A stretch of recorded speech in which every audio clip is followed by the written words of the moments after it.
Chapter 1081. The car slowly entered the manor of the Bai family. When it approached the luxurious villa in the center, Li Tianlan saw Bai Qingzhao standing at the door with a frown. He was dressed in a neat military uniform, and his posture was tall and straight. The general star on his shoulder shone with golden light. He looked a little anxious as he paced back and forth, but there was an unconcealable coldness and murderous intent on his solemn expression as he was wrapped in silver and white clothing. Xianyuan Wushang, who acted as the driver, sped up a little at Li Tianlan's order. Before the car came to a complete stop, Li Tianlan had opened the door and got out. He took a few quick steps to shake hands with Bai Qingzhao and said softly, "Secretary General." He called Bai Qingzhao by his title, even in private. Li Tianlan always called Bai Qingzhao by his title. But in terms of blood relationship, Li Tianlan knew very well that this was his uncle. Li Tianlan didn't want to change the way he called him, but he didn't want to hide his respect.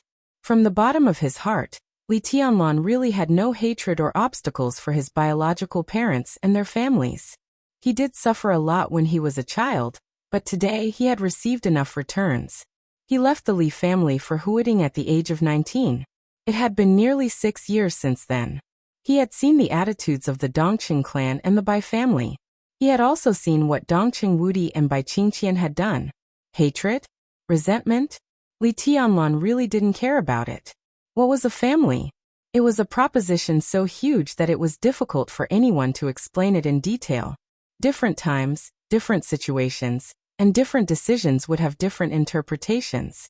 Li Tianlan hadn't been in the Dongqing clan for more than 20 years. In the eyes of Dongqing Wudi, this was the family's debt to Li Tianlan. They were trying their best to make up for it. Li Tianlan often wanted to tell them that it was enough, that it was really enough, but they obviously didn't have the concept of enough or not enough. Li Tianlan could be made up for, but how could Bai Qingqian and Dongqing Wudi, who had been respectful to each other for 20 years, almost become enemies? Born in a wealthy family from the beginning of their birth, they were born with not only glory but also the responsibility to maintain this glory. Li Tianlan might have had too many things, even many of which the Dongqing clan didn't have. He stood high enough and was calm enough, so he could look at these problems more rationally. He always didn't want to call them parents, just because he was unfamiliar with this title after so many years. And it had nothing to do with anything else. He's here. Bai Qingzhao tried his best to show a gentle smile. Go in, everyone is waiting for you. Li Tianlan knew very well who they were. Chen Fangqing's death was so sudden that it caused the tense atmosphere before the election to completely explode. At this time, inside the manor of the Bai family, 2 directors and 2 parliamentarians of Zhongzhou state, whom Li Tianlan was most familiar with, were gathered. Later, when those key members of the giant group who did not work in Yuzhou got the news, this place would become more lively. This was the moment when a slight change in one hair could affect the whole body. What kind of attitude should they use to face the sensation caused by Chen Fangqing's death? This was something that every group was currently studying. Li Tianlan nodded and entered the villa under the guidance of Bai Qingzhao. Xianyuan Wushang, who didn't treat himself as an outsider, also followed them. Bai Qingzhao, who thought he was a driver, looked at him in surprise, but he didn't say anything. The 3 of them entered the study. The spacious and comfortable study was almost covered with clouds and mist.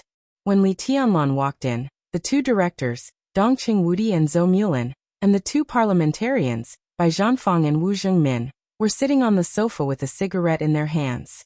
The smoke was lingering, mixed with the incense that Bai Zhanfang had lit. The smell in the study was pungent, but there was a touch of the comfort of incense. Bai Zhanfang directly lit a cigarette and joined the ranks of smokers. He also handed one to Li Tianlan and Xianyuan Wushang. Li Tianlan took it and lit it. Xianyuan Wushang seemed to be a little curious about the smell of the cigarette. After thinking about it, he also lit it and took a puff. It's going to catch fire. Li Tianlan said jokingly, turned on the ventilation system, and casually greeted several leaders. Zhou Mulin first, then Bai Zhanfang, then Wu Zhengmin and finally Dongqing Wudi. He didn't know what the order of greeting was, but Dongqing Wudi's originally gloomy face obviously became a little cheerful. Li Tianlan casually found a seat and sat down. Xianyuan Wushang, who had been silent, nodded to everyone present, and sat next to Li Tianlan. In the study, several big shots, who could be regarded as the leaders of Zhongzhou state, looked at each other and subconsciously at Bai Qingzhao, who had just sat down. Bai Qingzhao was also a little confused. He had never seen Xianyuan Wushang. Li Tianlan brought him into the study, which meant that Li Tianlan thought Xianyuan Wushang was qualified to come in. It was not that the leaders of the new group and the giant group talked about some stupid rules. It was just that not everyone could hear this conversation.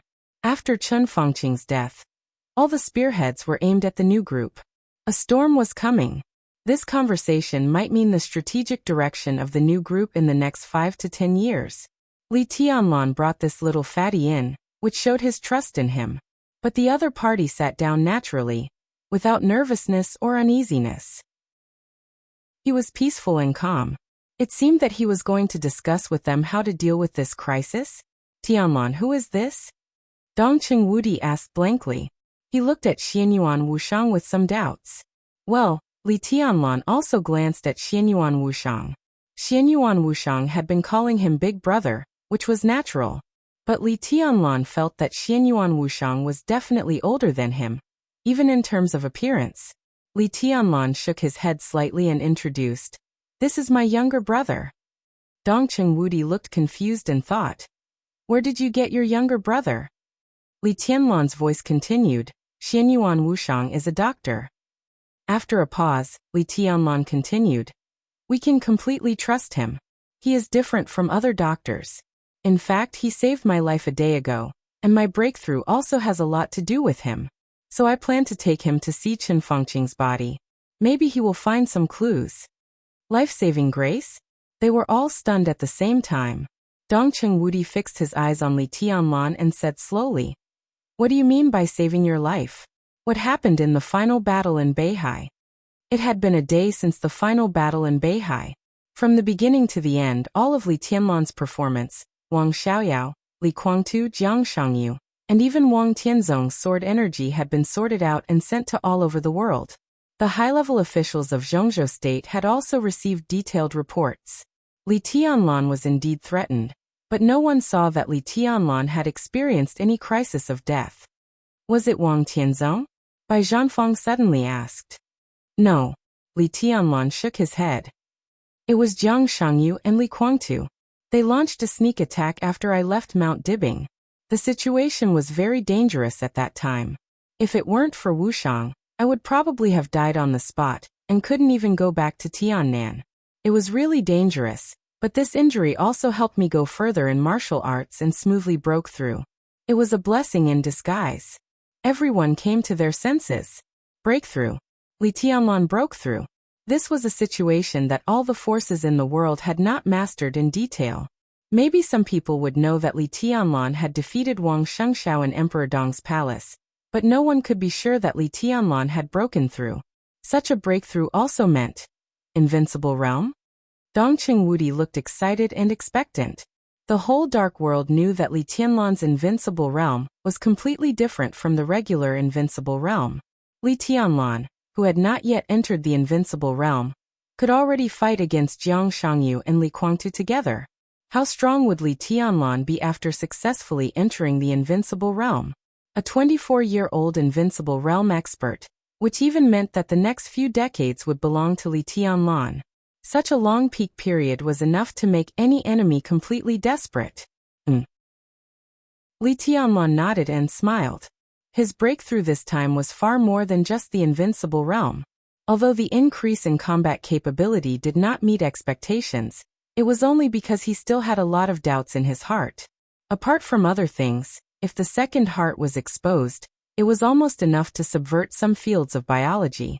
The interval between his second heartbeats was extremely long, but every beat was strengthening his body.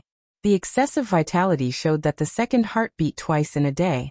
Li Tianlan had a total of 2 nosebleeds, and the first time he even bled from the 7 orifices. This was still his regular state. In the state of combat, every beat of the second heart would instantly restore his physical strength to the peak state. It was no exaggeration to say that with the second heart, Li Tianlan's physical strength was almost endless. Even Wang Tianzong did not have this kind of breakthrough when he reached that supreme level. In some ways, it was not so much a breakthrough as an evolution.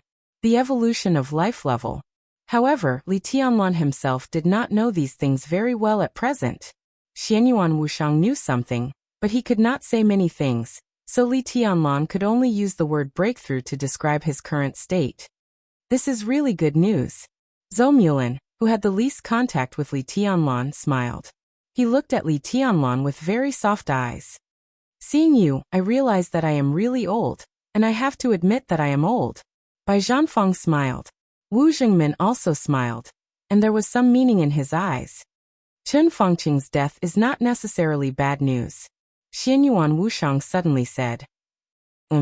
Several people turned their eyes to Xianyuan Wushang at the same time. Xianyuan Wushang smiled very kindly. He looked at Li Tianlan and said slowly, Big brother, do you have any doubts in your heart? I'm not sure. Li Tianlan shook his head. When others were doubting him, he also had a highly suspicious target in his heart, but he was not sure who the target was. The academics, the special warfare group, the prince group, or even Chen Fengqing himself set him up at the cost of his life.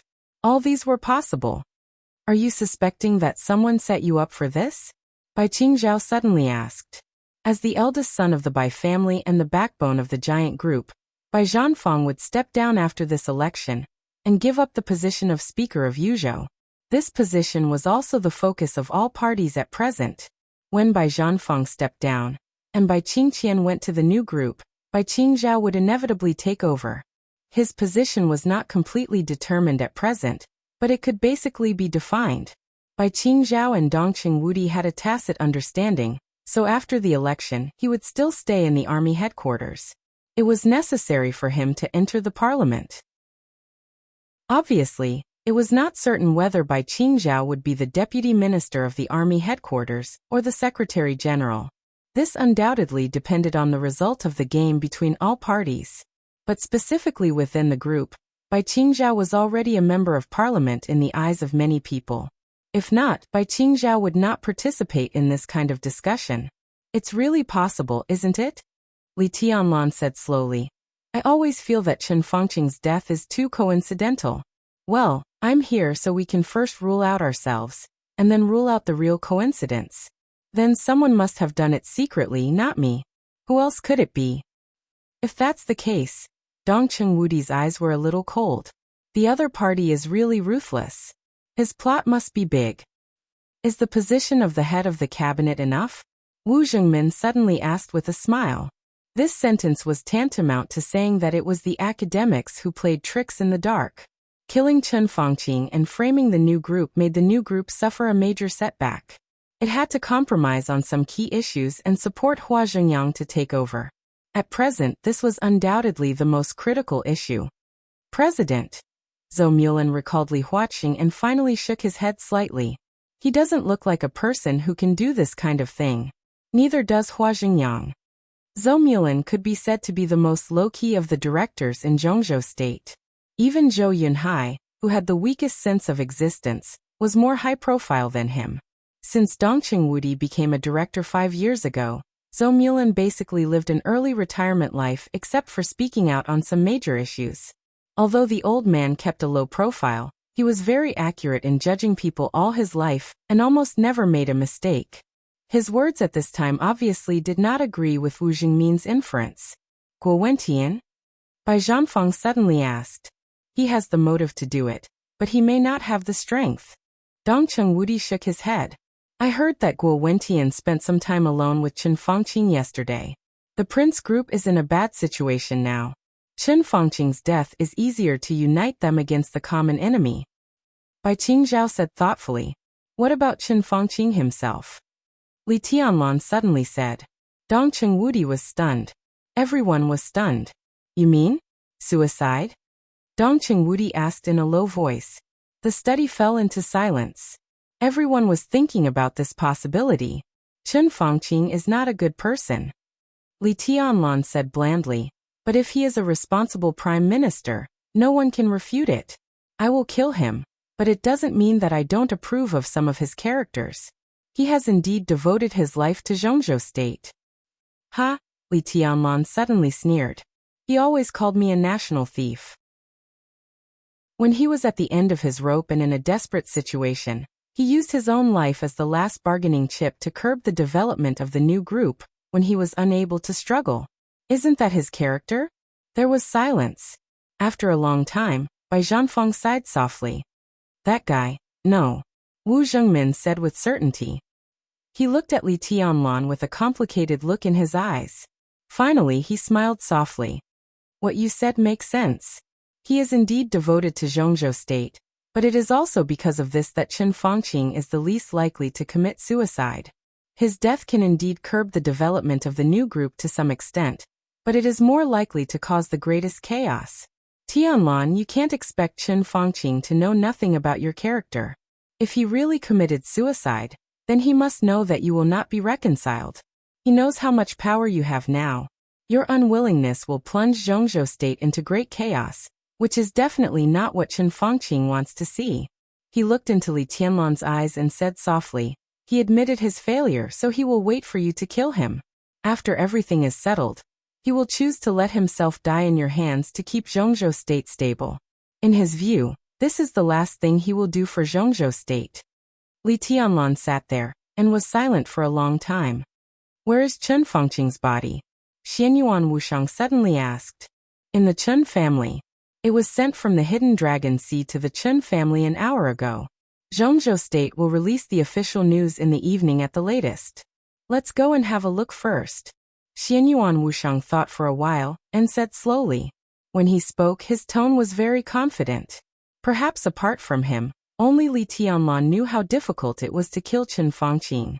Excluding the possibility of coincidence, there were not many people who could do this. As far as Xianyuan Wushang knew, only Li Tianlan and Xing Tian, who were in the neutral camp, could do this. But they could not do it. If it was not them, then there were only two directions. Either it was the order, or the shadow. Jiang Shengyu, Lin Shi. There were only two possibilities.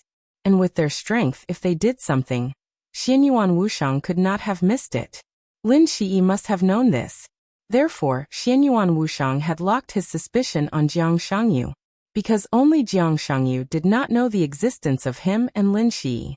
Only under such circumstances could Jiang Shengyu think that his move was flawless. As long as we really confirm the cause of Chen Fangqing's death and find out the inside story, then we can find out the person behind the scenes. For the new group, this is not a bad thing. Xianyuan Wushang smiled, and his voice became calmer. Li Tianlan suddenly glanced at him and said thoughtfully, do you already have a suspect? Yes, but I'm not sure. Xianyuan Wushang said. I can tell you a piece of news. Before the decisive battle in Beihai, Jiang Shengyu and President Li Huaqing had a very secret communication. The specific content is unknown. Chapter 1082. Li Huaqing, Jiang Shengyu. Either of these two people was enough to attract the absolute attention of everyone present. When the two names were combined, the deterrence produced was definitely not as simple as 1 + 1 = 2. If the academics cooperated with Jiang Shengyu, the chemical reaction would be extremely amazing. Similarly, Li Tianlan was also very clear that such a possibility existed, and the probability was not low. At this moment, he suddenly remembered the conversation he had with Zhuang Huayang, the headmaster, when he first entered the Sky Academy. A 10-year plan.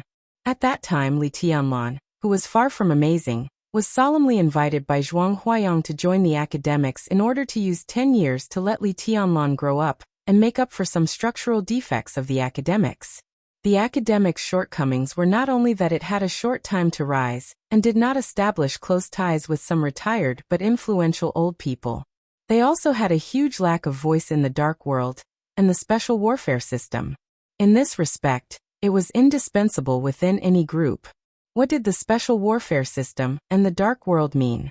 To be precise, it meant a special power outside the rules.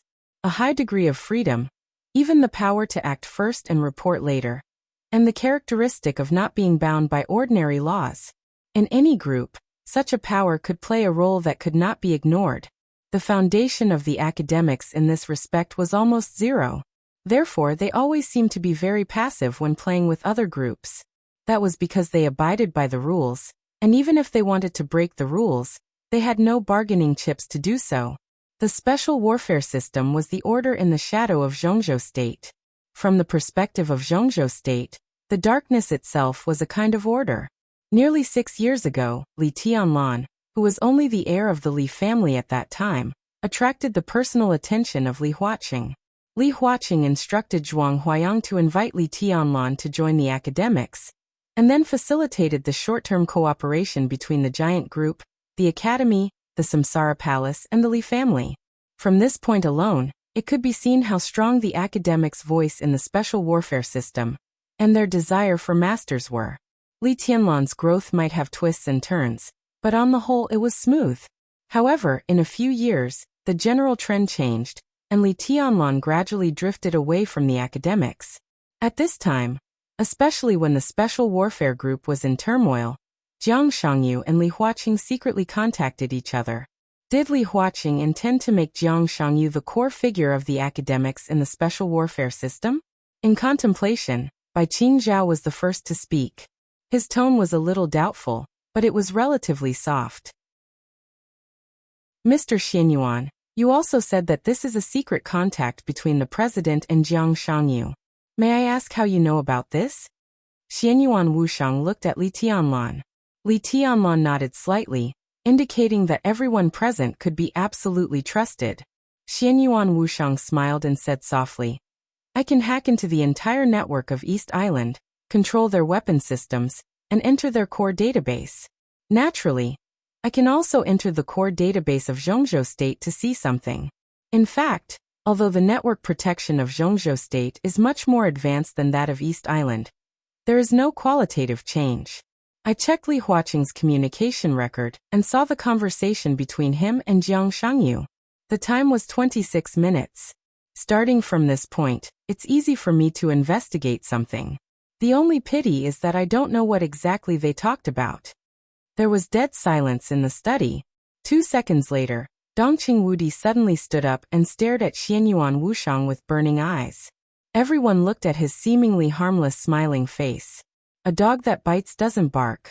Although there was something wrong with this description, they all had the same thought in their minds. Dongqing Wudi looked at the fat man in front of him seriously, as if he wanted to record his appearance in his mind. The way he looked at Xianyuan Wushang was strange and complicated.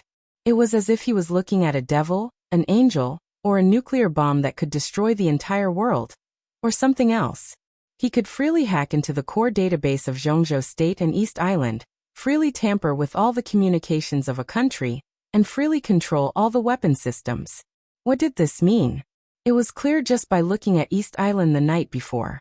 If what Xianyuan Wushang said was true, no. What he said was true. The 3 fleets of Murderous Bird, Giant Whale, and Black Dragon had now been incorporated by the Zhongzhou State Navy. For this matter, Dongqing Wudi talked with Li Huaqing for a long time. Although this matter hadn't been discussed in a parliamentary meeting, the general direction had been confirmed. These 3 fleets would be incorporated into the South Sea Fleet and become the strength of the new group in the Navy. The 3 fleets would be merged into an aircraft carrier fleet, and Li Tianlan would personally appoint the commander and be awarded the rank of lieutenant general. The 3 fleets and the slow response of East Island for a whole night were the embodiment of Xianyuan Wushang's real strength. Except for the fat man in front of him, no one knew what happened in East Island that night. In that state, East Island was in a state of war. All the communications were interacting with each other at a high frequency. The imperial family, the cabinet, the army ministry, all the major martial arts schools, the rear of East Island, the front of Beihai, the special warfare system, countless departments, and countless people were exchanging information at any time. In such a highly vigilant situation, Xianyuan Wushang easily got the control of all the weapon systems in East Island and controlled all the communication networks. In that state, there were countless phone calls communicating with each other every minute and every second. If one of the phone calls made people feel that something was wrong, the delicate but extremely fragile network that Xianyuan Wushang weaved would be completely broken. But under such circumstances, Xianyuan Wushang didn't have any accident. and everyone was completely fooled by the false communication. For East Island, this was a dream. In the dream, Xianyuan Wushang was an angel. When he woke up from the dream, Xianyuan Wushang directly turned into a devil. This kind of person, this kind of ability, should be respected and valued at the highest level in any country. When everyone was confused about East Island's behavior last night, the culprit showed up right beside them. It was him. He actually did it. If Zhongzhou State had such a person, Dongqing Wudi was a very arrogant person, but at the same time he was also a person with extreme self-restraint. But when he saw Xianyuan Wushang and thought of East Island last night, even with his self-restraint, a logical idea directly popped up in his mind. With Xianyuan Wushang, Zhongzhou State could completely unify the whole world. What a ridiculous statement. What a crazy ambition. Unifying the whole world became the supreme will of hundreds of countries. This sounded inconceivable, but at this moment, it seemed so logical. Xianyuan Wushang could play East Island in the palm of his hand, which meant that the so-called top-secret and perfect firewalls of any country in Zhongzhou State, Star State, Snow Country, European land, or any other country in the world were useless in front of him. Hypothetically, under such circumstances, Zhongzhou State could completely invade without any scruples. Counterattack? There would be no such thing. When Xianyuan Wushang controlled the enemy's weapon system, the only counterattack the enemy could do was to use manpower and some guns. This level of control could even make all the high-tech weapons of the enemy turn around to attack their own country. To unify the whole world, Zhongzhou State would not even sacrifice the life of a soldier. It was so crazy, so absurd.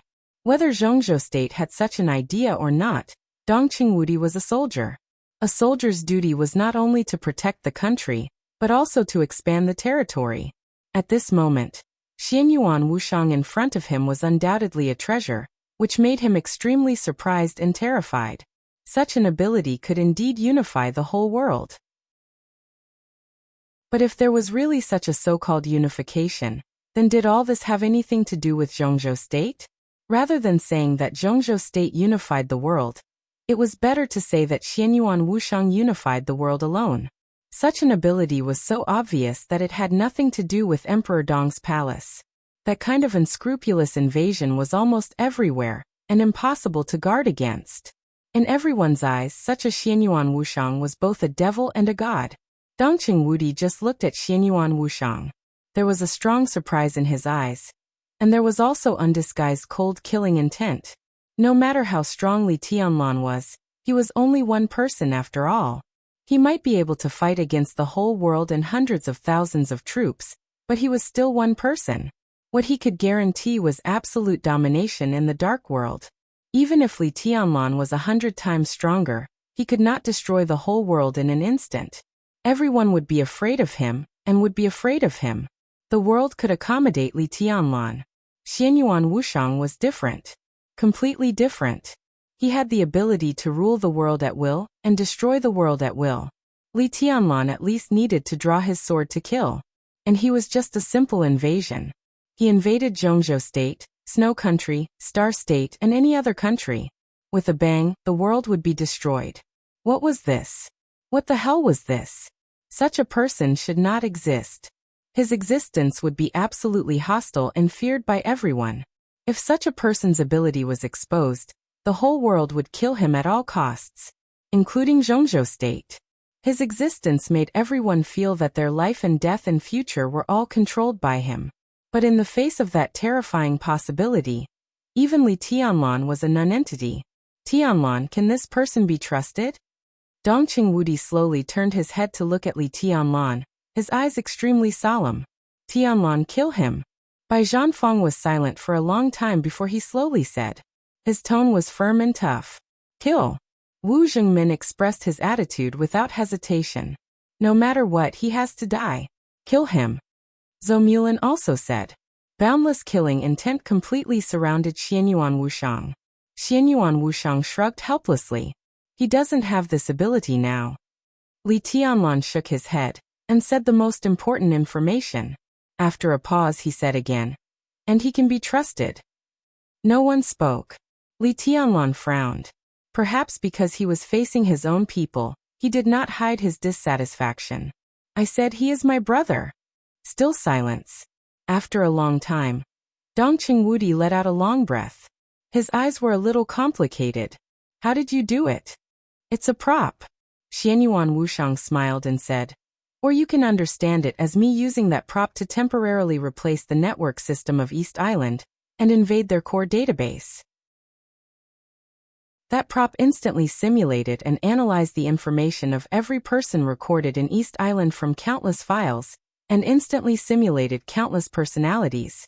This kind of ability is really scary. In fact, it wasn't just the top officials of East Island who were affected that night. There were a total of 40 million calls in East Island that night, including phone calls, videos, emails, and texts. All of these were intercepted by the special intelligences simulated by that prop. But that prop's ability also reached its limit, so after the battle in Beihai, that prop was also destroyed. What he said was half true and half false. For example, that prop. If he hadn't appeared in front of Li Tianlan with virtual travel, and taken Li Tianlan to do another virtual travel, Xianyuan Wushang's glasses wouldn't have been destroyed. That pair of glasses could have allowed Xianyuan Wushang to travel in every corner unscrupulously, and invade every secret location at will. Simulating tens of millions of intelligences in an instant was nothing for that pair of glasses. It was nothing. But the truth was that the glasses were indeed destroyed, and Xianyuan Wushang really didn't have the ability that made everyone so afraid. A prop? The giants in the study looked at each other for a while. Where did that so-called prop come from? Wu Zhengmin asked in a deep voice. Xianyuan Wushang didn't mind their aggressive attitude and said slowly, it originally belonged to my sister. Later she gave it to me. For me it's the most precious thing. Where's your sister? Zhou Mulin looked serious. Xianyuan Wushang was silent for a while, then said sadly, she's dead. Dongqing Wudi looked at Xianyuan Wushang seriously. His intuition told him that Xianyuan Wushang wasn't lying. He breathed a sigh of relief, but also felt a little pity. If it was just a prop, its value would be completely different. What a pity. Wu Zhengmin smiled and said, that prop, if it could still be used, it would be enough to be the most important strategic weapon of the country. Even if it could only be used once, it would be a great deterrent. This kind of weapon makes everything developed by other countries meaningless. The more advanced the weapons they develop, the more advanced they create for themselves. Such a value can be said to be far greater than a murderous weapon. Xianyuan Wushang twitched the corner of his mouth. He subconsciously wanted to say that it was nonsense, but he held back. The murderous weapon of Miracle City was something he had always paid attention to, so he also knew some information. Obviously, when people here found King Wei, he was in an absolutely weak and seriously injured state. Even his consciousness was about to dissipate, leaving only a little instinct. With King Wei's particularity, in the real environment of Miracle City, his injury could only get worse and worse, without any possibility of recovery. The so-called hermit family that first found King Wei had been guarding his body. No one knew how many years had passed before the Wang family of Beihai destroyed the hermit family and found the prestige that was on the verge of death. Countless high-tech devices were used at the same time, and finally, King Wei's body and murderous weapon were barely decomposed, turning into the carefree and murderous weapon of today. At present, even if King Wei's body was reunited, he was still seriously injured and could die at any time. His power was completely incomparable to that of his heyday. But even so, once King Wei's body was reunited, his energy should be able to barely form a small circulation around Li Tianlan. With the supplement of Li Tianlan's sword energy, his energy could be self-sufficient. Its power was at least countless times stronger than that of ruthlessness at its peak. When Li Tianlan returned, King Wei in his heyday would be equivalent to the existence of the peak energy source. This was the only weapon that occupied the throne in the corridor of time and space over the incomparably long years. It was the weapon of the first emperor. If King Wei hadn't died with Li Tianlan, the current corridor of time and space might have been King Wei to take the position of King of War. Compared to King Wei, the little tool in front of him was nothing. Is there any more of such a prop? Bai Zhanfang asked slowly. Xianyuan Wushang shook his head. No. The giants all breathed a sigh of relief. Some were glad, but also disappointed. Their moods were extremely contradictory. That is to say, without that prop, no one in the world can invade at will like you, right? Dongqing Wudi asked. Xianyuan Wushang thought for a moment and grunted. Such people actually existed. The strength of Lin Shi's apostle was no less than that of his sister. If he did it himself, the effect would be many times better than that small prop. But he could indeed do it. Obviously, they were now being targeted by the eldest princess. Under such circumstances, the most he could do now was to search for information, and occasionally use virtual shuttle to escape for his life. The dignified apostle, whose destructive power was almost invincible among his peers, could only escape for his life and search for information. The corners of Xianyuan Wushang's mouth curled up slightly.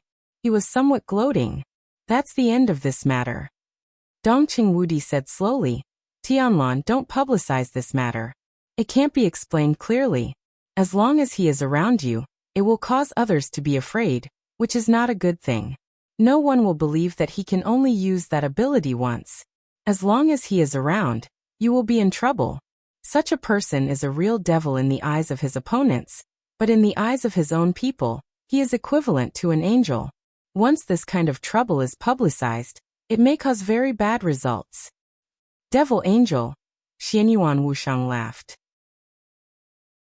In fact, my greatest wish is to be an angel. Unfortunately, at least so far, I haven't seen any hope of becoming an angel. Bai Zhanfang obviously didn't like Xianyuan Wushang.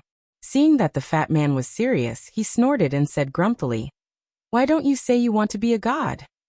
God is the human definition of a powerful creature beyond the scope of understanding. This term is strictly abstract. In a sense, it doesn't exist. Even if it exists, a god may not be stronger than an angel. So you recognize an angel, but refuse to recognize a god. Li Tianlan suddenly added. No one else spoke. Instead, they looked at the two of them as if they were looking at a mentally disabled child. Zhongzhou State had always been a country of atheists. I'm just against the term god. I don't deny certain powers. Angel is just a title. As for a god, I agree with it. But even if it really exists, it shouldn't be called a god. It should be a superconsciousness that is above everything and creates all things. It's something we can't see. Specifically, we have another name for those who are like gods and have absolute power. It's about truth and irreplaceable. We call them. Xianyuan Wushang smiled and said softly, Master. Chapter 1083. On the way to the Chen family, the vehicles that set off from the Bai family's manor formed a row of majestic motorcade.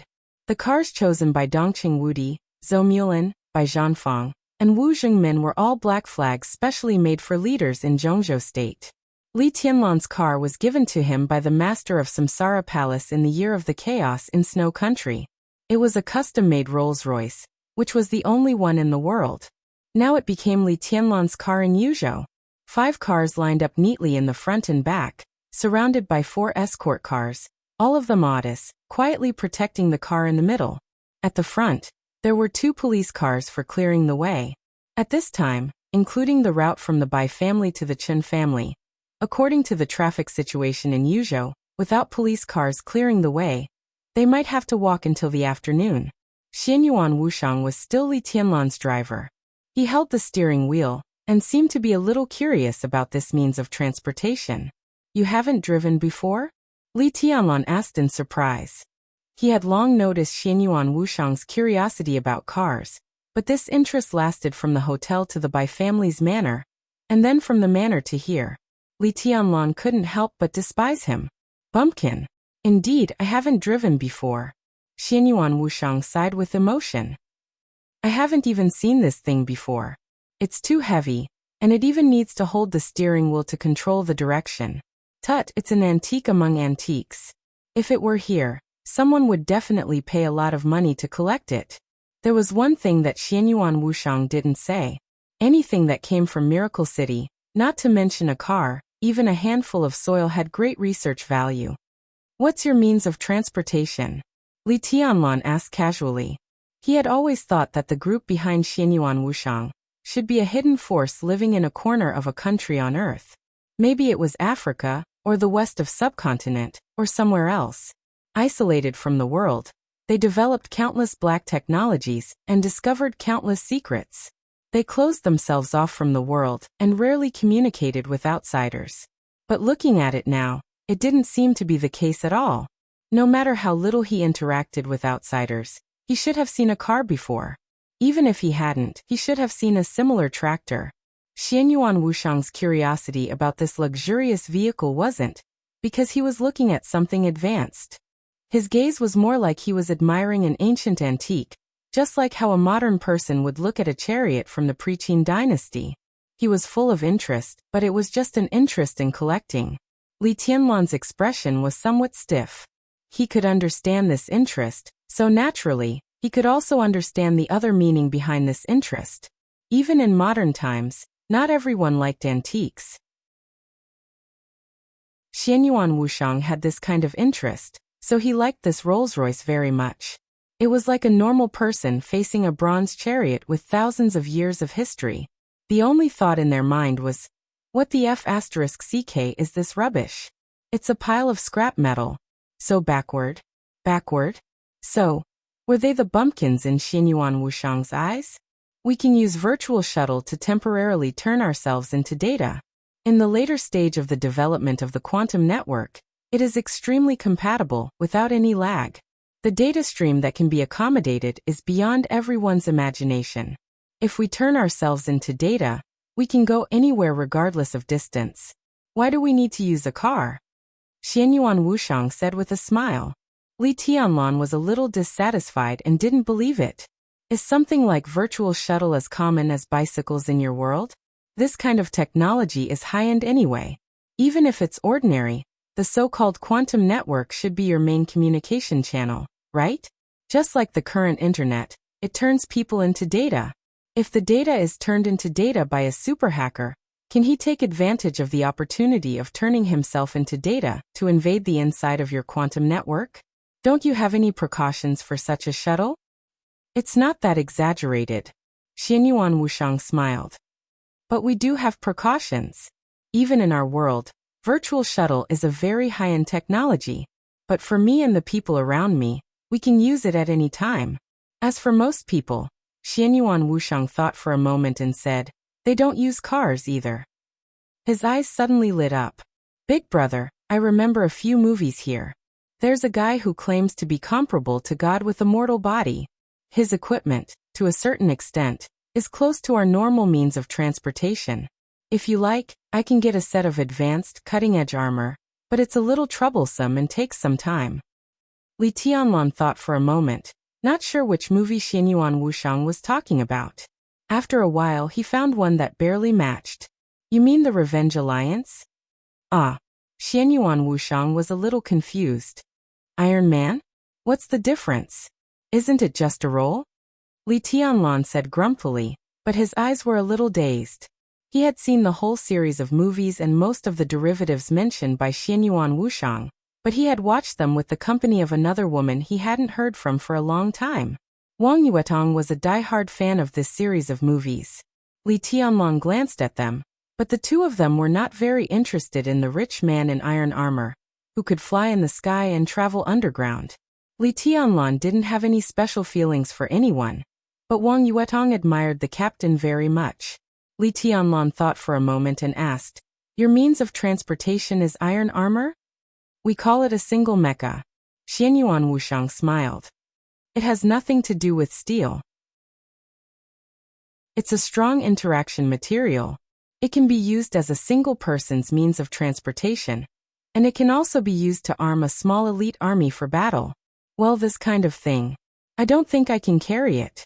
He thought about it seriously and confirmed his idea again. Only a few super-large elite legions would be able to mass-produce individual mechas made of materials with strong interaction forces, making them look like normal equipment.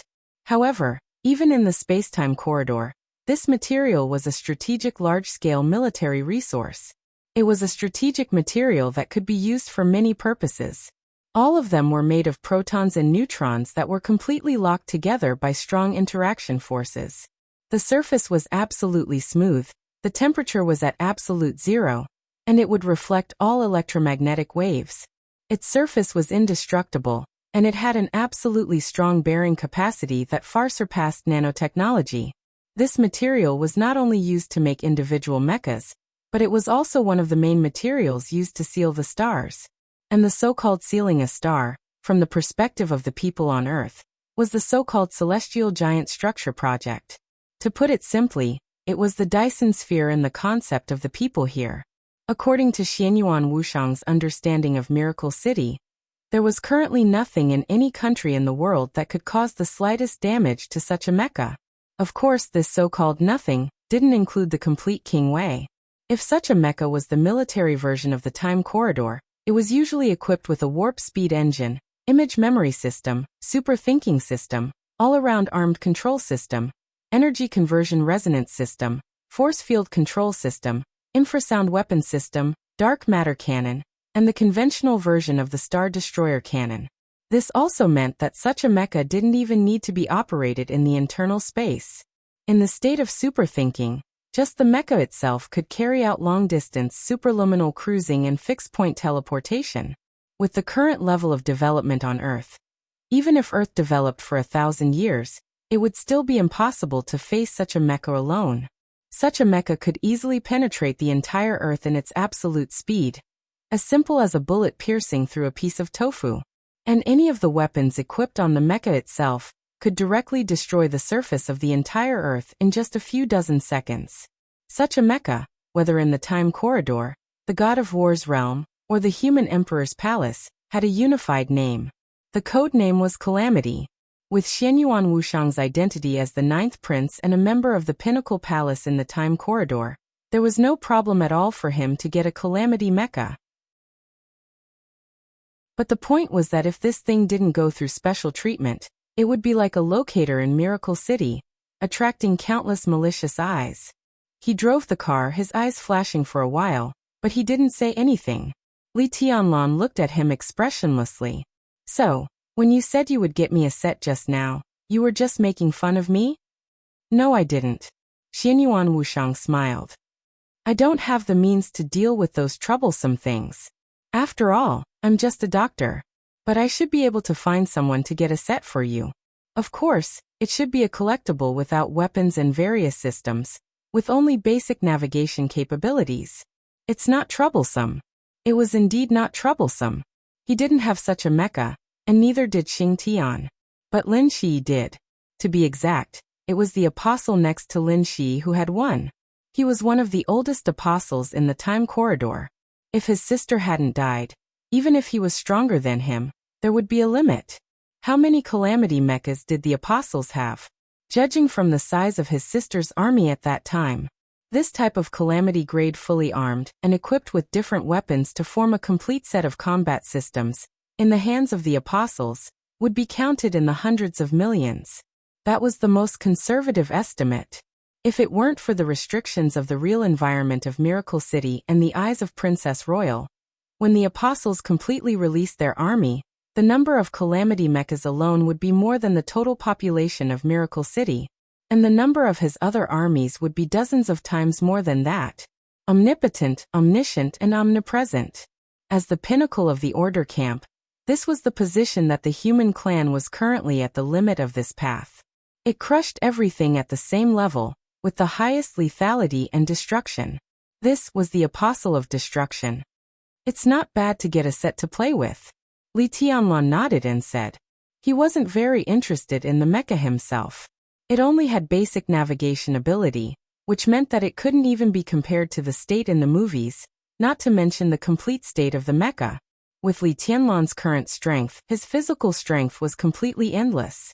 The second heart could support him to squander the power of his dual wind and thunder veins unscrupulously.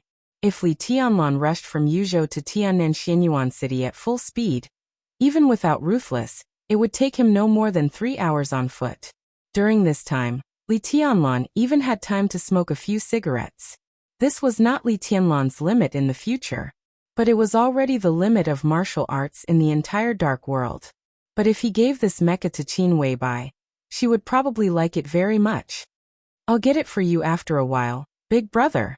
Xianyuan Wushang laughed. Li Tianlan nodded carelessly. He had been thinking about the problem that Xianyuan Wushang had just mentioned. Their group didn't recognize God. Their disapproval was not a denial of the existence of God. They were just a simple denial of the word. They denied it. They believed that angels stood side by side with the so-called God. As for the power that the gods represented in their minds, they referred to it as Lord. Lord. This was a very profound title. Li Tianlan thought of the Bible. This word often appeared in the Bible. There was a Bible in his bedroom. Qin Weibai was an extremely devout believer. She occasionally prayed, but she didn't go to church. She disdained the Holy Land. But Li Tianlan could clearly feel her devoutness and tranquility. Did the so-called Lord that Xianyuan Wushang mentioned also mean this? If this was really what he meant, then Lord really existed? What is Lord? Li Tianlan suddenly asked. He had realized that Xianyuan Wushang could say a lot of things, but he couldn't say a lot of things. It depended on how Li Tianlan asked.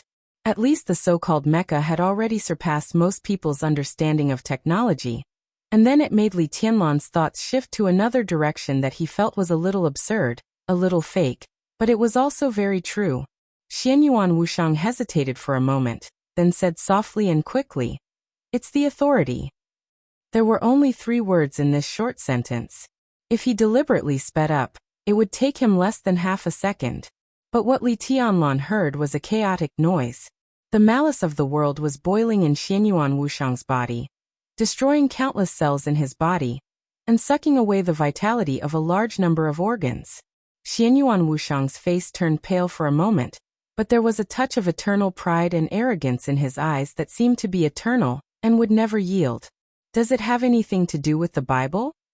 Li Tianlan took a deep look at him and asked from another angle. Xianyuan Wushang was silent for a long time and didn't speak. The Rolls-Royce drove steadily on the road of Yuzhou, followed by Wu Jingmin's Hongqi. When the motorcade drove through a bustling street, Xianyuan Wushang let out a muffled groan and wiped the blood from the corner of his mouth. He shook his head slowly and said, "No, it has nothing to do with the Bible. The Lord in the Bible, we prefer to call it the superconsciousness, which is beyond the scope of everyone's understanding. The Lord I'm talking about is like my father," and he glanced at Li Tianlan and added the second half of the sentence in his heart, "as well as you and Qin Weibai." These things are very interesting. Li Tianlan thought silently. After thinking for a long time, he slowly opened his mouth and said, "Interesting." Xianyuan Wushang laughed. His smile was a little bright and a little sad. "It's really interesting, of course it's interesting. To fight with heaven and earth, to stand side by side with heaven and earth, to be the enemy of the world. Survival, no matter when, is the most important thing." Xianyuan Wushang murmured to himself. Everyone is trying to survive. This is instinct. Li Tianlan looked at him quietly. Instinct ha. Xianyuan Wushang suddenly laughed wildly. He turned his head and looked at Li Tianlan seriously. "Big brother, do you have a goal?" "What do you mean?" Li Tianlan raised his eyebrows slightly. "It's a goal, an ideal, a dream. Whatever you say, it's a height you've been pursuing but haven't reached for the time being." Xianyuan Wushang repeated it very seriously. "Goal, ideal, dream," Li Tianlan murmured to himself. After a full 2 minutes he smiled and said, "There should be. I have a lot of goals. A lot. His voice seemed to become soft. "When I was very young, my biggest goal was to be able to eat meat for every meal, and let my grandfather drink wine for every meal. When I was a little older, I hoped that I could become strong quickly and walk out of the Li family's camp. When I was a little older, I began to pursue the invincible realm. I hoped to reach that realm as soon as possible, because only when I reached that realm could I protect the Li family. When I walked out of the border and met Wang Tianzong, my goal was to be invincible in the world. I wanted to lead the Li family to surpass the previous peak and stand at the highest place." Well, Li Tianlan smiled and said, "That's probably my goal now. Now I can be said to be invincible, but it's not absolute. And the Li family, we don't stand at the highest place." "Good goal." Xianyuan Wushang smiled, but there was no smile in his voice. If big brother, If you know that your goal is right in front of you, but you can't succeed no matter what, and you can only work in vain again and again, what will you do? His voice was steady and soft. Li Tianlan raised his head and quietly looked at the little fat man in his sight. There was no expression on his chubby face, but there was a touch of sadness that couldn't be concealed in his eyes. It went deep into his bones. I will persist. Li Tianlan was silent for a long time before he slowly opened his mouth and said, Yes, persist. Xianyuan Wushang said softly, We are also persisting. So, what's your goal? Li Tianlan asked calmly. Survival. Xianyuan Wushang smiled and said, That's our biggest goal. Unfortunately, we're about to fail again. Chapter 1084. For the arrival of Li Tianlan and Dongqing Wudi, although the Chun family tried their best to hide something, they still inadvertently showed strong hostility and great fear. The Chun family's residence was not too far from the city center. It was a Chinese-style garden covering an area of less than 20 acres. It used to be the mansion of a prime minister of the previous dynasty, which matched Chun Fangqing's identity. It was said that Chun Fangqing fell in love with it at first sight. When he was the deputy prime minister, he brought his family here and built the prime minister's mansion into an antique but modern and comfortable Yuan Lin. About 7 years ago, the mansion was bought by Haoyue Group for 1.2 billion yuan. With such an area, the history of the mansion, and the fact that it was in Yuzhou, the price was not too high, but Yuzhou did not suffer a loss. Chun Fangqing's body was currently parked in the main hall of the mansion. When Li Tianlan and the others rushed over, a large number of people came out to greet them. What was rare was that except for Chun Fangqing, the other 8 directors were in Yuzhou. Dongqing Wudi and Zhou Mulin were with Li Tianlan. The remaining 6, including Li Huaqing, all appeared in Li Tianlan's sight at this time. But the one walking in the center was not Li Huaqing. It was a middle-aged man in his early 40s. He looked a little like Chun Fangqing. He was slightly fat and wore a pair of glasses. At this time he was wearing morning clothes. His eyes were a little numb from the pain, and he even looked a little sluggish. Obviously, he had not reacted to the news of Chun Fangqing's sudden death. When shaking hands with Li Tianlan, his arm trembled violently. The almost numb pain seemed to become active the moment he saw Li Tianlan. The pain was changing, mixed with deep resentment and fear. At this moment, he looked like he was going to pounce on Li Tianlan and bite him to death at any time. But in the end, he dared not do anything. He even quietly lowered his head to hide his eyes. Li Tianlan glanced at him, narrowed his eyes and remained calm. He naturally knew the man in front of him. After Chun Fangqing, he could basically be regarded as the pillar of the entire Chun family. This was Chun Fangqing's biological son, and also Chun Fangqing's successor in Zhongzhou State, Chun Shi. A year ago, he was just transferred to be the governor of Nanyan Province. This year he had just turned 38 years old. Standing in this position, it could be said that he had a bright future.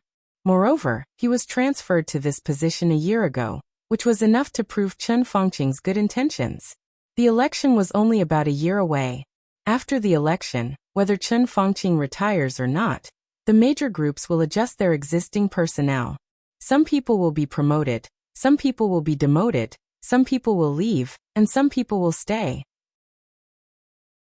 Before and after the election, it has always been a time of turbulence. Chun Shi was placed in the position of president a year ago. After the election, just after the red line of 2 years, the Prince Group can completely let Chun Shi take a step forward, leave Nanyun, and become the speaker of a province. What was Chun Shi's position in the Prince Group? Judging from his age and position, it was obvious at a glance. Nowadays, Zhou Yuanshan, who was the focus of attention in the new group, and was even considered to be very likely to become the president in 10 or 20 years, was 38 years old this year and served as the speaker of Jiangxia province. In the southeast group, Wang Jingxin, who was almost as famous as Zhou Yuanshan, was 36 years old this year and served as the governor of Jianghuai province. Chun Shi was 38 years old this year and served as the speaker of Nanyan province. If everything went well, then after the election, as soon as Chun Fangqing came down, or even before Chun Fangqing retired, Chun Shi's position would change again. Combined with the current personnel structure of the Prince Group, Chen Shi was likely to go to Tianfu province to serve as the speaker, embarking on the road to heaven that Chen Fangqing had walked before, from Tianfu to the southwest, entered the parliament, and finally competed with Zhou Yuanshan, Wang Jingxin, and others for the position of several directors. Zhou Yuanshan, Wang Jingxin, Chen Shi. For such people, if there were no major accidents, their path was destined to be smooth sailing. Perhaps there would be challenges, perhaps there would be setbacks, there would be ups and downs, but in the end, they would all reach a dazzling position. What they were fighting for was only a matter of ranking. But now, the big accident really happened. If Chen Fangqing didn't die, even if he retired early, it wouldn't be a big problem. The Chen family might suffer heavy losses, Chen Fangqing's reputation might be ruined, but the Prince Group would certainly protect Chen Shi. His current position and qualifications were perfect. That was the perfection that the Prince Group had spent countless resources to pave. He was one of the core successors of the large group, and now he had reached the position of the provincial speaker, which meant that the internal management of the group couldn't give up on him. Nor would they allow him to stumble, because the group didn't have enough time and resources to cultivate other successors. So as long as Chen Fangqing was still there, even if he didn't have any position, Chen Shi would be able to stabilize his position. 1 year later he would go to Tianfu, and 6 years later he would enter the southwest, and the Chen family would once again restore its former glory. But Chen Fangqing died. Very suddenly, without the slightest sign, died inexplicably, and left people at a loss. Chen Shi didn't believe that his father's death was an accident. He spoke to his father on the phone yesterday afternoon after receiving the news of the decisive battle in North Sea. At that time, Chen Fangqing's heart was suppressing great unwillingness and anger, but his attitude was still positive. He had always been in good health. How could he die in less than a day? Li Tianlan. It could only be Li Tianlan. It could only be the new group. Whether or not Chen Shi was rational enough, whether or not he could see that the new group's action at this time was extremely disadvantageous to their own situation, Chen Shi always believed that Li Tianlan killed his father, because this was the only possible explanation. Since it was the only one, then no matter how absurd it was, the only one was the truth. The moment he saw Li Tianlan, Chen Shi's whole body suddenly fell into great hatred and rage, but when he saw Li Tianlan's eyes, all the hatred and rage seemed to be frozen. The other's eyes were calm and indifferent, like a basin of cold water without the slightest temperature, freezing all the blood in his body in an instant. Fear, coldness seeped in completely into his bone marrow. Only then did Chen Shi remember his identity. Or rather, he remembered his position. His position was the governor of Nanyan Province. Nanyan Province. Nanyan Province was next to Tiannan.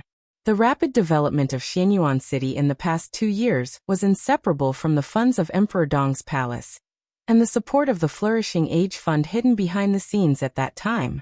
But this was not all. Many plans needed to be discussed in the parliament. Among the large quantities of materials, some of them were strictly controlled.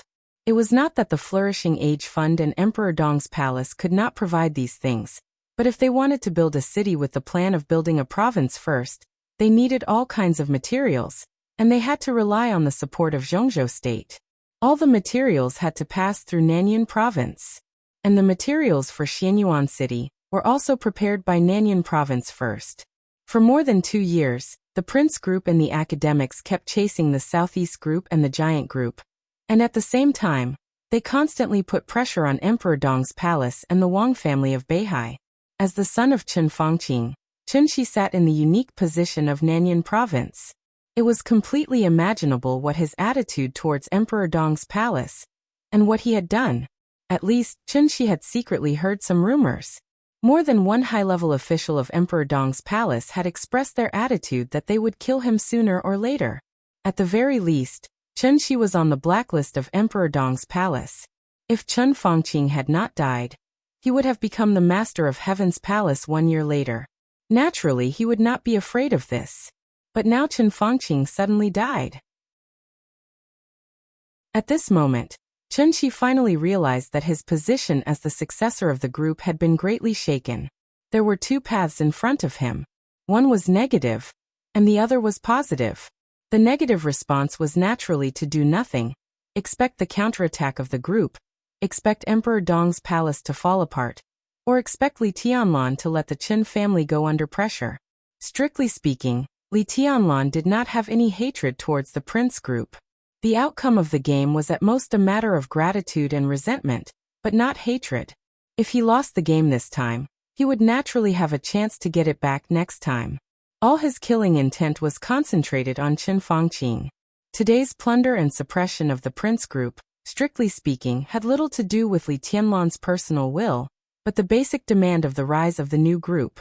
This demand, in the analysis of many people, could overwhelm everything. Qin Fangqing's death undoubtedly put great pressure on Li Tianlan. Perhaps under pressure for the sake of the new group he might not do anything to the Qin family. In this way, through the most difficult period, Chen Shi thought that he could rely on his father's death to regain his footing. On this path, the only thing he could expect was that Li Tianlan would let the Qin family go because of the excessive pressure. The positive path was the complete opposite. That was to use the news of his father's death to exert his influence to the extreme and run around. Now the prince group was like a powder keg that would explode at the slightest touch. Everyone had a fire in their hearts that they had nowhere to vent. If he came forward, he was 90% sure that he could completely unite the majority of the forces of the prince group in the shortest time. This force might not be led by him, but it was definitely aimed at Li Tianlan. This was also the situation that the academics hoped to see. Once he did this, the academics would respond to his actions as soon as possible. At that time, the Special Warfare Group and the Southeast Group might join in. They would target Dongqing Wudi, Li Tianlan, and the group behind them and make them make all kinds of compromises. It was easy to succeed on this path. And the so-called success was just to make Li Tianlan compromise. Chen Shi was not sure how far he could make Li Tianlan compromise and not target the Qin family. And once he did so, as the source of all things, the Qin family would inevitably incur stronger hatred from the whole Emperor Dong's palace. This also meant that on this path, he would directly stand at the forefront, on the opposite side of the young Emperor Dong, and directly challenge His Majesty. Yes, it was Majesty. Chen Shi felt that it was not too much to use this word to describe Li Tianlan. In the eyes of many, he was the heavenly son. In the eyes of certain people he was a child. In the eyes of Qin Weibai, he was her husband. In the eyes of the people of Emperor Dong's palace, he was His Majesty. But in the eyes of all the enemies of Li Tianlan today, the current Li Tianlan was invincible. Invincible in the world, naturally, His Majesty was irresistible. Chen Shi wanted to take this path, but he had asked himself countless times, and he still did not feel that he had the courage to stand in front of Li Tianlan. Moreover, even if he really did so, Chen Shi was not sure how many people would speak up for him if Li Tianlan insisted on destroying the Qin family, even if he compromised on a lot of things. As long as Li Tianlan was willing to compromise and give up some resources, then the prince group would have the possibility to choose a new successor. Although it was only a possibility and not an opportunity, it was better than nothing. Li Tianlan and Emperor Dong's palace had grown to this extent. For the prince group, naturally they wanted to get rid of them as soon as possible. But for the Southeast group and the academics, they were happy to suppress the new group and Emperor Dong's palace. But if they wanted to destroy Emperor Dong's palace and the new group, these two groups would definitely retreat faster than anyone else. Therefore, Li Tianlan would always have a position at the top of Zhongzhou state. Many people would suppress him. Li Tianlan would also compromise, but no matter how he compromised, he had to find a target to vent his anger. At that time, when everything was settled, the Qin family would undoubtedly be the most suitable target to be sacrificed. And such a thing was also the most likely. Chen Shi did not dare to do so.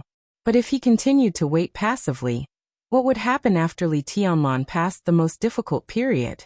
At that time, the strength of the prince group would be greatly damaged. Chen Shi was one of the successors of the prince group, but not the only one. With the scale of the prince group, it was enough to train 2 future directors of Zhongzhou state, and Chen Shi was just one of them. Just one of them. When the strength of the prince group was greatly damaged, in a short time, it was impossible for them to replace both successors. Therefore, Giving up one and fully supporting the other was the most rational behavior. Chunxi would also be given up. Just before and after the election, he would also leave Nanyuan. But instead of going to Tianfu, he would go to Yuzhou and be given an idle position. After a few years, when no one paid attention to him, Emperor Dong's palace would also attack him. Chunxi suddenly found that he had no choice. No matter what choice he made, the Chun family seemed to be facing a dead end. Resentment, unwillingness, fear, coldness, all the emotions turned into a huge pressure, crushing Chunxi's spine. He held Li Tianlan's hand stiffly, and he did not realize that he had bent down. And in his eyes, there was also a flash of hatred. A vague voice sounded in his ear. It was Li Tianlan's voice, faint, without any emotion, no apparent pain, no apparent pleasure. I'm sorry for the whole Zhongzhou state. The death of the Prime Minister is a huge loss. The voice became more and more vague. Chunxi could not hear it clearly. He held Li Tianlan's hand, and his body shook. At noon, in the sky full of snow, his body fell heavily to the ground. Call an ambulance, someone fainted. The Chun family was in a mess, and some staff began to make calls.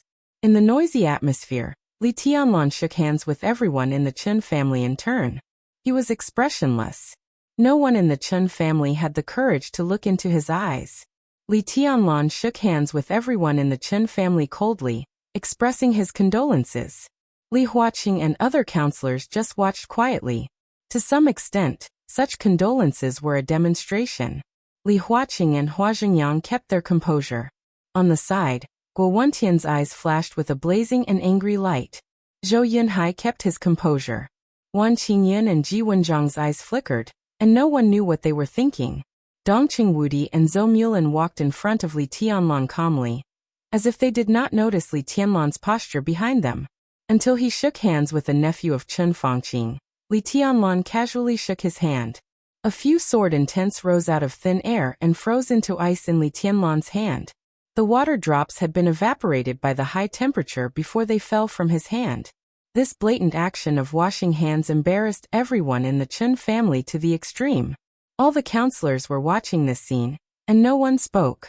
They all knew what Li Tianlan's action meant. This was tantamount to telling them a problem. The Chun family's business was not over. Was this an expression of determination? Li Huaqing sighed in his heart, looked at Li Tianlan, who walked in front of him, and reached out to shake hands with him. It's too sudden. Li Tianlan said. Yes, no one was prepared. The Prime Minister has always been very healthy. I just checked the data records of the healthcare doctor for the past 6 months. The Prime Minister's blood pressure has only been slightly high in recent months. Who knows? Li Huaqing shook his head, and his eyes were a little complicated. Is this an accident? Li Tianlan looked into Li Huaqing's eyes and asked. Li Huaqing paused slightly and did not speak. This question was too direct. If he said it was not an accident, that meant that he thought Chun Fangqing's death was a murder. If he said it was an accident, that meant that in his attitude, this matter had nothing to do with Li Tianlan. No matter what he said, it was not appropriate for Li Huaqing. The forensic doctor is still studying, and it's not clear at the moment, Li Huaqing said vaguely. Li Tianlan nodded. Where is the Prime Minister's body? I also brought a doctor. Maybe he can draw some conclusions. Oh.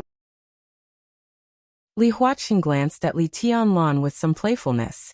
It's not against the law to look at the body, is it? Li Tianlan said faintly and waved his hand. Xianyuan Wushang, who was walking at the back, slightly quickened his pace and stood beside Li Tianlan. Li Huaqing hesitated and nodded. Follow me. Li Huaqing said yes, said goodbye to the other directors, and went directly to the main hall.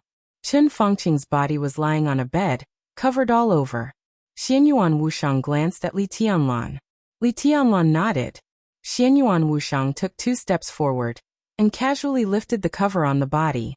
Chun Fangqing's eyes were closed, and he looked very peaceful. If you didn't look at the color of his skin, he looked like he was asleep.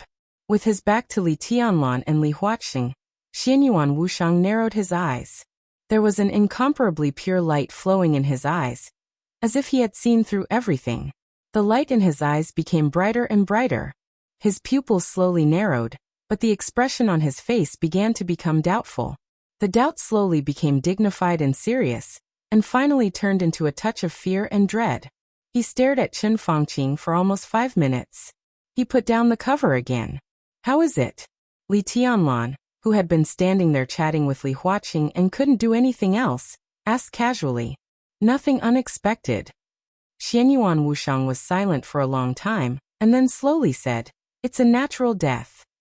No one could see his expression. Obviously, this was not the truth. But this was the only thing Xianyuan Wushang could know. From Chen Fangqing's body, he could vaguely feel that something was wrong. This feeling was vague, but his instinct told him that such a death was definitely not a normal death. But the problem was Xianyuan Wushang knew that it was not a normal death, but he didn't know how abnormal it was. He didn't know at all. Chapter 1085. No one believed Xianyuan Wushang's words. Just like the forensic doctor's conclusion that Chen Fangqing died of natural causes, no one believed it either. Such a death was too coincidental, and there were great benefits behind such a coincidence. So even if it was a natural death, some people tried to turn it into a conspiracy. Xianyuan Wushang was a doctor, but he was unknown and had no authority to prove it. In the eyes of others, his so-called natural death was just a formality that Li Tianlan had brought a person here to go through the motions and give the conclusion of natural death. People didn't even believe that Xianyuan Wushang was a doctor. This conclusion couldn't stand scrutiny, and no one would believe it at all. But at the very least, Li Tianlan had to show his attitude. As the new group became more and more clear, and people kept changing their positions under the influence of the Flourishing Age Fund, Li Tianlan's attitude could be said to be unimportant, but it could also be said to be very important. But on the scene, no one showed any doubt about Xianyuan Wushang. Even those from the Chen family. There was an endless stream of people from the Chen family who came to mourn. After all, he was the prime minister of a country. No matter how down and out he was, ordinary people couldn't compare with him. And now most of the people who could get the news were well informed. They could know about Chen Fangqing's death. And naturally, they could see some possible developments after Chen Fangqing's death. At this time, no one wanted to offend Li Tianlan, and naturally no one wanted to offend Chen Fangqing. Anyway, it was just a trip, and no one thought it was troublesome. On such an occasion, other directors of Zhongzhou State had to show up, but it was not suitable for them to be watched for a long time. So Li Huaqing took the initiative to borrow a side hall from the Chen family, and prepared to hold a temporary meeting on the spot. When talking to the Chen family, Li Huaqing's expression and voice were very calm. But Li Tianlan, Dong Qingwudi, and Zhou Mulan all took a deep look at him. Meeting in the Chen family. Everyone knew what it meant. The Chen family was not far from the Hidden Dragon Sea. Under normal circumstances, even if there was a meeting, it should be held in the Hidden Dragon Sea. In fact, they had nothing else to do here. There was no need to stay here after showing up. Chen Fangqing's death was sudden and special. In the past 100 years, he was the first director to pass away before he even retired. Therefore, all the counselors would show up. All the counselors in Yuzhou and the powerhouses of the military headquarters would come here. In the next 3 days, all the counselors in Zhongzhou State would come to Yuzhou and wait for Chen Fangqing's funeral. If Chen Fangqing had already retired, the directors would also come before the official funeral. However, they would not appear at the same time. In fact, not all of them would appear. They would ask the secretary to help maintain the order at the scene. They would only attend the funeral ceremony for Chen Fangqing's remains. So strictly speaking, after the appearance, all the directors had nothing to do. It was enough to leave 2 secretaries to assist the Chen family. They could come again during the funeral ceremony 3 days later. But now Li Huaqing requested to have a meeting at the Chen family. Was it because the meeting was so urgent that they couldn't even make it from here to the Hidden Dragon Sea, which was less than 20 kilometers away? That was obviously not the case. This was gaining the upper hand by a show of strength. The high-level meeting held in the Chen family had a rich meaning, and the most direct meaning was Li Huaqing's dissatisfaction with Li Tianlan. Holding the meeting here not only put great pressure on Li Tianlan and the giant group, but also showed his attitude to other groups. Li Tianlan was expressionless and didn't say anything from beginning to end. The Chen family specially arranged a relatively quiet room in the backyard for Chen Fangqing. The room was not very big, so it seemed extremely crowded after the high-level people walked in. There were still a lot of people present today. Not only the 9 counselors but also the 3 deputy prime ministers of the cabinet, 2 national advisors, Speaker of Yuzhou by Zhanfang, 4 deputy ministers of the military headquarters, by Qingzhou, the deputy secretary general, and the counselors of the Ministry of Personnel, the Coalition Ministry, and other departments were all present. Li Huaqing sat in the main seat and silently looked at everyone present. Li Tianlan sat opposite Li Huaqing with a blank face. He didn't say a word and his mind was wandering. I just met the Prime Minister yesterday. Li Huaqing was silent for about 5 minutes before he slowly said, "We talked until late. Last night, he was still discussing the development of Zhongzhou State with me. Who could have thought that today?" There was an extremely sincere regret and sigh in his tone. No one knew what he really thought. Guo Wentian took out a cigarette and lit it. He said slowly, "We've been communicating a lot recently. The Prime Minister has been under a lot of pressure recently, and often suffers from insomnia. His headache is an old problem, and he's talked to the doctor about it, but the doctor didn't have a good solution. He just prescribed some painkillers and told him to rest well." Guo Wentian laughed at himself and said, "Pay attention to rest. As far as I know, the Prime Minister's work and rest have been extremely chaotic in recent years, and a lot of things have happened recently. How can he have any rest?" There was silence. The Prime Minister has always been very concerned about the affairs of the cabinet. The Prime Minister's vision has always been very long-term. He pays attention to the future of the cabinet. At the same time, he often reflects on the past of the cabinet, combines the past with the present, summarizes the experience, and explores the future road. A few days ago, the Prime Minister mentioned to me that the future of the cabinet still needs new ideas, a new atmosphere, and 100 schools of thought contend. Many years ago, we vigorously supported agriculture, and later, we vigorously supported industry. These correct measures have established our position in the world today. In recent years, our eyes have been locked on finance and energy. For other fields, there has been a certain neglect, so we have also missed some opportunities. So the Prime Minister feels that after the election, we should promote some talents from various aspects and enrich the breadth of thinking of the cabinet. He said that no field of the country should be abandoned. A cabinet member suddenly said in a calm and unhurried tone. Li Tianlan raised his eyelids and glanced at him, but still did not speak. The speaker was He Zhengnan, a cabinet member who had been very low-key in recent years. The so-called cabinet member was theoretically at the same level as the deputy prime minister, but in fact he had great influence but did not compete for the position of deputy prime minister. Strong people had real power in their hands, and they also had their own fields. But most of the time, they cooperated with the work of the cabinet. In other words, they cooperated with the work of the real master of the cabinet. A few years ago, He Zhengnan had been in a state of semi-retirement. After this election, he was bound to retire. No one thought that in this matter, he would rush out after Guo Wentian to be the vanguard. He Zhengnan felt Li Tianlan's gaze and nodded to him, smiling politely and respectfully. He was the backbone of the Prince Group, but he could not be regarded as one of the core members. However, Chen Fangqing died suddenly. In today's Yuzhou, he was already a relatively important figure that Guo Wentian could pull out, and Guo Wentian also gave him an offer that he could not refuse. Originally, He Zhengnan did not intend to express his position in this matter. The fields he was in charge of overlapped with Wu Zhengmin's in many places. In other words, he worked with Wu Zhengmin in the cabinet. After Wu Zhengmin entered the cabinet, he quickly straightened out the relationship. After experiencing the means of this old fox who had carried the flag for the Li family for more than 20 years, He Zhengnan chose to give in. Although he was still in office, he did not have much time to show up in the cabinet. In theory, the situation and rise and fall of the major groups in Zhongzhou State had little to do with him. But his son was now in a critical period. His son was now the mayor of East Mountain Province's Kojima City.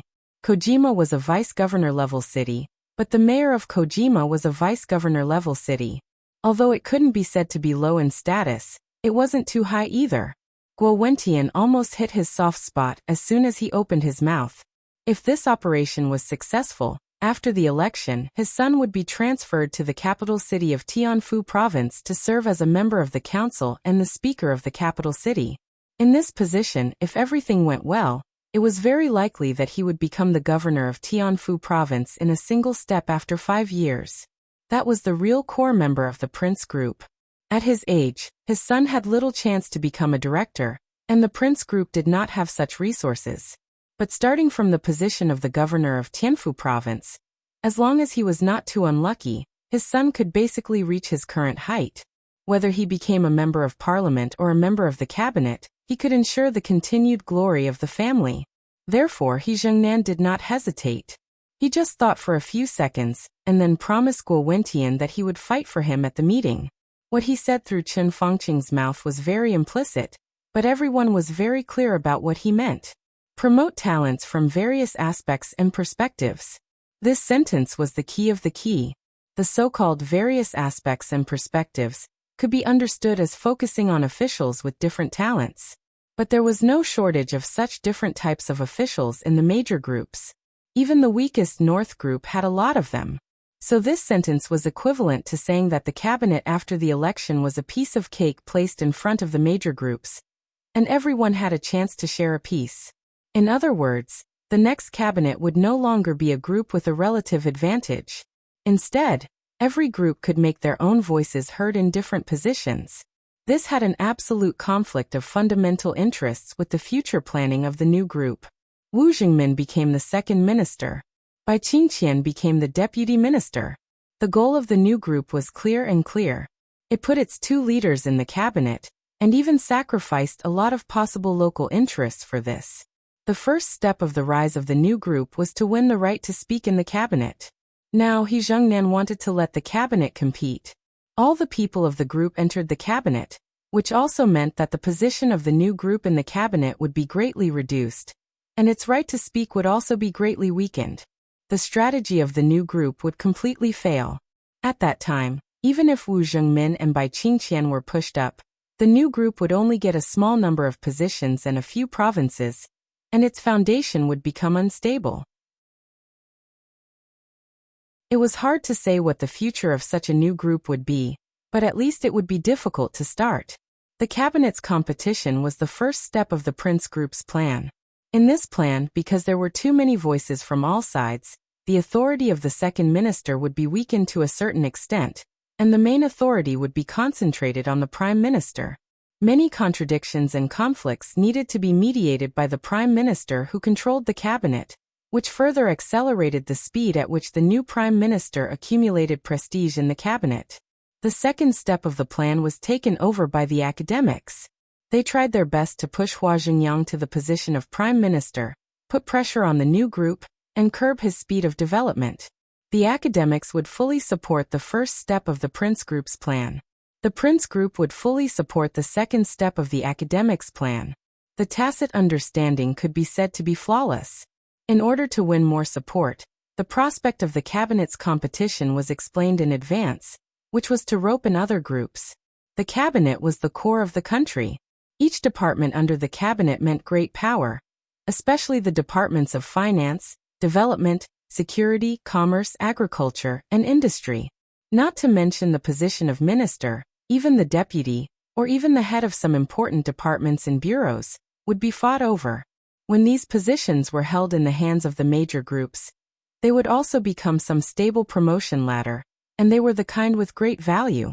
Such positions, no matter how many there were, no one would complain. Since He Zhengnan had said this on behalf of the Prince Group, it was equivalent to a promise from the Prince Group and the academics. Such a promise couldn't be stingy.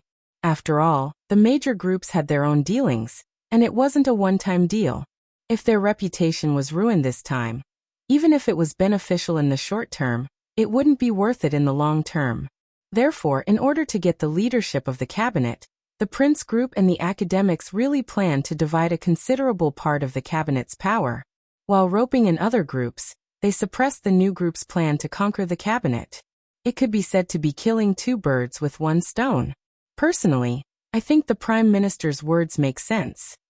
He Zhengnan looked at Li Tianlan and immediately shifted his gaze. He wasn't too afraid of Li Tianlan. Li Tianlan did bring a lot of pressure to people. But no matter how arrogant Li Tianlan was, he wouldn't go so far as to kill his entire family just because of a few words. Everyone present knew this very well. Therefore, he continued to speak, expressing his attitude. It's simply a penetrating insight. I also hope to see a cabinet with diverse thinking. The death of the Prime Minister is a huge loss to Zhongzhou State, but we should unswervingly follow his path. Time will prove that he and we are both right. That is to say, I'm wrong. Li Tianlan suddenly asked. His eyes fell on He Zhengnan, his eyes bright and unblinking. In fact, no one mentioned anything about him, but Li Tianlan just took it personally. No one thought he was stupid. He just sat there quietly, but as he spoke, everyone could clearly feel a kind of incomparably cold and stiff pressure. He Zhengnan moved his mouth and was about to speak. Li Tianlan suddenly said, "Have you really seen the Prime Minister recently?" He Zhengnan was dumbfounded. Everyone's eyes shifted to him. At this juncture, He Zhengnan could not take half a step back no matter what. He braced himself and nodded, saying naturally, "Of course. Of course." "I don't believe it," Li Tianlan said lightly. "I don't believe the Prime Minister would say this to a dispensable cabinet member like you. It's not essential." This was an understatement, but in He Zhengnan's ears, it had the effect of killing people. He Zhengnan's face suddenly turned red. But before he could explode in anger, Li Tianlan had already continued. "I will send someone to investigate this matter. Your specific whereabouts these days will soon be investigated. Here, today you can say whatever you want, even in the name of the Prime Minister. But today everyone is sitting here. If you haven't seen the Prime Minister, it is tantamount to deceiving the entire Zhongzhou State. At that time, even if Zhongzhou State does not touch you, I will make you pay the price." He Zhengnan's body stiffened. His snow-white beard trembled and his face was a little pale. "Your Majesty is really domineering," Hua Zhengyang suddenly said with sarcasm. Li Tianlan glanced at him.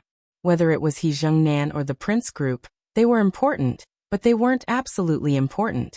Everyone knew that whether the new group could conquer the cabinet or not had a direct and absolute relationship with whether Hua Zhengyang could become the new Prime Minister. He was the biggest obstacle on the way to the rise of the new group. I don't want to be deceived, especially in the name of a dead man. Everyone is very clear about the Prime Minister's character. He distinguishes between merits and demerits. No one will deny what he has done. Such a person should be respected enough. But if someone uses his death to seek benefits for themselves, then where does the Prime Minister stand? Where does the cabinet stand? I will investigate it clearly and make some people pay the price. I do this to be responsible for Zhongzhou State. Li Tianlan's voice was cold and tough. The conversation seemed to be at an impasse. Li Huaqing silently watched the other people in the room without batting an eyelid. Hua Zhengyang's eyebrows twitched slightly. He wanted to say something, but he held back. Li Tianlan's words were equivalent to the most naked threat. He was not only threatening He Zhengnan. It was also Hua Zhengyang. He Zhengnan spoke in the name of Chen Fangqing. Li Tianlan used Zhongzhou State to fight back. Be responsible for Zhongzhou State. Li Tianlan was already qualified to say this.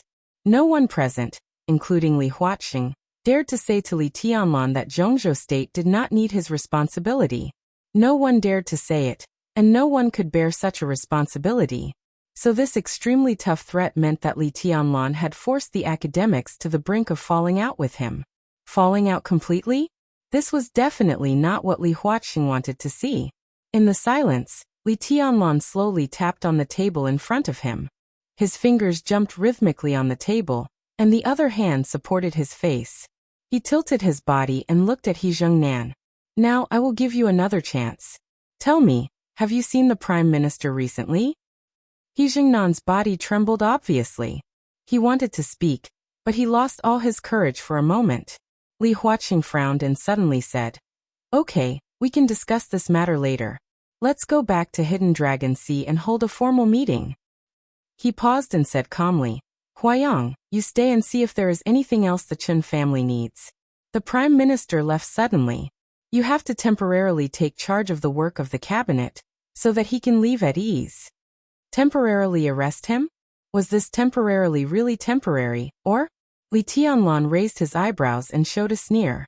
"Li Huaqing, did you want to set the tone directly?" Ji Wenzong and Wan Qingyan also raised their heads at the same time, looked at each other, and wanted to speak. But Li Tianlan had already beaten them to it. "I'm different." He didn't finish his words either. It was because at the instant he spoke, cries of grief suddenly sounded from within the Chen clan. Wails of despair and misery filled the air. Such a sound was very common in the news of Chen Fangqing's death.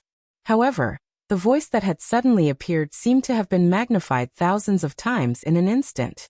Li Tianlan was stunned. The next moment, the door of the temporary meeting room was suddenly pushed open. Li Huaqing's secretary Ma Si rushed in a panic. Behind Ma Si, the secretary of Hua Zhengyang and Wu Jingmin also rushed in. "President, everyone." Ma Si's breathing was a little short, and his face was extremely ugly. When he spoke, he subconsciously looked at Li Tianlan, with a touch of fear in his eyes, avoiding eye contact. Li Tianlan's heart sank for no reason. Ma Si's voice was like an icy wind, blowing quickly through the meeting room, and into everyone's heart.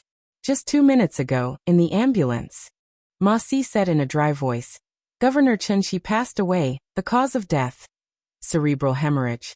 There was a dead silence. Li Tianlan's body stiffened in place. His face became completely livid. Chapter 1086. The crowd hurried, and the huge mansion of the Chen family was completely shrouded in a desperate and tragic atmosphere. The male relatives of the Chen family could barely support their bodies to receive the guests, but the women had completely lost their souls. There was no more sorrow, no more crying. Everyone sat in the morning hall in a daze, like puppets placed in the morning hall. A brand new morning hall belonging to Chen Shi was quickly set up. The number of people who came to the Chen family increased in less than 2 hours after Chen Shi's death. The news of the death of the father and son of the Chen family spread from the temporary conference room. The resolution had been formed, the documents were sent to various places, and the major media software pushed the news at the same time. At this time, almost all of Zhongzhou state had known that the Prime Minister and Chen Shi died on the same day. Li Tianlan was still the biggest suspect. Chen Fangqing's death shocked people and Li Tianlan's madness. But Chen Shi's death made almost everyone angry. It was too much. Everyone felt the same way. Li Tianlan was challenging the most basic bottom line that the whole Zhongzhou state had formed for hundreds of years. Killing the Prime Minister, killing the governor. If he could get through this safely, who would he not dare to kill in the future? Status was meaningless, position was meaningless, power was meaningless, and everyone in the whole Zhongzhou state would be shrouded in the shadow of Emperor Dong's palace. Would such a Zhongzhou state still be Zhongzhou state? Not anymore. The answer was yes. Not anymore. Such a Zhongzhou state was a cage. Perhaps no one would sympathize with Chen Fangqing and Chen Shi, but when they got the news, countless people started to unite and began to resist Li Tianlan. Power and the privileged class were unpopular in the eyes of most people, but they must exist. This was the most stable part of the order. Such stability was magnified to some extent, and became one of the sources of social stability. When the so-called privilege and power were killed by people who ignored the rules, regardless of the impact, such people became lunatics in the eyes of everyone. A lunatic who must die. The news of the death of the father and son of the Chen family was like a thunder, arousing endless killing intent and hostility. The most obvious and the first thing to show was the number of people who came to the Chen family to offer their condolences. The deputy speaker of Yuzhou province arrived first. Nobody thought too much about the deputy speaker who had the background of Special Warfare Group. Closely after that, the deputy mayor of Yuzhou province, the director of the development committee and the deputy minister of the Ministry of Personnel arrived. Everybody sensed something unusual. The patriarchs of the rich and powerful families brought their core members to pay a visit. Some of these patriarchs were close to the prince group, some to the north group, and some to the giant group. But all of them came. They remained silent, expressing their support for the Chen family in silence. The meeting in the temporary conference room continued. Li Huaqing, who had originally planned to move the venue, once again chose to continue the meeting after hearing the news of Chen Xi's death. Li Tianlan did not come out again. But everyone could imagine how fiercely Li Tianlan, even Dongqing Wudi, Wu Jingmin, and the others were suffering now. The meeting had been going on for nearly 5 hours. The sky had already darkened and night had fallen. The mansion of the Chen family was bustling. A large number of officials gathered here. After coming here, except for those who had urgent matters, they were not in a hurry to leave. Even if a few left, they left their secretaries here. More and more people came to the Chen family. After dinner, these people still gathered in 2s and 3s, occasionally glancing at a certain corner. In that corner, the chubby Xianyuan Wushang, who did not look aggressive at all, was sitting there silently, with a cup of cold tea in front of him. Xianyuan Wushang's expression was even gloomier than Li Tianlan's. Every few seconds, the gazes from every corner would sweep past him, intentionally or unintentionally, with disgust and disgust that they wanted to hide but couldn't. Xianyuan Wushang knew very well that this disgust and disgust was because he came with Li Tianlan, and people all knew that he was Li Tianlan's driver. If they treated him like this, how much would they feel about Li Tianlan now? These people discussed Li Tianlan. As time passed, almost the entire Zhongzhou state hated Emperor Dong's palace. It was said that several counselors from other places had now arrived in Yuzhou and were on their way to the Chen family. Obviously, the meeting that had lasted for several hours was no longer an impromptu meeting. Chen Fangqing and even all the high-level members of the council were really angry, and they planned to discuss a clear result today. Xianyuan Wushang did not want to think about what such a result would be, but he was very clear about it. He knew that this time he was in big trouble. If Chen Fangqing's death was a huge trouble for Li Tianlan, then with Chen Xi's death on the same day, this trouble had now evolved into a near-fatal crisis in just a few hours. To Li Tianlan, Emperor Dong's palace, and the giant group. If this matter was confirmed, then it was no longer a question of how the strength of the new group would shrink. It was no exaggeration to say that this was a question of whether Li Tianlan and Emperor Dong's palace could continue to exist. No, this was no longer a question, because Zhongzhou state could not allow such a thing to exist. And such a thing did not even need to be confirmed. The current situation was that everyone was suspecting Li Tianlan. When everyone thought it was Li Tianlan who did it, then it didn't matter who the real culprit was. Zhongzhou state's patience had obviously reached its limit. Xianyuan Wushang didn't know how much time he had left. Maybe 1 day, maybe 3 days, maybe a week, but no more than half a month. During this period, if Li Tianlan and Emperor Dong's palace could not come up with enough evidence to prove their innocence, then the entire Emperor Dong's palace would be completely destroyed, and Zhongzhou state would do everything to kill Li Tianlan. Without any hesitation, without any apprehension, at all costs. As long as Zhongzhou state made up its mind, Li Tianlan and Emperor Dong's palace must die. This was a fact that did not need to be stated. It was very simple. If Li Tianlan was alive, then every high-level official in Zhongzhou state would face the irresistible threat of death. Therefore, the capital of a nation Yuandu would be fully used to kill Li Tianlan and erase everything related to him. Poison gas, bombing, surprise attack, assassination, seduction, even war, even nuclear war. Emperor Dong's palace did not have nuclear weapons, and their biggest deterrent was Li Tianlan himself. When Zhongzhou state made up its mind to eradicate Li Tianlan, they would not hesitate to take out all their trump cards. Li Tianlan was very destructive. Then they would surround him with a crowd. 100,000, 200,000, 500,000, 1 million, 2 million. The army was endless, and all kinds of high-tech weapons emerged one after another. This was not an exaggeration. If Li Tianlan could not prove his innocence, Zhongzhou state would inevitably do so. As long as there were people alive in Zhongzhou state, they would do so. At that time, The so-called new group would become a joke. Emperor Dong's palace would become ruins. And Li Tianlan would inevitably die. This was something that needed no doubt. And with Li Tianlan's death, the entire giant group would also embark on the old road that once happened in another miracle city. Dongqing Wudi by Qing Qian, Zhou Yuanshan, Dongqing Qiuqi by Zhanfang by Qing Zhao, everyone would be liquidated. Xianyuan Wushang took a deep breath. Compared with the urgency of the situation, he felt more humiliated. He could feel that something was wrong with Chen Fangqing's inexplicable death. But after thinking about it for an afternoon, he had no idea what was wrong or how to prove it. As for Chen Shi, he once wanted to get close to Chen Shi's body, but he was stopped by all the Chen family members with red eyes. The situation was already very dangerous. In this situation, if Zhongzhou State attacked Li Tianlan fiercely enough, maybe by tomorrow, Wu Zhengmin or Dongqing Wudi would take the blame and resign. And this was just the prelude to the decline of the giant group and Emperor Dong's palace. Xianyuan Wushang suddenly stood up. He walked to a corner, took out his mobile phone and dialed a number. The phone rang twice and was quickly connected. Xing Tian's steady and heavy voice sounded on the other end of the phone. Your Highness. How did Chen Shi die? Xianyuan Wushang asked. There was a silence on the other end of the phone. 2 seconds later, Xing Tian's heavy voice sounded. I don't know. Then change from not knowing to knowing. Try. I want the information of the mastermind, even a clue. Xianyuan Wushang's voice was extremely cold and ruthless. If necessary, you can die. Okay.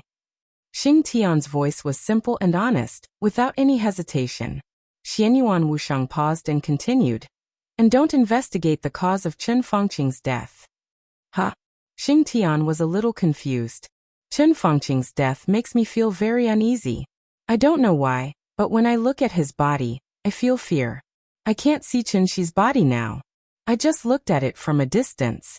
That feeling doesn't make me feel uneasy, but it makes me very annoyed, very annoyed. Xing Tian was silent for a while and said softly, I'll start investigating now. Xianyuan Wushang said that he could die if necessary, but from his words, Xing Tian clearly sensed something different. Because Xianyuan Wushang felt different. This feeling was worth relying on. The different feeling meant that the people who killed Chen Shi and Chen Fangqing might not be the same group of people. If he investigated the cause of Chen Fangqing's death, he might die instantly. But investigating Chen Shi might not be the case. Xing Tian silently hung up the phone. The wind and snow were still blowing outside the window of Yuzhou. It had been snowing for a day, and the whole of Yuzhou was covered in a cold, silvery white. Xing Tian stood in front of the window for a while, then slowly turned around and sat on the sofa. His huge body seemed to have become absolutely quiet the moment he sat down. Breathing, heartbeat, everything became inaudible. Xing Tian reached out and grabbed something in the air. The air twisted in his hand and finally turned into an incorporeal brush in his palm. He grabbed again with his other hand. The air seemed to have been pulled down by him, making a crisp sound.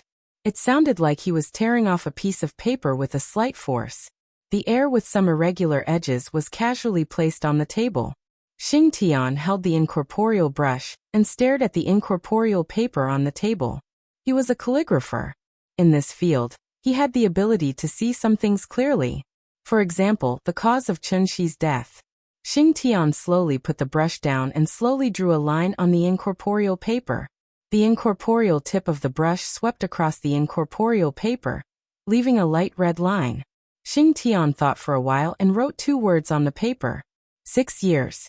Before he finished writing the 2 words, the incorporeal red line disappeared. Xing Tian was stunned. He knew that the starting point he was looking for was Li Tianlan, but Li Tianlan couldn't be the starting point. He drew another line and wrote down 2.5 years. The light red line appeared steadily on the paper. The tip of the brush began to tremble. Xing Tian wrote a line. Qi Mulan died. In the blink of an eye, countless densely packed words suddenly covered the empty piece of paper.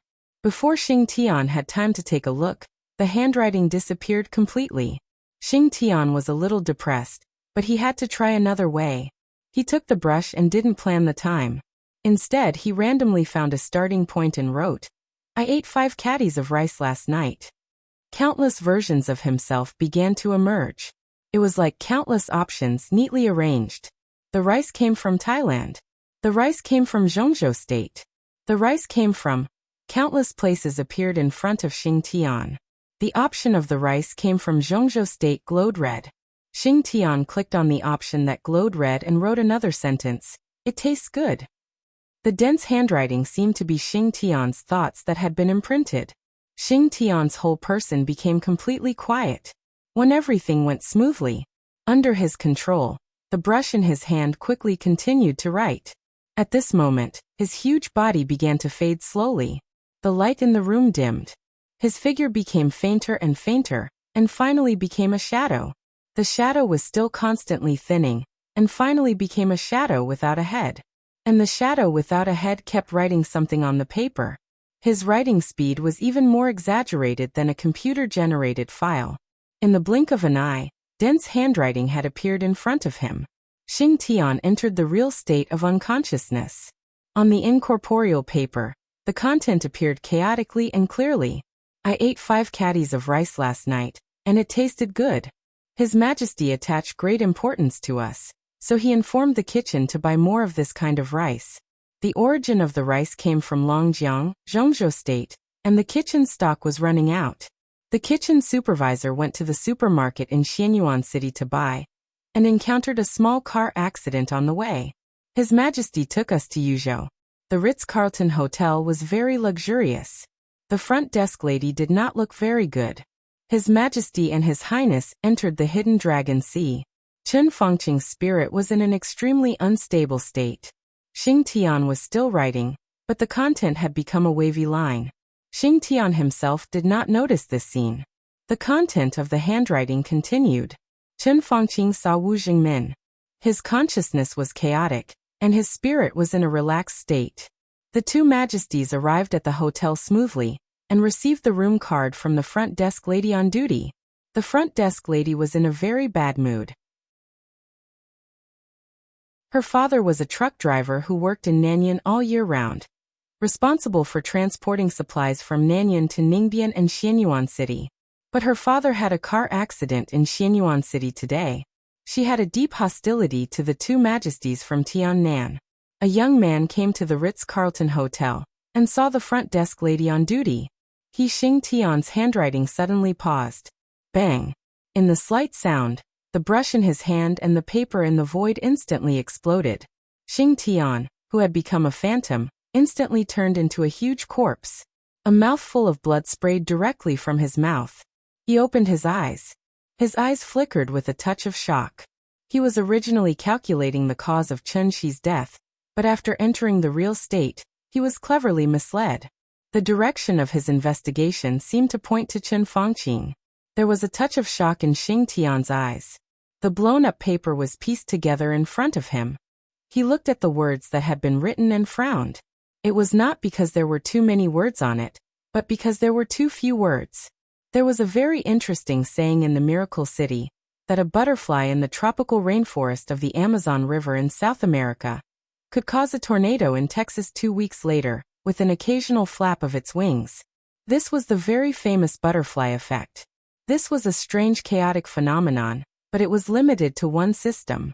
Xing Tian was a calligrapher, and his ability was more comprehensive. He could cross multiple systems in all directions. Starting from a small thing, it formed a huge chain reaction. There were countless explanations to explain the cause of Chen Fengqing's death from this aspect. Now there were billions of people on the earth, so there might be billions of explanations for Chen Fengqing's death. These explanations were correct to a certain extent, but not completely correct. From the perspective of the butterfly effect, Chen Fengqing's death might be because a beggar in Zhongzhou State sneezed, or it might be because a group of Star State high school students made a beautiful 3-point shot. These reasons were real and objective. They were right and wrong. Xing Tian looked at the paper silently. What would happen if he continued to write on this paper? He started with the dinner he cooked as a starting point, and then found lines that could be constantly developed and changed. For example, the kitchen supervisor had a small car accident. For example, Li Tianlan and Qin Weibai arrived in Yuzhou and returned to the hotel. For example, Chen Fangqing met Wu Zhengmin. For example, the receptionist of the hotel was the daughter of a truck driver. These were 4 things, but if he continued, each of them had infinite development possibilities. The receptionist might have a relative who was an official, and he wanted to help the receptionist solve the problem. Maybe her boyfriend was a rich young master, and he planned to use his power. Involvement. Xing Tian now had 4 lines in his hands, and these 4 lines would be involved in any direction, and it would be more and more people would be involved. Each line had tens of thousands of different twists and turns. When more and more people were involved, these 4 lines would eventually merge in one direction and become a line. All the people involved would become branches, and then develop again. Eventually, it would definitely touch Chen Shi, and then touch the behind-the-scenes manipulator who killed Chen Shi. This could be said to be the butterfly effect. But more accurately, it was cause and effect. There was cause and effect. This was the power of cause and effect, and also the ability of calligraphers. However, the direction of Xing Tian's investigation was obviously disturbed. Before his 4 lines formed an absolute connection, a young man suddenly appeared in the story. The brush and paper in his hands all exploded because of the appearance of the young man. Xing Tian didn't know who he was, but he was sure that the young man had an absolute relationship with Chen Fangqing's death. And this was something he couldn't write, even if he died. Xing Tian sat on the sofa, silently thinking about a way to get around this interference. He changed the pen and paper again. Just at the moment when the tip of the pen was about to touch the paper, an earth-shattering sound suddenly rang in his ears. The sound was so loud that it almost completely shattered his whole consciousness in an instant. Xing Tian's brain was instantly in chaos. He turned his head in disbelief and looked at the door. Opposite the door was Li Tianlan and Qin Weibai's bedroom. That was the origin of the loud noise. And Qin Weibai was still in the bedroom.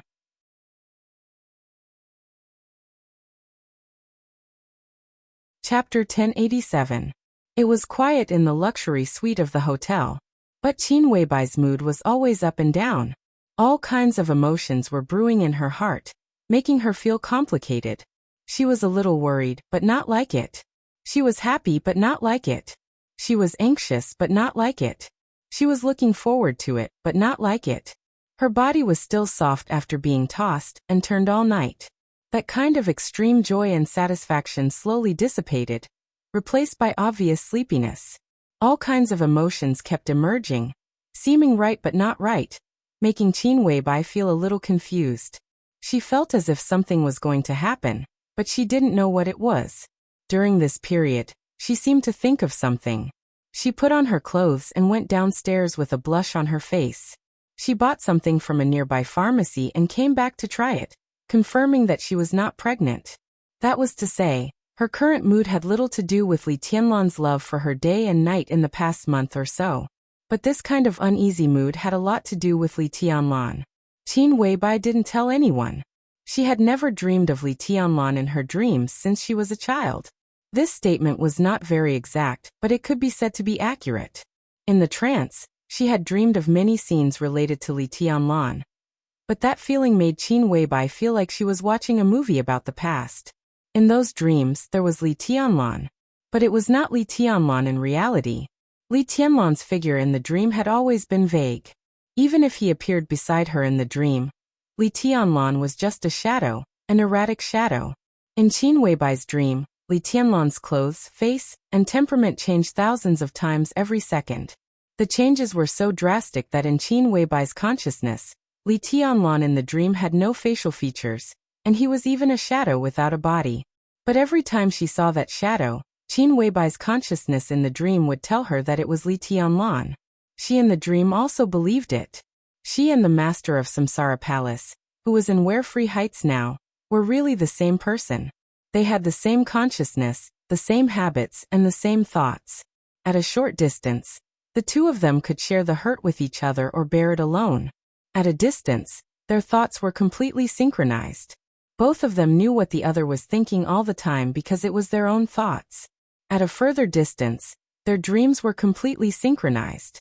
To be exact, when the master of Samsara Palace was in the southern hemisphere, and Qin Weibai was in the northern hemisphere, when they were resting at the same time. Their dreams were completely identical. Therefore, for the current Qin Weibai, Li Tianlan was a ghost that had been lingering in her consciousness since she was a child. She kept synchronizing with the master of Samsara Palace, and eventually became the same person. They had the same thoughts, so naturally they had the same feelings. Therefore, there was no obstacle for her to accept Li Tianlan. But she had always been confused. She loved him so much, and was willing to give everything for him. But why was Li Tianlan just a shadow in her dream? More than 2 years ago, after the Eternal Sword of Mormons, the shadow that belonged to Li Tianlan, which was constantly changing every moment, began to appear more and more in Qin Weibai's dreams. Qin Weibai knew what was going on. This was the master of Samsara Palace's entrustment. In the past, Qin Weibai would also dream, but the source of Li Tianlan in her dreams was the master of Samsara Palace. Now the illusory shadow representing Li Tianlan frequently appeared in her dreams because, in a sense, the other Li Tianlan was already dead. She might not be completely dead, but she was definitely not alive in her current state. So Li Tianlan began to appear suddenly in her dreams. He appeared more and more often, but the shadow became more and more blurred. The master of Samsara Palace broke through the transcendent realm in the spiritual field in the Eternal Sword. Now, Qin Weibai was improving every moment. There was no obstacle for her to enter the so-called transcendent realm. Before she went to the desert prison, she had been close to the so-called extreme realm in the spiritual field. Therefore, she consciously built a garden in her dream. A garden where sunlight and flying snow danced together. That was her most hidden territory, and the starting point of all her dreams. Qin Weibai's only regret was that there was no Li Tianlan in that garden. She even thought more than once that if she could completely connect her consciousness with Li Tianlan's and form a certain degree of thinking synchronization, then in her dreams could she also bring Li Tianlan into that garden, and let their dreams be completely connected? In this way, even if she was not by his side in the future, she could see him in her dreams. It was not him in her imagination, but the real consciousness of Li Tianlan in her dreams. If she let him bully her in her dreams, she would not let him be so gluttonous and unrestrained as he was now. She really thought about this problem seriously. Then she saw Li Tianlan in her dreams. A Li Tianlan in his youth. The ancient tree, the wind and snow, the dense sword marks, the boy, and the wooden sword were not things in Qin Weibai's dreams. There was only the garden in her dream, which was the source of the dream. In the source, if Qin Weibai didn't want her dream to expand freely, she could make herself stay in the garden, and see nothing out of the control of her spirit. But in such a state, she actually saw Li Tianlan. This was obviously an unusual scene. But why would such a situation occur? The teenager Li Tianlan in the dream was extremely clear and real, just like the child who really lived in Qin Weibai's dream. Qin Weibai woke up at that moment.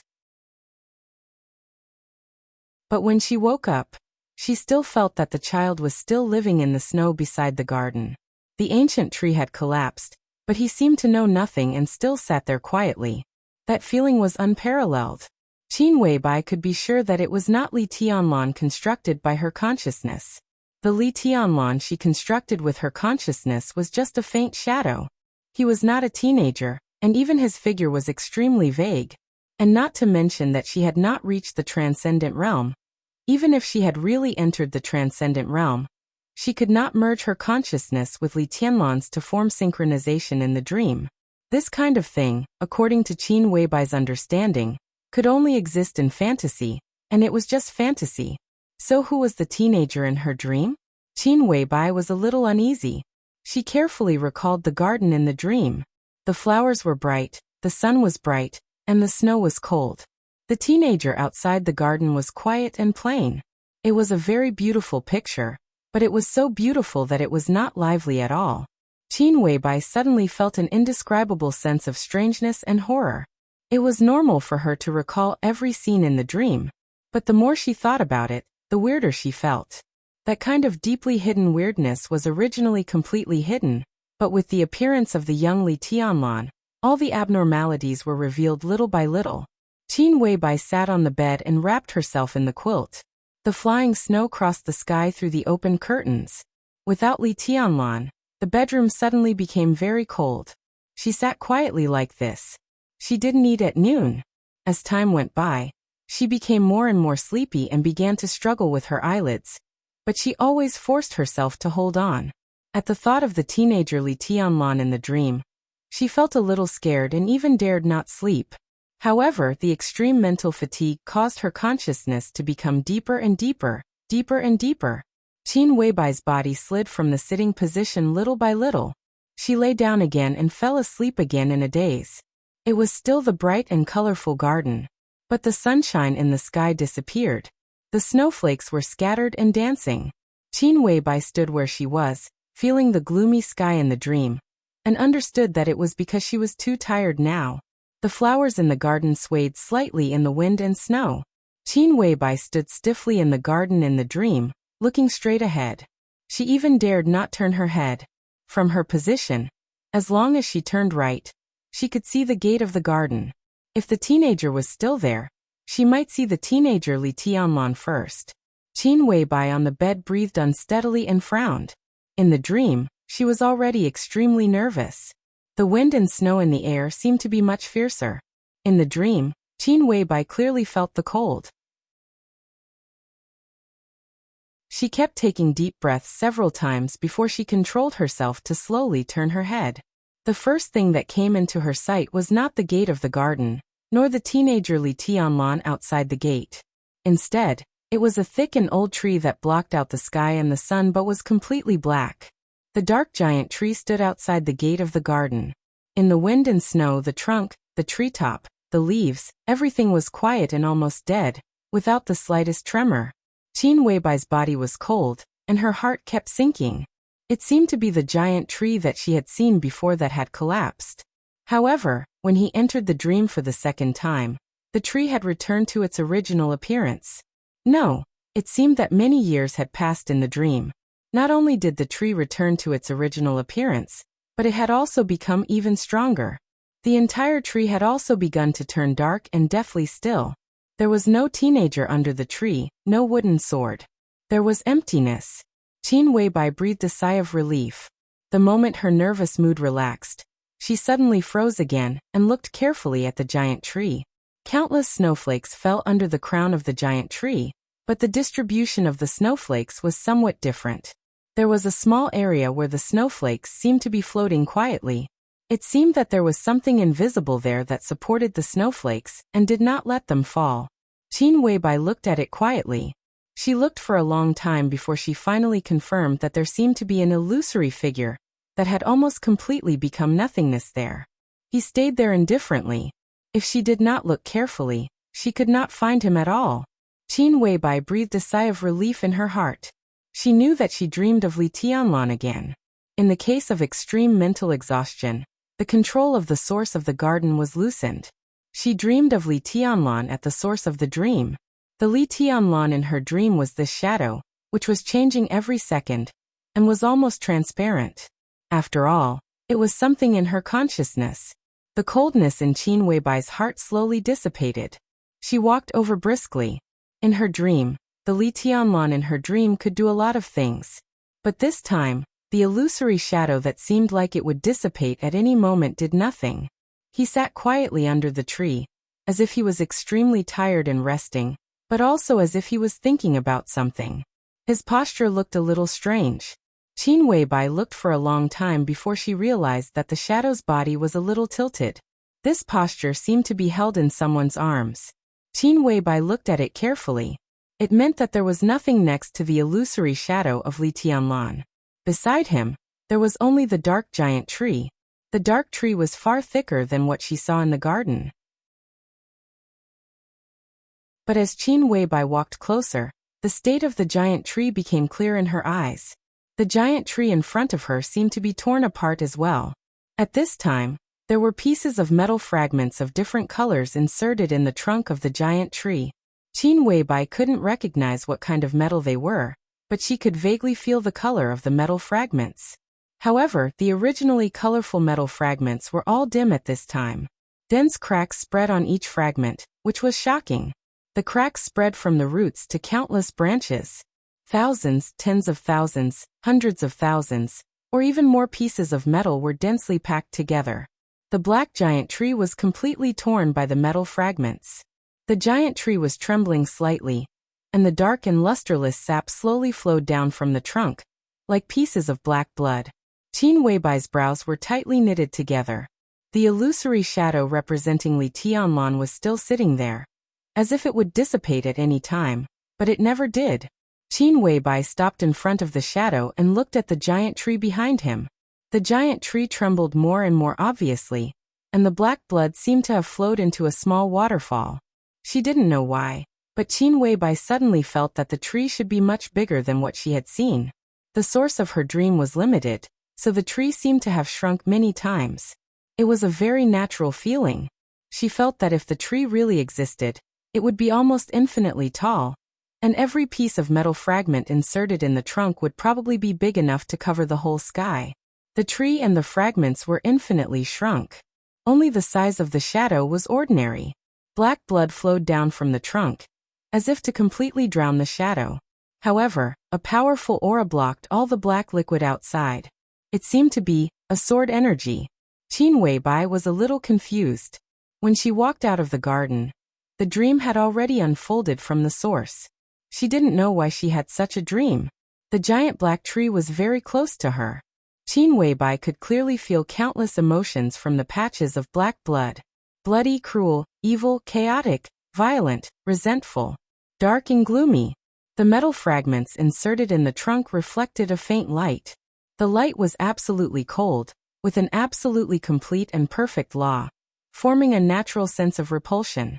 Qin Weibai really didn't dare to move for a moment. She suddenly found that whether she was close to the black giant tree or those metal fragments, she would end up horribly. She was only the safest when she was around the shadow. But the shadow itself was the most illusory. Tianlan. In the dream, Qin Weibai called softly.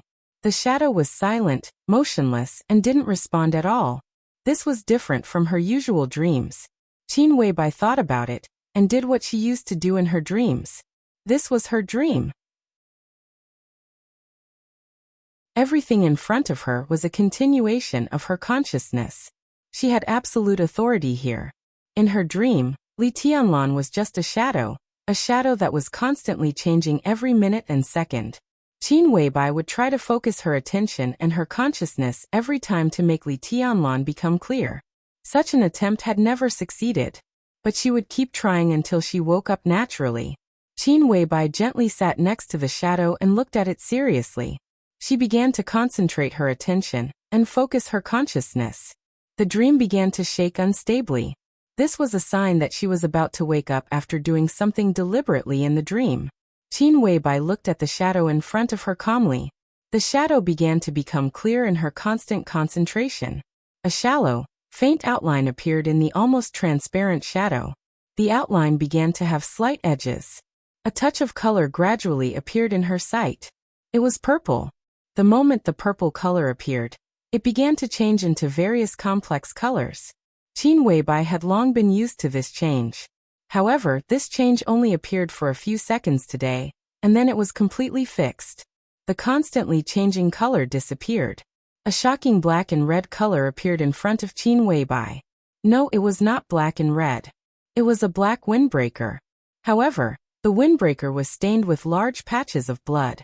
The blood was almost smeared on every corner of the black windbreaker, which looked sad and tragic. The smell of blood began to appear in the dream. The black windbreaker with a corner stained with blood became completely clear, and did not change. It did not change. Qin Weibai's heart began to sink like crazy, as if falling into an ice cave. Because this time, Li Tianlan's body was also fixed and did not change. More and more black windbreakers began to appear. The bloodstains spread all the way down. But what Qin Weibai saw was only a black windbreaker. In the dream, she did not see Li Tianlan's leg. It seemed to be cut by an extremely sharp weapon. One of Li Tianlan's leg had completely disappeared. The wound seemed to have happened not long ago. Hot blood was flowing from the wound, and the hem of the windbreaker was almost completely soaked in blood.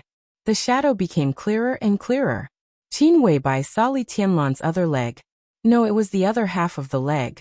His calf also disappeared, and so did his knee. Ghastly white bones and blood spread from his thigh. The surrounding air suddenly became hot and boiling. Li Tianlan's sleeve appeared. The empty sleeve was dancing feebly, and blood slowly dripped down from the cuff. His other hand still looked good, but the skin of that arm had turned bluish-gray. Dense metal fragments were stuck in every corner of his arm, tearing his finger joints and tearing his muscles and blood vessels. It was a bloody arm, as if someone had fired thousands of bullets directly at the arm at the same time. The heart-wrenching pain broke out from Qin Weibai's consciousness in an instant. She saw most of Li Tianlan's body. She saw his chest and abdomen. The black windbreaker on his chest and abdomen had long been broken, and dense wounds crisscrossed his chest and abdomen. The blood and white bones stimulated Qin Weibai's nerves wildly. On his chest, Li Tianlan's left and right atriums were completely empty. His 2 hearts had been taken out, and only blood was still flowing. Qin Weibai's body trembled violently. She had tried countless times to make the shadow that represented Li Tianlan become clear, but she never expected that the shadow would be in such a state after it became clear. It was a nightmare that she didn't want to recall in any case. She trembled and raised her head. At this moment, the shadow became completely real. She saw the shadow's head. That was Li Tianlan's head. This shadow was indeed Li Tianlan. One of Li Tianlan's eye sockets was empty and dark. The blood seemed to have completely solidified the moment the eyeball was taken out, and there was another shocking wound between his eyebrows. It seemed to be a fingerprint.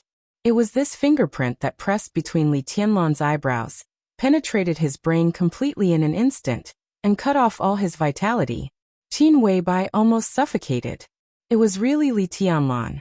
Li Tianlan's corpse. No, to be precise, it should be Li Tianlan's mutilated corpse. It was not even a complete corpse. This corpse, which seemed to have just died or fallen for countless years, sat there quietly. His face was covered with blood, but with a strange calmness and exhaustion. The moment this figure appeared, the giant black tree and the endless metal fragments behind him became completely quiet.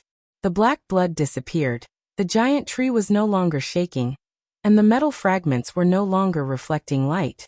All the auras also disappeared, as if all of them had become dormant and chosen to retreat. The mutilated corpse still sat quietly, not looking at Qin Weibai, just quietly looking at the distance in the dream. The world was spinning. Qin Weibai screamed out loud. Not in the dream, but in the bedroom.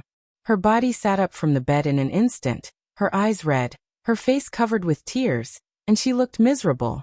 Why? Her body trembled violently. Why did I have such a dream? It's not a dream. A soft and ethereal voice rang out beside Qin Weibai. It was soft and pleasant, with a sense of intimacy. Qin Weibai was quiet for a moment. She turned her head. A figure shrouded in light sat quietly on the side of the bed, looking at her silently. Qin Weibai couldn't see her face or expression, but she could only be sure that it was a woman.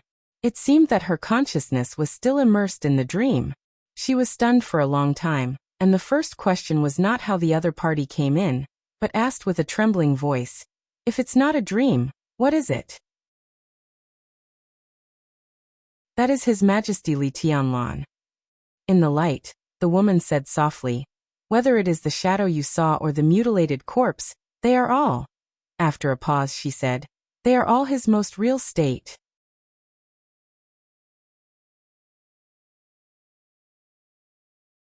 Chapter 1088. Qin Weibai didn't speak for a long time. A shadow and a mutilated corpse. The most real state.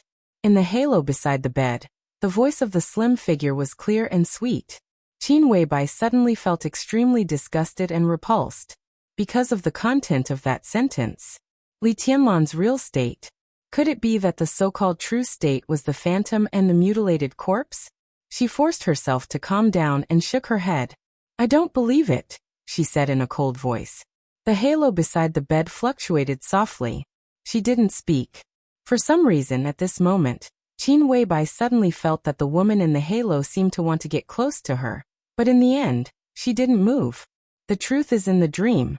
Whether you believe it or not, it doesn't change anything. The woman in the halo said softly.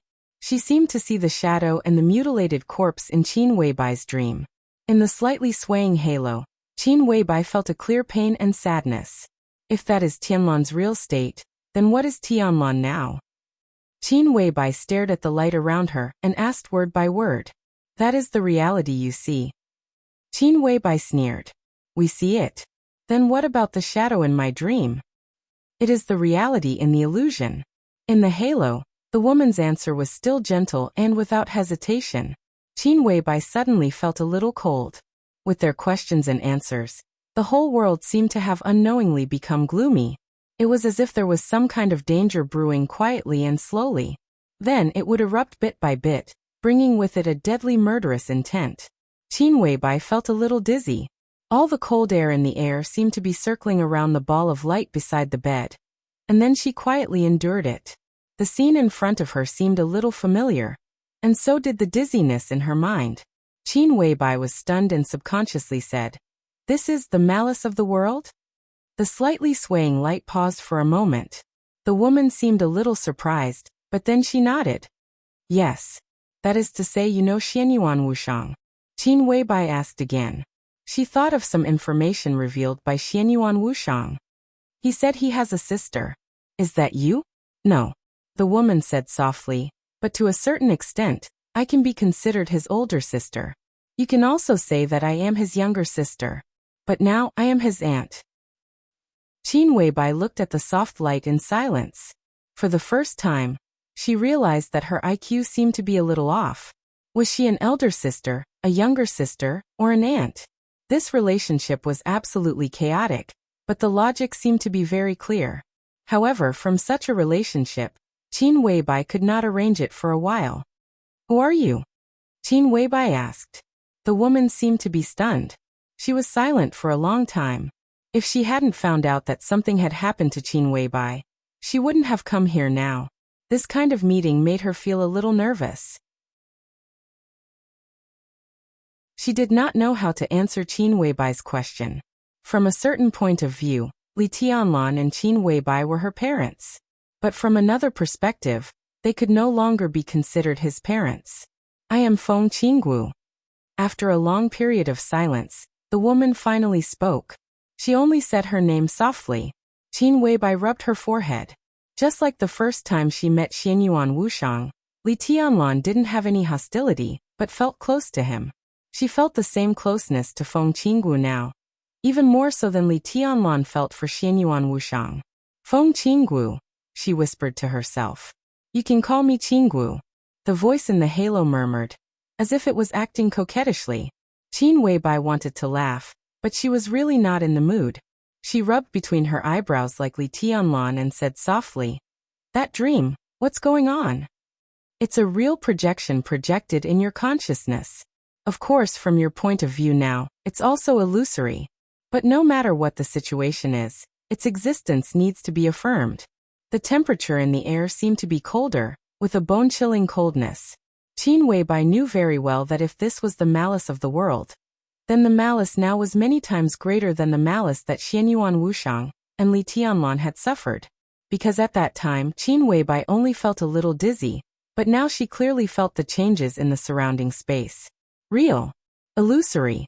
These were the two most common words, but now every time she heard them, Qin Weibai's heart would feel cold for no reason. I don't understand. Qin Weibai hesitated for a moment and said slowly, Can you give me more details? I can't say. Feng Qinggu said softly. But you can ask, maybe I can answer some. Qin Weibai did not know what to ask. Now all her mind was focused on the mutilated corpse and the illusory shadow in the dream. She did not dare to think about what it represented. Did it represent Li Tianlan's future? As soon as this thought popped up, Qin Weibai felt weak all over. Feng Qinggu seemed to know something, but Qin Weibai didn't dare to believe everything she said. But she didn't dare to disbelieve it either. The only topic she could talk about now seemed to be this. In that dream, I dreamed of Tianlan. Qin Weibai wanted to say something but stopped on second thought. That is indeed His Majesty, but not the future His Majesty. Although it is not very accurate, if we must describe it, it should be the past His Majesty. Feng Qinggu said. Qin Weibai's heart trembled slightly. Her ability to accept things was obviously not comparable to that of ordinary people. With her other self as a living example, she easily thought of a direction that others did not dare to think of. You mean reincarnation and rebirth? There is no such thing as reincarnation in this world. Feng Qinggu said slowly. It's reincarnation, not your majesty's personal reincarnation, but... Kacha Feng Qing with a voice suddenly disappeared. In Qin Weibai's sight, the empty air suddenly twisted, and a piercing coldness broke out in an instant, turning into an ice wind. Shocking ice layers began to appear in the empty air. Feng Qinggu changed the topic and said softly, "Your understanding is wrong because of the problem of the timeline. But in fact, time has no meaning. What you experience is only your own timeline. When you put time in a wide enough area, you will find that the so-called present may be the future in another area, and the future may be the past in another area. What you see now is only the past relative to your current timeline. But whether it is the present or the future, that scene has happened." Qin Weibai was in a daze. Why did I dream of this? She asked softly. You are waking up, or in other words, another you is waking up, and you have caused a synchronization in a sense. What is waking up? Feng Qinggu fell silent again. This was obviously a question she could not answer. After waking up, will I see that kind of Tianlan? I am also very awake now, and I would rather not wake up like that. Qin Weibai continued. This is an inevitable process. Feng Qinggu said slowly. It is irreversible. And from our point of view, we all hope that you can speed up your awakening, even if it is for His Majesty. Qin Weibai looked at her quietly, waiting for her explanation. Feng Qinggu was silent for a while and said softly, His Majesty's path has come to an end, and his experience is completely different from that of another you. The current level is already the peak state he can reach. He may be stronger, but it is impossible for him to break through again. Only when you gradually wake up can His Majesty really break through to that supreme realm. Qin Weibai thought for a while, and there was obvious suspicion in her eyes. Xianyuan Wushang didn't tell me this. This is not what he is qualified to know now. Feng Qingwu's tone was light. But in fact, there is nothing wrong with Tianlan's current state. He is only 24 years old. In 10 years, or even less, he will definitely break through again and become a real heavenly son. There is no sign that he can't break through, and he doesn't notice it himself. It's not that he can't break through. Feng Qinggu said calmly, he can't break through. Once he takes that step on his own, he'll be discovered. Discovered by who? Qin Weibai's heart suddenly sank. Feng Qinggu moved her body and said softly, Do you still remember that story? The other story you experienced, the end of His Majesty. Qin Weibai's body quietly tensed up. That was undoubtedly her biggest secret. How did Feng Qinggu know? That's about it. But in that world, when everything happened, we all paid attention to it. But at that time, things were completely out of control, and we could no longer control the development of things. His Majesty took that step by himself in that world, and the end was already determined. Even if he didn't die under your sword, he would die in other places. Feng Qinggu said. Qin Weibai's face was a little gloomy. You mean, if the current Tianlan breaks through again, he will die? Yes. Feng Qingwu's answer was without any hesitation. Qin Weibai sat on the bed in a daze. After a while she asked, How do you know what happened in that world? Time is meaningless. Feng Qinggu said something inexplicable and continued to say, And the situation where you are now is a coincidence of time and space paradox. This is also the result of our efforts. In order to achieve this goal, we have paid a very heavy price.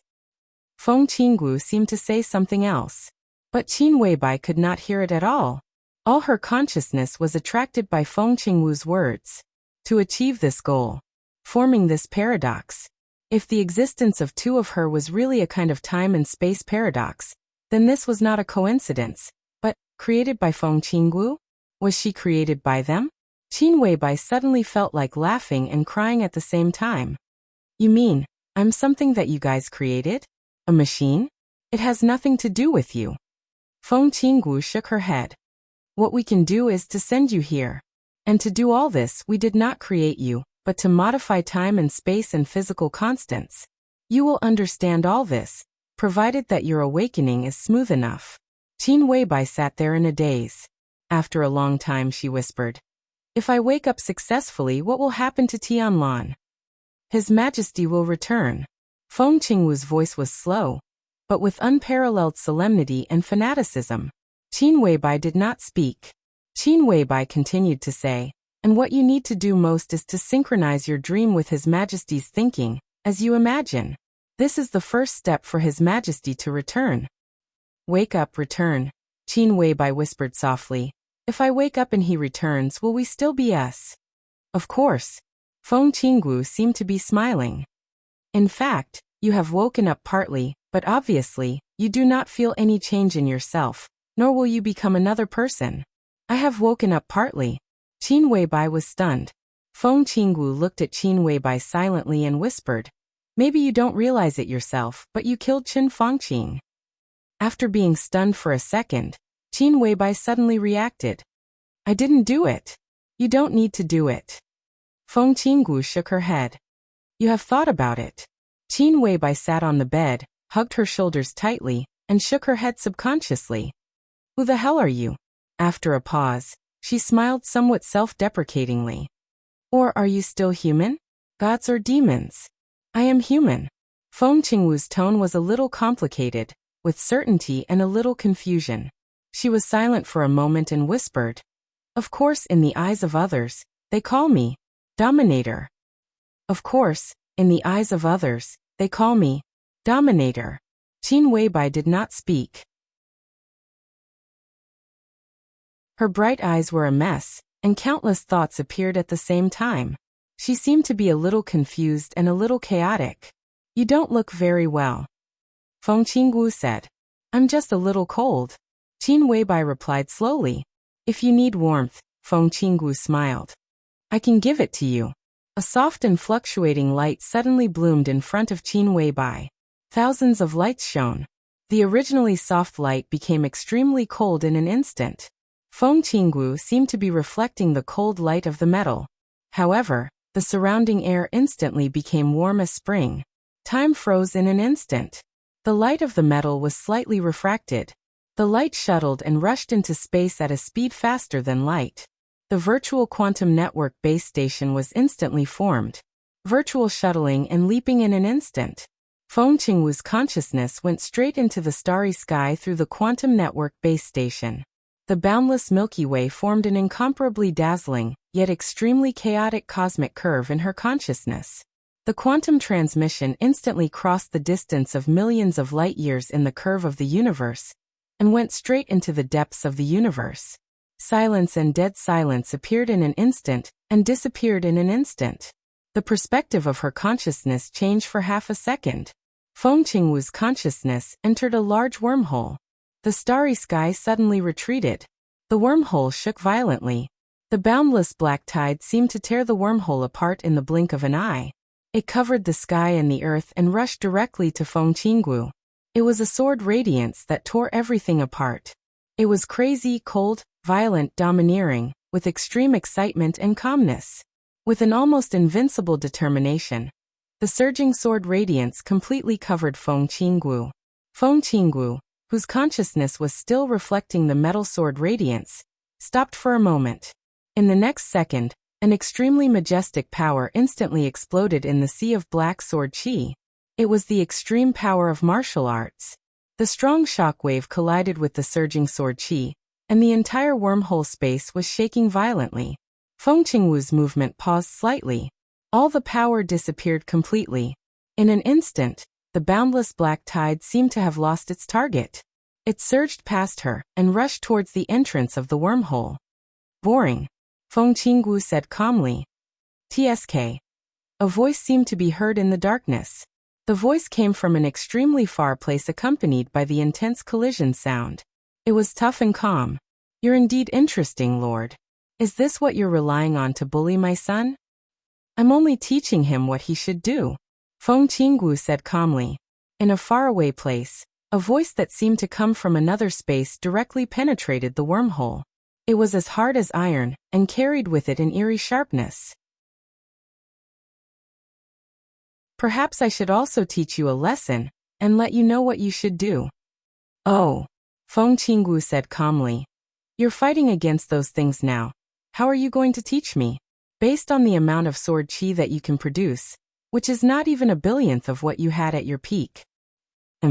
Countless sword qi shook violently. The wormhole shattered instantly. It was already a battlefield in front of Feng Qinggu. The voice from afar shattered the wormhole. Instead of bringing Feng Qinggu to her destination, it brought her to the battlefield. You're the Princess Royal of the space-time corridor. This is where you should be. The black ocean surged and roared in front of Feng Qinggu. The boundless black ocean surged up hundreds of thousands of feet into the sky.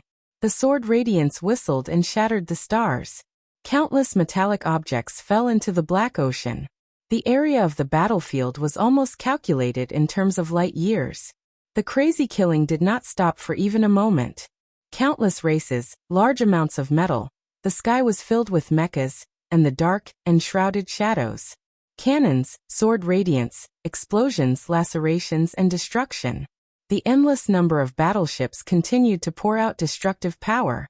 The battlefield was filled with the humans and other races fighting against the dark shadows and mechas. Tens of millions, hundreds of millions, it was vast and mighty, innumerable. Feng Qinggu sighed softly. Her body rose slowly in the void and charged towards her destination. The willpower of the god of war in the black ocean did not stop her this time. Feng Qinggu's speed increased. Boundless radiance shone from her body and became brighter and brighter. At this moment, she seemed to have turned into a shooting star that traversed the battlefield for a few light years. The radiance overflowed rapidly and surpassed the speed of light. With Feng Qinggu as the center, it spread rapidly in all directions. Deception, Genesis. Radiance shot out and stars fell. On the battlefield, the potentials of all the creatures in the neutral camp were instantly stimulated several times. All the heavily injured creatures that had lost their ability to fight were deceived. Everyone thought that they were in their peak condition. They exploded with battle power that exceeded their limits and pounced towards the nearby enemies. The battle power of all the creatures was increasing rapidly. Everyone had been deceived. At this moment, everyone thought that their strength had suddenly made a huge breakthrough. Everyone also showed their strength after the breakthrough. Outside of the neutral camp, all the creatures, be it order or dark shadow, became sluggish. They were also deceived. At this moment, they thought that they had been severely injured. Some of the creatures even thought that they had died. The shooting star radiance that Feng Qinggu brought along traversed the entire battlefield. It rose infinitely and exploded instantly. It was as if a gigantic sun had suddenly risen in the dead silent void. The boundless black ocean instantly began to boil. The rays of the sun continued to radiate with lies. In the shortest time possible, it deceived the entire battlefield. This was the pinnacle of the path of deception. It was also the pinnacle leader of the human race on this path. This was the pinnacle of power on the path of deception. This power had a name that was recognized by all the camps. Ruler.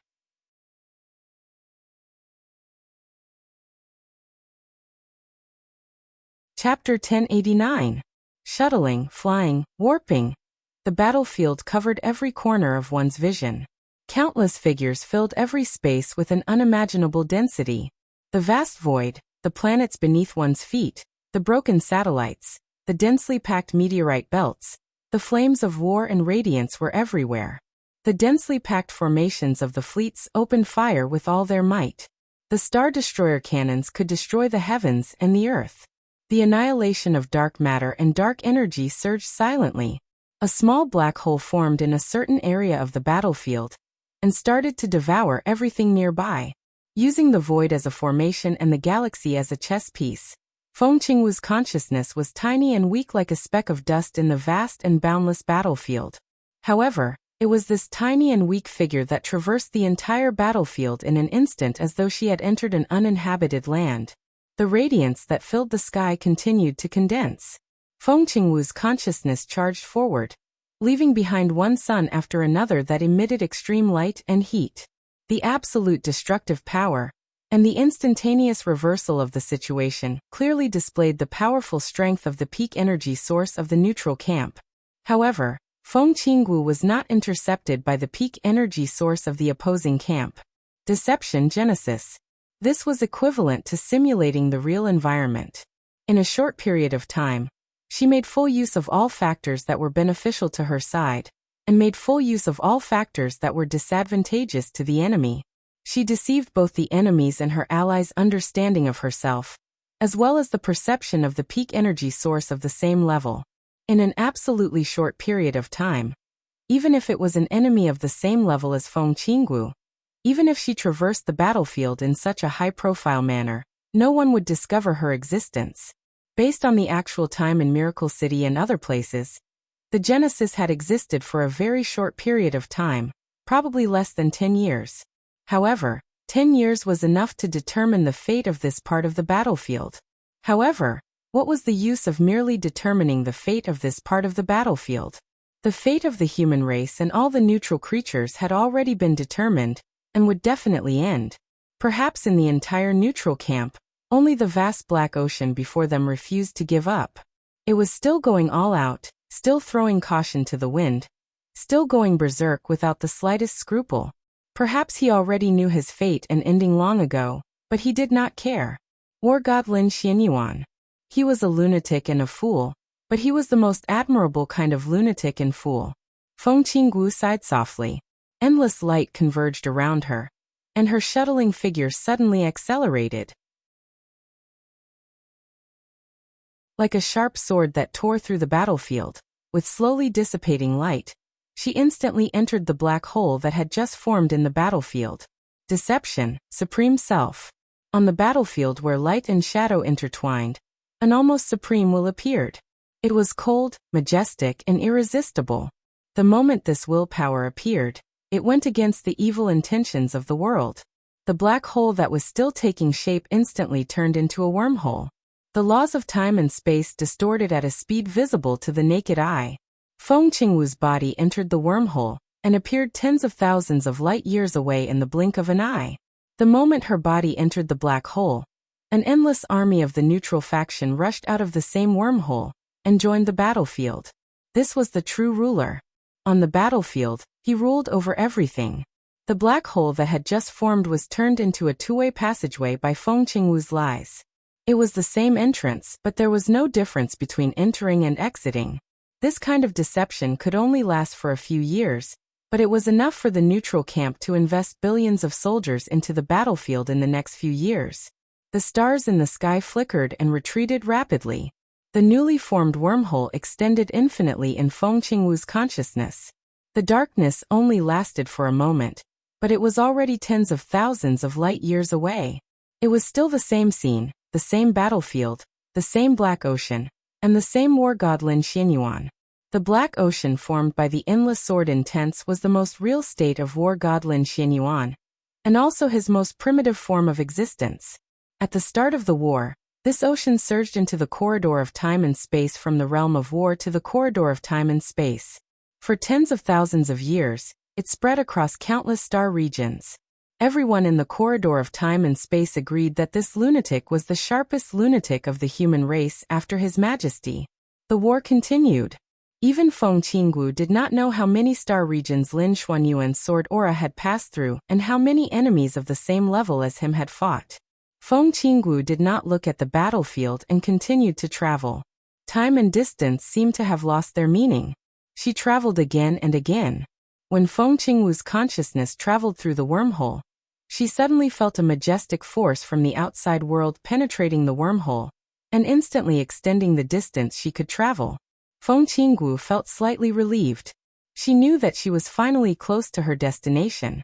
This majestic force was the aura of the War King of the corridor of time and space. In the next second, the silence disappeared completely, and there was no more killing. An extremely huge planet appeared in front of Feng Qinggu. This planet rotated slowly, almost occupying all of Feng Qingwu's consciousness. Feng Qingwu was in a trance for a moment. In front of this planet, Miracle City was like a child's toy block in front of a skyscraper. The strong contrast stunned Feng Qinggu, who had already placed all of her attention on Miracle City. She finally reached her destination. This was the capital of the corridor of time and space. Old Capital City. Feng Qinggu took a step forward. Her destination was very clear. Therefore, when she took a step, she deceived the distance between time and space. The chaotic meteorite belt and the atmosphere changed instantly. Feng Qinggu's consciousness had already appeared in an extremely huge palace. The ancient bronze palace was a little mottled and old. Faint lights flickered in every corner of the palace. The space was filled with a clear and ancient aura. In the palace, darkness and light bloomed at the same time, and disappeared at the same time. Everything was silent. Qinggu, what's the matter? A gentle voice suddenly rang out inside the palace. An extremely gentle golden light suddenly lit up in the deepest part of the palace. Like the rising sun, the golden light shone from afar. The light and darkness in front of her instantly lost all their colors. That golden light instantly became the only thing in the palace. Feng Qinggu floated forward silently for a while. The further she went, the brighter and gentler the golden light became.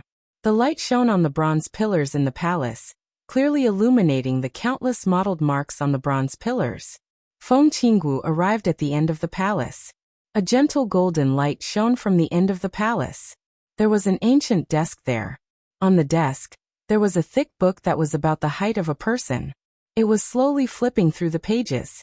There was no one behind the desk and the book. All the light was above the desk and the book. It was a light that was constantly changing. Sometimes it was a divine weapon, sometimes it was a misty cloud. In essence, this tiny and changing speck of light was a drop of blood. There was no corpse or shadow. It was just a drop of blood. Feng Qinggu looked at the drop of blood in front of her. She bowed slightly and said softly, "Greetings, Your Majesty." "What's the matter?" The gentle voice in the golden light was clear and gentle. "I want the million-world portrait." Feng Qinggu answered without any hesitation. Her voice was firm and unquestionable. The Majesty in the golden light fell silent for a second. The million-world portrait. One of the most important weapons in the corridor of time and space. It was also one of the four most powerful divine weapons in the neutral camp. King Wei, million-world portrait. Tower of Human Emperor, Xianyuan sword. Among the four divine weapons, the million-world portrait was ranked second. It had never changed in countless reincarnations. If Feng Qinggu was the pinnacle representative of deceit, then the Majesty in front of her was the pinnacle of calligraphers and warriors. The million-world portrait was something that the Majesty had studied for his entire life. Not only did it contain his calligraphy, but it also contained the calligraphy of every calligrapher in the corridor of time and space. The million-world portrait had existed for thousands of years. Every painting had the ability to split open the sky. Similarly, the million-world portrait was the only divine weapon in the corridor of time and space that could contain the Majesty's drop of blood. Without the million-world portrait, the vitality of the Majesty's drop of blood would gradually dissipate. He would become weaker and weaker until he died. It was destined to be a long time. Unfortunately, time was meaningless. Since there was a possibility of death, the reality of death might appear in the next second. It might be 10,000 years for Feng Qinggu or a minute for the Majesty. Sure. A second later, the Majesty's voice was heard. "Which one do you want?" "The Book of Creation." Feng Qinggu seemed a little surprised, but she still answered the Majesty's question quickly. The thick book on the table flipped a few pages, and a clear tearing sound was heard in the palace. A thin page fell out of the book and landed in Feng Qinggu's hand. It was as light as a feather. However, the thick book on the table became thinner by about 10%. Streaks of vital energy flew out of the palace and spread into the void. It was the vitality of the Majesty's blood dissipating. Feng Qinggu remained silent for a while and said softly, "Thank you." The Majesty's laughter echoed in the bronze palace. It was carefree and calm. "Why?" Feng Qinggu couldn't help but ask. The Majesty seemed a little confused. "The Book of Creation is very important to you too," Feng Qinggu said. "If I'm not wrong, you spent most of your time resting in the Book of Creation." The vitality of your blood overflowed into the book of creation and returned to your body. How long could you last without the book of creation? Actually, I was mentally prepared for you to reject me because of the corridor of time and the human race. The human race's overall situation, His Majesty whispered to himself and then laughed. His laughter was very soft at first, but then it became louder and louder. However, it was not the kind of hysterical laughter. This laughter was clear, calm, indifferent, open-minded, and finally turned into a faint tiredness. The human clan. What's the big picture? Feng Qinggu was shocked and asked subconsciously, "What do you mean?" "Exactly what I said." The Majesty said calmly. "I gave you the Book of Creation because you need it more than I do. Tell me about Her Highness's situation." "Her situation is very special." Feng Qinggu was a little uneasy and thought about the Majesty's words. She said subconsciously, "In the past few samsara cycles, even if there were returnees, none of them were at the level of the two of them. Their existence can't be replicated. The so-called experience we summarized is only based on the other returnees and the process of your return. In fact, no matter you, me, or anyone else is worthy of being mentioned in the same breath as them. We can't speculate the process of their return. According to my observation, Your Majesty Tianlan has now vaguely come into contact with part of the power of Tianju. This also means that if Your Majesty returns, you will at least reach the 7th level of authority. This is only the most conservative estimate." Tianju. The Majesty pondered and sighed softly. "This time, does it start from martial arts?" "Martial arts has never been for the weak," Feng Qinggu said indifferently. "Over the years, the King of War has lost some competitiveness. You haven't taken any action. Countless people in the corridor of time and space think that the path of martial arts has lost its former glory. But is that really the case?" "Of course not." The Majesty laughed softly. "This is the first path of the human race. Perhaps compared to order and shadow, it has congenital flaws and shortcomings. But I always believe that this path represents true invincibility. Look at Lin Xianyuan and Wang Fuxing." Feng Qinggu said. When His Majesty didn't take action, the two from the God of War realm and the Emperor Palace represented the peak of martial arts in the neutral camp, the God of War.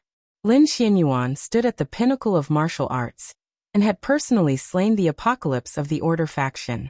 The current God of War was the strongest blade cutting through thorns and thorns for the human race. The most ancient path of martial arts was constantly bursting forth with great vitality in the most chaotic and dangerous situation. Therefore, Feng Qinggu didn't think there was any problem with his path of return. "What about Her Highness?" His Majesty asked slowly. Feng Qinggu obviously hesitated and said softly, "I'm not very sure. But so far, she seems to have shown some ability that belongs to Dream, but it is very weak. It is precisely because of this ability that she came into contact with the real imprint that Your Majesty left in the deepest part of her consciousness in order to protect her. I think this should be caused by Her Highness, who is now in hibernation. But we can't detect her situation. We can only detect something from Qin Wei Bai. This is also what I want to say. Her Highness could survive because of the real imprint that Your Majesty left in the deepest part of her consciousness. That is to say, Your Majesty's real imprint is in Qin Weibai's consciousness. Now Your Majesty has shown an ability similar to the heavenly end. If Her Highness Qin Weibai can further wake up and synchronize her consciousness with Your Majesty's, then His Majesty may come into contact with his real imprint and speed up the pace of return. In that case, when His Majesty returns, he may not be a heavenly end, but... Feng Qinggu paused and said, "God of Massacre." His Majesty let out a sigh of relief. With expectation and understanding, he said, "So you want the picture of all worlds?" "Yes," Feng Qinggu said slowly. "But I didn't expect you to really give it to me." The topic came back again. His Majesty didn't avoid it this time. He just said softly, "It doesn't matter. There is nothing in the space-time corridor that can't be given to them. The big picture. Without the space-time corridor, the so-called big picture is just an illusion." Suddenly, the faint golden light began to brighten. His Majesty's voice became calm and determined. Maybe I should go out for a walk, in case the god of war takes all the limelight. Some of the premonitions in his heart became reality. Feng Qingwu's heart slightly sank. You're right, His Majesty said calmly. The golden light began to leave the desk and move forward slowly. Maybe this is the last time we meet. His Majesty's voice was calm and powerful. There will be no miracle. We are about to face another failure. Our doomsday is coming. I'm ashamed to face His Majesty and Her Highness, His Majesty said softly. As the human emperor of the space-time corridor, I have never really completed my mission in the long years. All of us are ashamed to face His Majesty and Her Highness. The human clan has never obtained the right to survive. His Majesty laughed self-deprecatingly. It has never happened. Neutral camp. The god of war dominated the world. The human emperor was calm.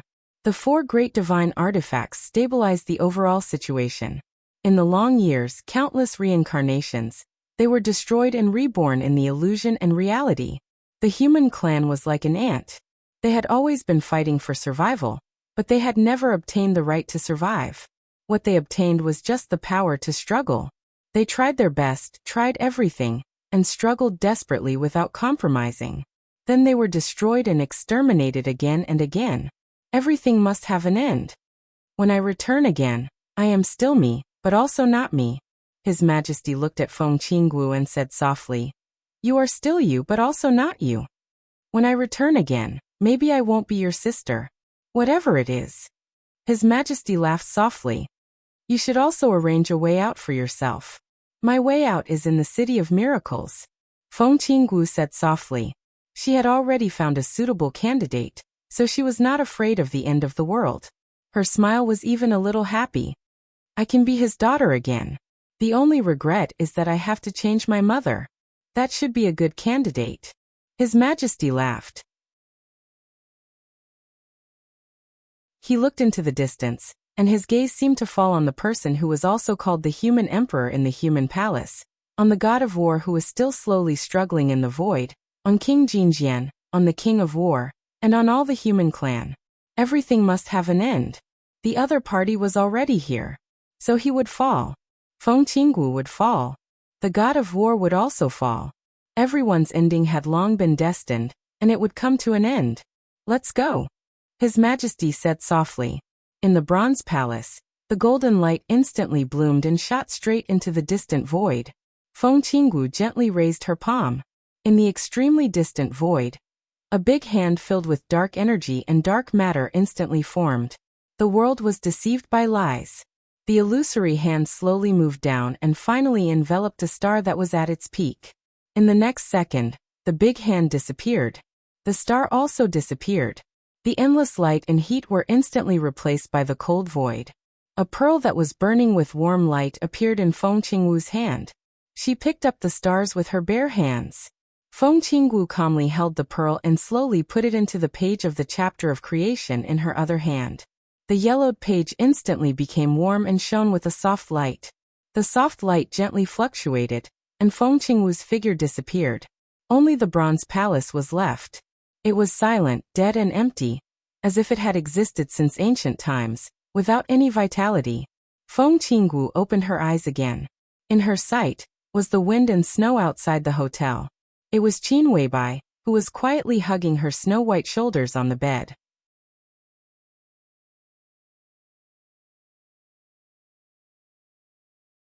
Chapter 1090. Time was meaningless. Feng Qingwu's consciousness traveled through the void. Her time was moving, but Qin Weibai's time was still. Therefore, everything happened in less than a second. In Qin Weibai's consciousness, Feng Qingwu said that she could give her warmth. She didn't do anything extra, but a light and delicate page appeared on her slender palm. The moment the hazy light appeared, it seemed to completely suppress the light in the bedroom. The hotel room seemed to have ushered in dusk, becoming hazy, beautiful, and warm. That touch of warmth slowly spread out, allowing one to subconsciously relax both mentally and physically. Qin Weibai raised her head and looked at the page in Feng Qingwu's hand. Feng Qingwu loosened the page in Qin Weibai's direction and said gently, "A gift for you." "What is this?" Qin Weibai asked after being stunned for a while. The item in Feng Qingwu's hand looked like a thin piece of paper, yet it also looked like a light source that would never dry up. The piece of paper was dark yellow and old, and the light was sparse and hazy. It did not look beautiful, but it attracted everyone's attention and consciousness almost instinctively, as if all the light had appeared on that piece of paper. This is what you need the most. Feng Qingwu loosened her palm slightly. The paper fluttered into Qin Weibai's hand without a trace of smoke or fire. Sadness flashed across her eyes, which were enveloped by the gentle light. Then they became a little hollow. The creation chapter of the Picture of Thousand Worlds. This was the foundation of the Picture of Thousand Worlds, one of the 4 divine weapons of the neutral camp. It was also the first chapter. Now that the creation chapter had been removed, the Picture of Thousand Worlds had lost its foundation. The drop of blood that relied on the Picture of Thousand Worlds had also lost its foundation. Without Her Majesty, the neutral camp had lost its foundation. The real end was coming. There was no way to stop it or resist it. Perhaps it was just like what Her Majesty had said. The human race no longer had the so-called big picture, because everything would be destroyed. In the face of extreme extinction, all perseverance was meaningless. Feng Qingwu knew that was really the last time she met Her Majesty. After extinction, we return again. He is not him and I am not me. Since the beginning of the human clan's emergence in the starry sky, they had been struggling with all their might to survive. The first His Majesty and Her Highness had tried their best, paid everything, and failed again and again. In the end, they became the currently Tianlan and Qin Weibai. Now that His Majesty had taken over the authority, he had also tried hard, but failed again and again. There was no direction, no end, no hope. Standing at the highest point of the camp and looking forward, there was only ghastly darkness. The stranger road brought with it eternal silence and dullness that stretched to the end of despair. Just like everyone wants to live, but everyone will die. No one had ever achieved true immortality, and no one had ever fought for the right of survival for the human race. The history of the development of the human race seemed to be one of continuous failures from beginning to end, with no success at all. This period of history was recorded in the Million World Scroll, and it became one of the most powerful artifacts in the neutral faction. Meanwhile, the drop of blood that His Majesty had transformed into had already left the ancient book and rushed back into the void. The end was just around the corner. He would not go back. Vast and boundless battlefields now covered every star field, and the flames of war continued to burn. The chaotic light would reach Earth many years later, but even if Earth still existed at that time, the war would have already ended. Feng Qingwu was in a trance. She could imagine the scene of that drop of blood rushing into the void after leaving the Million World Scroll. She could also imagine the insolence of him facing countless peak existences with his Xianyuan sword. That was the scene that had once appeared in the chaotic river of time. It was peerless and invincible, the last sad song of the human clan. Everything would end. That drop of blood was now burning everything. He was destroying the corridor of time and space that he had created, and was using all means to restart the reincarnation for the human clan. Feng Qingwu sighed softly, looked at Qin Weibai, and said softly, "There's not much time left." What? Qin Weibai was stunned. Feng Qingwu looked at Qin Weibai silently. She walked to the bed and sat down. Hesitantly, she reached out and hugged Qin Weibai. An incomparably soft brilliance completely enveloped Qin Weibai. In the light, Qin Weibai saw a beautiful face that was somewhat similar to her and Li Tianlan's. The moment their bodies touched, Qin Weibai's heart suddenly skipped a beat. It was an incomparably real and clear feeling of being connected by blood. That feeling was so obvious, yet so unfamiliar. Your mental state isn't very good right now. The thing I gave you can help you stabilize your consciousness and make you calmer, Feng Qingwu said softly. Qin Weibai was still recalling the feeling of that hug. It felt like she was hugging a child that she had not seen for many years. It was a little strange, but the feeling of being connected by blood was so real and close. Qin Weibai did not have children, so she could not accurately describe that feeling. But the moment Feng Qingwu hugged her, her whole heart seemed to be completely melted. After a while, Feng Qingwu let go of Qin Weibai. "You said that my mental state is not stable?" she asked softly. Feng Qinggu nodded and said yes. If Qin Weibai silently thought about her own state. She was a master in the field of spirit. Before today, no, even until now, she did not feel that her mental state was unstable. What was happening now was really a bit magical. But Qin Weibai, who had even experienced the so-called rebirth, did not feel that she could not bear those inexplicable but not too clear things. If my unstable state continues, what will happen? I don't know. Feng Qinggu shook her head. I never predict things that will not happen. You have received my gift, so your problem is no longer a problem. If I have to speculate, maybe you will become a lunatic, or a psychopath, or something else. But these are not important now. What's important is that my gift can help you a lot. Is that so? Qin Weibai whispered to herself and looked down at the page floating in her hand. The star that Feng Qinggu had placed in the book had already been compressed into the purest and most gentle energy. The energy that was countless times more powerful than the sun was compressed infinitely, and filled every corner of the chapter of creation gently. It brought warmth and relaxation to the reader's body and mind. But even if this page was injected with the energy of a large star, it was still dark on the page. Only the extremely hazy and warm light penetrated through the darkness. Qin Weibai looked at it silently. There seemed to be a mass of black fog in the glowing dark paper, but it was also like a dense chaos. The absolute silence and darkness seemed to be completely still. This kind of color attracted all of Qin Weibai's attention. She kept looking at it, and then suddenly realized that the black on the paper was not necessarily pure darkness. Even darkness could not be so quiet. This darkness was like real nothingness. There was nothing, not even darkness. The absolute nothingness seemed to condense into a point of infinite mass, infinitely small volume, and infinitely high density. This point of nothingness slowly rotated on the page. In silence, without a sound, without a change in expression, Qin Weibai was silent for a long time before she whispered, I don't feel anything wrong with my spirit. By the time you can feel it, it will be too late. Feng Qinggu shook her head. Maybe you won't believe what I said, but some signs have already appeared. You and the other you existed at the same time, but you were originally a part of the space-time paradox. However, the other you started to walk on the path of awakening in the process of near extinction. During this period of time, your consciousness has been cut off. However, this is not cutting off, but the gap between the two of you has widened. This has already increased the mental burden on you. And you didn't even feel the changes in yourself. The most obvious point is that you did not want to kill Chen Fangqing so soon, but in fact, you have already killed him. This means that your spirit has been out of control to some extent. I did not kill Chen Fangqing. Holding this page, Qin Weibai was unprecedentedly sober. She seemed to really calm down, and her voice became stable. But you wanted to kill him? Feng Qinggu said. Qin Weibai frowned and vaguely felt that she had caught something. But when she asked Feng Qinggu, she could not hear Feng Qinggu's answer at all. Qin Weibai thought for a moment, and suddenly thought of a very important question. A very slight chill flashed in her eyes and she whispered, I remembered one thing.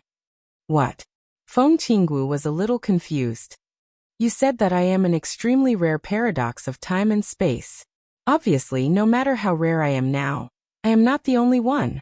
If I am a paradox, then how do you explain Jiang Shangyu? Is he also a paradox created by you? Qin Weibai asked. Jiang Shangyu. There was a strange emotion in Feng Qingwu's voice. It seemed to be uneasiness, solemnity, and hesitation. He can be said to be a paradox of time and space, but also not. What I can say is that Jiang Shangyu's existence has nothing to do with us, but his existence is also reasonable. Reasonable? Qin Weibai showed a very small but obvious sneer. This is the only explanation. In Jiang Shangyu's current state, it is not surprising that anything happens to him. No matter what. Oh. Qin Weibai raised her eyebrows slightly. Yes, anything. Feng Qinggu emphasized her tone. For example, you may find that Jiang Shangyu can break through several realms overnight. And you may even find that Jiang Shangyu suddenly becomes stronger than His Majesty Li Tianlan. that Jiang Shangyu suddenly becomes extremely sharp and intelligent, and even becomes an unprecedented wise man. In a way, these are all possible, but such possibilities are two-sided. You may also find that Jiang Shangyu loses all his strength overnight, and that Jiang Shangyu's decision suddenly becomes as stupid as a stupid pig. You may even find that Jiang Shangyu suddenly becomes a woman. These are also possible. Qin Weibai was speechless for a long time. Her expression became a little strange. Jiang Shangyu suddenly became a woman. She knew that this was unlikely, but she couldn't help thinking about this possibility. It was incredible. This was absolutely unimaginable. This kind of change of different degrees may last for a long time, or the interval may be very short. What I want to say is that Jiang Shangyu's changes are not a disguise, but he is really changing because he himself is already chaotic now. The bedroom suddenly became dark for a moment. The light and even the energy of the stars in the pages were all extinguished. Qin Weibai heard an extremely clear sound of breaking. Absolute darkness appeared and disappeared abruptly. Feng Qinggu appeared in front of Qin Weibai again. Her body was still shrouded in light, but at this time, the soft light suddenly became extremely messy. Every light seemed to be torn and cut by someone, and they were arranged in a very chaotic state. Feng Qinggu's breath was much weaker than before, but her body was still straight.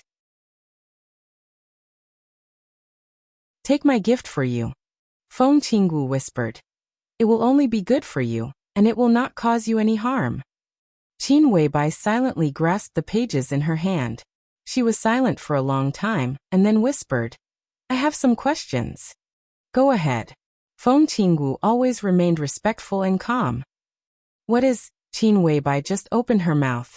At this moment, she suddenly remembered something she heard when she saw Xianyuan Wushang, and also heard some of Xianyuan Wushang's murmurs.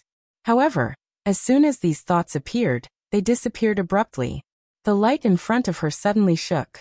In the light, Feng Qinggu's face seemed to change dramatically. No one knew what she had done. Qin Weibai instantly forgot the question she wanted to ask, and her mind went blank. "I can't answer that question." Feng Qinggu whispered, "Similarly, you can't ask." Question Qin Weibai was a little shocked. What was so serious? What did she want to ask her just now? She frowned tightly and was silent for a long time. Qin Weibai, who couldn't remember what she wanted to ask just now, suddenly changed the topic. "Do you know calligraphers?" Feng Qinggu paused and nodded slightly. "Yes." Qin Weibai was extremely awkward. She knew that she had just forgotten a very important question, and the question about calligraphers could have echoed with the question she had forgotten, so that she could notice something. But now she didn't know what she had forgotten, so the question was extremely abrupt. "Are you also a calligrapher?" Qin Weibai glanced at Feng Qinggu. "I'm not." Feng Qinggu shook her head. "I'm a dominator." "It's not a code name, just a title." "Dominator." Qin Weibai thought silently, and suddenly felt that this title was much better than calligraphers. Compared with this title, the latter was simply too weak. "You said that I will wake up and return.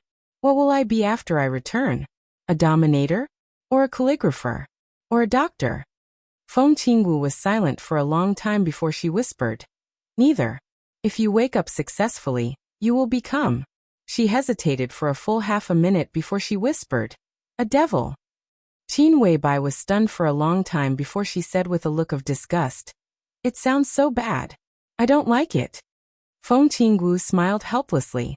In fact, she knew very well that neither Li Tianlan nor Qin Weibai had a chance to really return completely, because the end was close at hand. The only thing they could do now was to activate the real brand and wait for the next return. Feng Qinggu couldn't feel the end that was close at hand. Currently, there were only 3 people in the entire human race who could sense this. His Majesty of the Space-Time Corridor, the Human Emperor of the Human Palace, the God of War of the War God Realm. So she didn't know how long it would be before the real end, but she knew that it was very close. Qin Weibai unconsciously rubbed the warm page in her hand, trying to fold the page little by little. The page kept getting smaller and smaller as it was folded. Getting smaller and smaller. Feng Qinggu watched quietly. Qin Weibai's expression changed little by little. because the page was getting smaller with every fold. It wasn't getting smaller after folding, but the page was constantly disappearing as she folded it. With the last fold, the page completely disappeared in Qin Weibai's hand. This phenomenon, Qin Weibai had already understood without Feng Qingwu's explanation. She laughed a little self-deprecatingly, a little bitterly and a little pitifully. My gift has already gone to the other me, right? Feng Qingwu looked at her without saying a word. She wanted to answer but couldn't. So, Qin Weibai whispered, "This is not a gift, or rather, it's not my gift." Feng Qingwu still didn't speak. "I see," Qin Weibai whispered. "In your eyes, I'm just a tool that can help Tianlan wake up, a tool that can help the other me wake up, right?" "It's not like that," Feng Qingwu whispered. She couldn't say the specific content, so this sentence was more like an extremely weak comfort. Qin Weibai smiled. She silently put on her clothes and looked at her empty palm. "But so what, even so?" Her eyes were in a trance for a moment, and she whispered, "I still love him very much." Feng Qingwu sighed softly. "You're very sad." "Not really." Qin Weibai shook her head. She opened her palm, looked at it, and whispered, "It's just a little sad. I feel like a chess piece at your mercy. Not only me, but also Tianlan and the other me. Are they all chess pieces in your hands? No one is qualified to treat you and His Majesty as chess pieces." Feng Qingwu's tone was very firm. But Qin Weibai didn't speak. Her body stiffened without any warning, and then began to tremble slightly. Qin Weibai opened her eyes wide and stared at her empty palm. Her eyes were completely filled with an extremely strong fear in a very short time. Qin Weibai opened her palm. At this moment, it was also the moment when Xing Tian next door heard the extremely loud sound. The next second, Qin Weibai's somewhat trembling scream rang out because of fear. "There's something in my hand. They're moving. There's something in my hand." With a strong scream, Feng Qingwu looked at Qin Weibai with a complicated look and whispered, "This is the biggest sin. This is blasphemy. You're blaspheming yourself."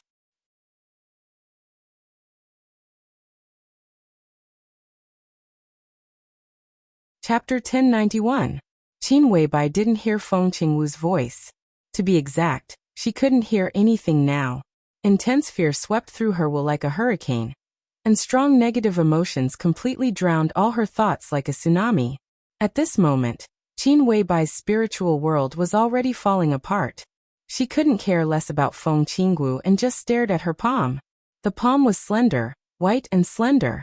It could be called an absolutely perfect pair of hands. But Qin Weibai could feel that there was something in her hand. It was not a microorganism like bacteria, or rather a different kind of microorganism. She could clearly feel that the invisible thing in her hand was coming alive little by little. Vaguely, she could even feel that the vitality of the thing in her hand was becoming stronger and stronger. They seemed to be tightly together, exploring, communicating, and whispering on her palm. That kind of subtle thought activity was transmitted to Qin Weibai's consciousness very clearly, making her tremble all over. She suddenly raised her head, looked at Feng Qingwu and said blankly, "I really have something in my hand." "I believe you." Feng Qingwu nodded. The light shrouded her whole body, and her eyes lit up with a faint light. It was like the ray of an electronic instrument. Feng Qingwu's pupils contracted slightly, and her eyes fell on Qin Weibai's palm. The change in her pupils was very small, but such a small change made Feng Qingwu's sight magnify more than most of the microscopes on the earth. In such a sight, she could even clearly see the countless atoms and molecules that made up Qin Weibai's palm. She also saw the thing in Qin Weibai's palm, the thing that she called the greatest sin and blasphemy. Feng Qingwu stretched out her palm and gently rubbed Qin Weibai's fingertips. Her movement was slow and gentle like the wind. Qin Weibai was slightly stunned. "Do you still have something now?" Feng Qingwu asked with a smile. That weak but extremely clear breath disappeared. Qin Weibai felt that her palms had become clean again. She shook her head subconsciously, and didn't know what to say for a moment. "You should have a good rest," Feng Qingwu said softly. "Your mental state is becoming more and more unstable, just like the thing in your hand. I can say that if those little things are not discovered, The troubles that they will bring to us in the future will be beyond our imagination. Just like we said, this is the greatest sin, and the greatest blasphemy. Blasphemy? Qin Weibai murmured to herself. She didn't seem to take it seriously. A strong sense of sleepiness rose and circled in her mind. Qin Weibai sat on the bed, and her essence, qi and spirit gradually began to decline. You should rest. Feng Qinggu said softly as she sat by the bed and hummed an ancient yet extremely gentle ballad. Her memory returned to her childhood. When she was very young, her mother would often hold her in her arms and gently hum this song. After so many meaningless years, Feng Qinggu never expected that she would sit by the bed and hum this song to coax her mother to sleep. Mother! Feng Qinggu looked at Qin Weibai, who was gradually falling asleep, with a complicated look in her eyes. In a sense, she was indeed his mother, but she was no longer his mother. Qin Weibai gradually fell asleep. Feng Qinggu stood up and looked down at her palm. The will of life and aura that Qin Weibai sensed were constantly recovering in her hands. If they could be regarded as living creatures, then if she released them now, their strength would even be no worse than Li Tianlan's. Feng Qingwu's expression became even more complicated and extremely cold. She looked at the creature in her hand, and remained silent for a long time. This was Qin Weibai's ability. To put it bluntly, this was the power of a demon. But this was not the power of the neutral camp. The beginning of the Devil's Path was known as the Medical Examiner, and belonged to the Order faction. Qin Weibai's existence was extremely special. And it was precisely because of this uniqueness that she became the first person in the history of the human race to reach the peak of the power path of the Order camp. So far, she was also the only person who stood at the peak of the Order camp, and hadn't been assimilated by the Order camp. Even Li Tianlan had never achieved such uniqueness. Therefore, Qin Weibai became the first and only demon in the history of the human clan. What does a demon mean? If being omnipotent and omniscient was the clearest and most straightforward explanation for the Order camp, then to a certain extent, a demon was synonymous with omnipotence. Feng Qinggu looked at her palm. Qin Weibai wasn't crazy. What she said was true. There was indeed something in her hand. To be exact, there were two creatures. In Feng Qingwu's vision, which was magnified hundreds of thousands of times, the appearance of the two creatures was clear and real in her sight. They were two humanoid creatures, a man and a woman. They were creatures that were exactly the same as Li Tianlan and Qin Weibai. It was as if their bodies had suddenly shrunk countless times and become microorganisms. They were extremely small, but Feng Qinggu could clearly feel a strong sense of indifference and absolute order from them. Two similar or identical creatures were born in the hands of the demons of the Order camp countless years ago. And that time, it directly caused the anger of countless races in the entire neutral camp.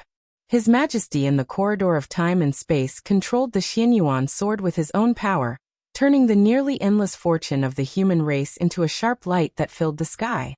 Wherever the tip of the Xianyuan sword pointed, the demon and all of its kind perished, dyeing the starry river red. That was a war that lasted for nearly 1,000 years. It was also after that war that the demon's crime was defined as the greatest blasphemy in the history of the space-time corridor. That was a rare concession from the Order camp.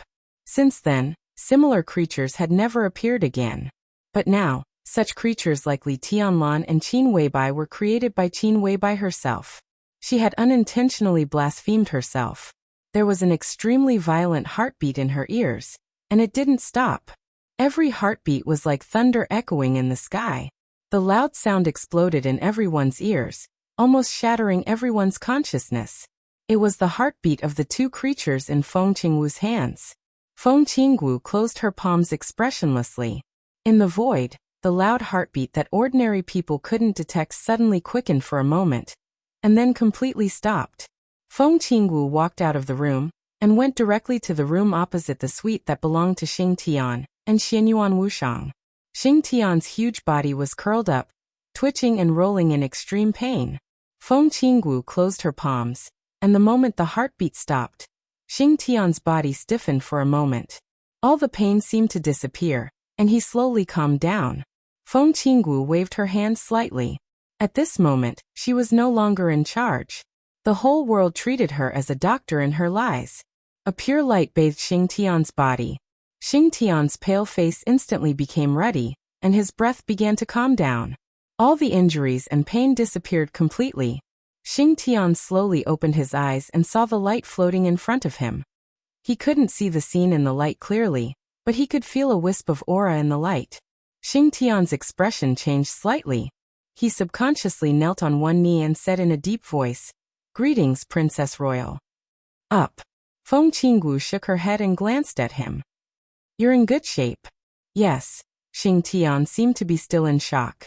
He recalled the extremely strong heartbeat that almost broke all his willpower, and said with a trembling voice, "Just now. That's not something you should know." Feng Qinggu said lightly, "Keep it a secret." "Yes." Xing Tian nodded subconsciously. "Your calligraphy was disturbed. Chen Fengqing's death is directly related to Her Highness Qin Weibai. You wrote the cause of Chen Shi's death, but it was led to the cause of Chen Fengqing's death, which is related to Her Highness. You didn't die on the spot, which means that the interference was completely unconscious. That is to say, the other party didn't know about your existence." Feng Qinggu said lightly, "You continue to investigate the cause of Chen Shi's death, and pay attention to avoid some places that need to be avoided." Xing Tian nodded silently. He agreed with what Feng Qinggu said. Calligraphers mainly use the power of karma. Even if Qin Weibai and Li Tianlan hadn't woken up, Xing Tian couldn't write their karma by force. If their real imprints in silence revealed a little bit of aura, Xing Tian might die on the spot. If the real murderer who killed Chen Shi really knew about his and Xianyuan Wushang's existence and deliberately guided them, Xing Tian would have been a corpse by now. "Princess, if you do it yourself," Xing Tian was silent, and suddenly said with some hesitation, "I know who it is. Jiang Shangyu, just a polluted wretch." Feng Qinggu shook her head gently. "But there is a shadow mark on her, which is of a very high level. That mark is now attached to Jiang Shangyu's soul, and it seems to be in a state of chaos. If I do it myself, that mark will wake up, and the location of Miracle City may be directly exposed." Feng Qinggu said softly, "I'll leave this matter to you. For the time being, you don't have to rush to kill Jiang Shangyu. Help His Majesty stabilize the current passive situation first." Xing Tian nodded. In their eyes, everything in Miracle City was extremely backward. Even a place that seemed to be destroyed at will. This place didn't seem important, but it was very important. After all, this was the real environment. Every step of Li Tianlan's development here was directly related to the degree of awakening of his real mark and the upper limit of his future. Xianyuan Wushang and Xing Tian were guides, but they were responsible for more than just guiding. When necessary, they were responsible for paving some roads for Li Tianlan. This was their duty. Feng Qinggu took a deep look at him and said lightly, "I'm leaving." Countless lights bloomed in front of Xing Tian. Xing Tian suddenly thought of something and said, "Princess." The light kept refracting in the bedroom and rushed into the messy snow outside the hotel. The night sky was quiet, and the world was silvery white. When all the light dissipated, Feng Qingwu's figure had completely disappeared from the bedroom.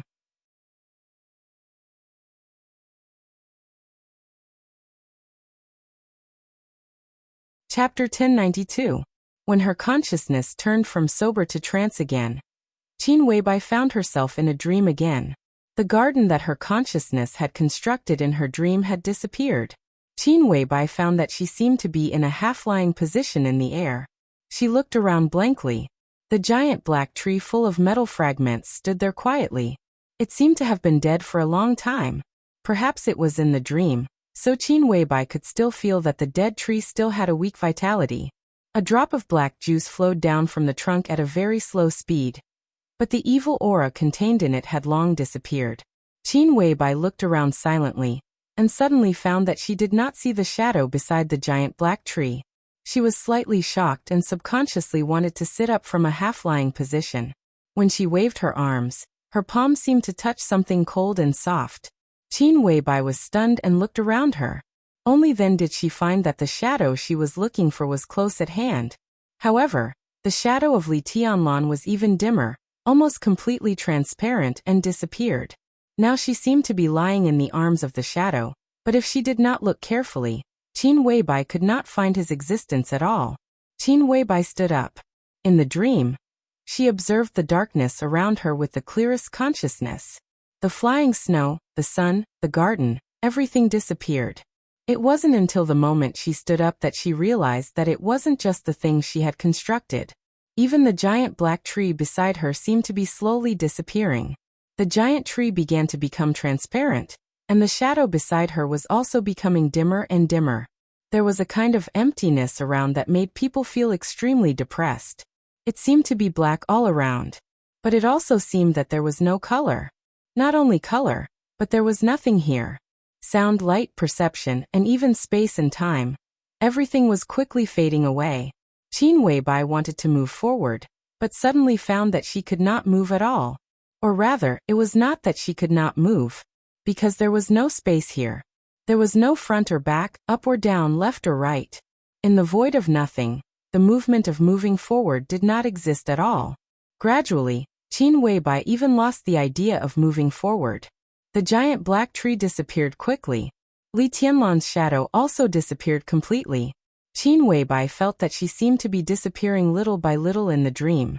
Everything in the world seemed to be coming to an end. This kind of ending was not death, but true, purest nothingness. Qin Weibai gradually became a little confused and lost. Her consciousness seemed to be completely trapped in this empty void, quietly feeling the changes in this void. Time seemed to pass in an instant. Qin Weibai was trapped here in silence. She did not know what was going on, nor did she bother to think about it. She did not even know who she was. She seemed to have become a part of the void, an eternal existence in the illusory dreamland, until a glimmer of light appeared in front of her. This glimmer was so faint that it was difficult for the naked eye to capture it. Not to mention the naked eye, even the most advanced microscope would find it difficult to see this glimmer of light. However, he was surrounded by the most extreme nothingness. Therefore, no matter how dim this ray of light was, it was still a pure ray of light. It was extremely eye-catching in this void. Qin Weibai watched all this quietly. The ray of light in the void began to become brighter and brighter. But there was no space around it. All the light was compressed into a point. More and more light began to produce various reactions in the extreme compression. The mass of the light was getting larger and heavier, but the volume never changed. The surrounding nothingness remained unchanged. It was another long time. It was like a second, but also like a whole era. The light that had been constantly compressed seemed to be completely compressed to the extreme. Without a sound, the ray of light exploded in the empty void. It was the most terrifying and surging explosion. It was silent, but in an instant, it burned with a strong light that no one could look directly at. The strong light began to spread. So the void was disappearing. Space appeared. The strong light spread in the space where it appeared, and the distance was getting longer and longer. But the order of each ray of light was completely different. So time also appeared. The time and space that appeared in the beginning were extremely unstable, sometimes fast and sometimes slow, sometimes big and sometimes small. There was no rule, and it had been in the most chaotic state. But the explosion continued, and it was still spreading. The inner space continued to collapse in the center of the explosion, but the explosion continued to expand the surrounding space at the most extreme speed. Qin Weibai could clearly feel the blazing heat that could evaporate everything spreading with the space formed by the explosion. The temperature was extremely hot, and the speed of expansion with the explosion was also extremely fast. Some subtle and single basic substances were also becoming more and more numerous with the explosion. Only these basic substances could exist in such a high temperature. Basic particles such as electrons, photons, neutrinos, and elementary particles extended infinitely to all parts of the space. The explosion was still going on, or it would continue. The initial scorching temperature began to gradually decrease, and the surrounding density began to drop rapidly. The changes in the environment affected the basic existence form of matter. So atoms, atomic nuclei, and molecules began to appear gradually. and began to recombine into gas in the area after the explosion. The explosion had spread to an infinite distance, but it was still constantly eroding the surrounding nothingness. The space was getting bigger and bigger, and time and space began to stabilize. The initial gas slowly condensed into a nebula. The nebula was changing, evolving, and slowly forming all kinds of stars and galaxies. The original panorama of the world appeared little by little in Qin Weibai's vague consciousness, grand and magnificent. Time seemed to be accelerated countless times, and also seemed to be slowed down countless times. The space was constantly expanding, and her vision was getting farther and farther, so the so-called time completely lost its meaning of existence. She watched the nothingness become space, and the space produced by the explosion was expanding endlessly. She saw the sky full of nebula turn into starlight, and the world was being born little by little. The galaxy rotated around her, and began to reveal the truth of the world little by little. She seemed to be standing at the center of the whole world, watching the whole process of the world from nothing to something. It was like a chapter of the creation of the world. Qin Weibai's consciousness began to recover little by little. She flew far away to an unknown place, and her vision began to return. Hundreds of millions of galaxies revolved around her, forming an incomparably complex pattern. A warm glimmer rose from her side. The light continued to combine, and finally became an extremely thick page. This was a gift from Feng Qinggu. Qin Weibai thought for a long time before she understood what it was. It did not return to the master of Samsara Palace, but appeared in her dream, or appeared in the depths of her consciousness. A vague feeling began to reverberate in her consciousness. At this moment, Qin Weibai's consciousness completely woke up from the trance. She silently looked at the slowly moving starry sky in front of her, and remained silent for a long time. In this starry sky, she once again felt the existence of Li Tianlan's virtual shadow, and the giant black tree beside Li Tianlan. She could even feel the giant black tree constructed by her own consciousness. That garden. They did not disappear. Instead, with the spread of the explosion, she did not know which corner of the world they had drifted to. There was a black void under her feet. The coldness of the void was completely washed away by the energy of the stars in the chapter of creation. She was surrounded by warmth. Qin Weibai looked ahead. The nearest place in front of her was a dark planet, rotating around the nearest star. Qin Weibai vaguely understood something. Her so-called return and so-called awakening seemed to be a search. In the starry sky of the dream, she silently looked at the world in the dream. Countless galaxies, countless star clusters, and an almost eternal distance. What she wanted to do was to find Li Tianlan's phantom again in this world, find that tree, and find that garden. They still existed. They existed in a corner of a planet in a galaxy of a star cluster in this world of the dream. Maybe when she saw Li Tianlan again, their consciousness could be completely synchronized. And such a search was equivalent to looking for a certain elementary particle in a gravel in the endless universe. The most important thing was, how could she cross this seemingly endless distance? She needed tools. She needed a spaceship. A thought flashed through Qin Weibai's mind subconsciously. She wanted a spaceship at this moment. The space was shaking. Without any warning, a huge ram appeared in Qin Weibai's field of vision. Then, a majestic starry sky warship appeared silently in front of Qin Weibai. Qin Weibai looked at the scene in front of her with a dull face. She could clearly feel that this spaceship appeared in her dream with her thoughts.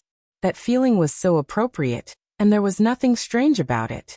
Qin Weibai had no idea what kind of technology and materials were needed to build a spaceship. But as she imagined, this spaceship really appeared. It should be a flying saucer. Qin Weibai continued to think about some UFO images that were circulating in various countries. So the huge battleship kept changing and finally became a flying saucer in line with Qin Weibai's expectations. I need to be faster. Qin Weibai murmured to herself. No, the fastest. The flying saucer disappeared without any warning. Without any warning, it completely disappeared from Qin Weibai's sight. The corner of Qin Weibai's mouth twitched subconsciously. In her consciousness, There seemed to be something flying through the starry sky at a speed far faster than the speed of light. She knew it was the flying saucer. It flew away. The point was that it didn't take her with it. One flying saucer is not enough. Qin Weibai continued to think. As she thought, endless flying saucers began to appear without warning. They occupied Qin Weibai's vision, and almost covered the entire starry sky that Qin Weibai could see in an instant. Countless flying saucers moved in different directions in Qin Weibai's mind, forming one fleet after another. Qin Weibai's eyes were shining, and she was in high spirits. She finally discovered what kind of ability she had in this dream. This was her dream. In her dream, she couldn't find Li Tianlan, but under most conditions, she had almost omnipotent ability. And such an ability, if explained in the most straightforward way, was not difficult. There was a word that could perfectly explain this ability. This word. It was called dream come true.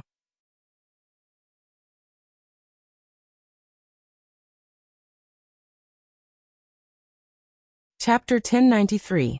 The closer it was to the Spring Festival, the colder it got in Zhongzhou State. It was said that this year's cold wave was extremely rare in Zhongzhou State for decades.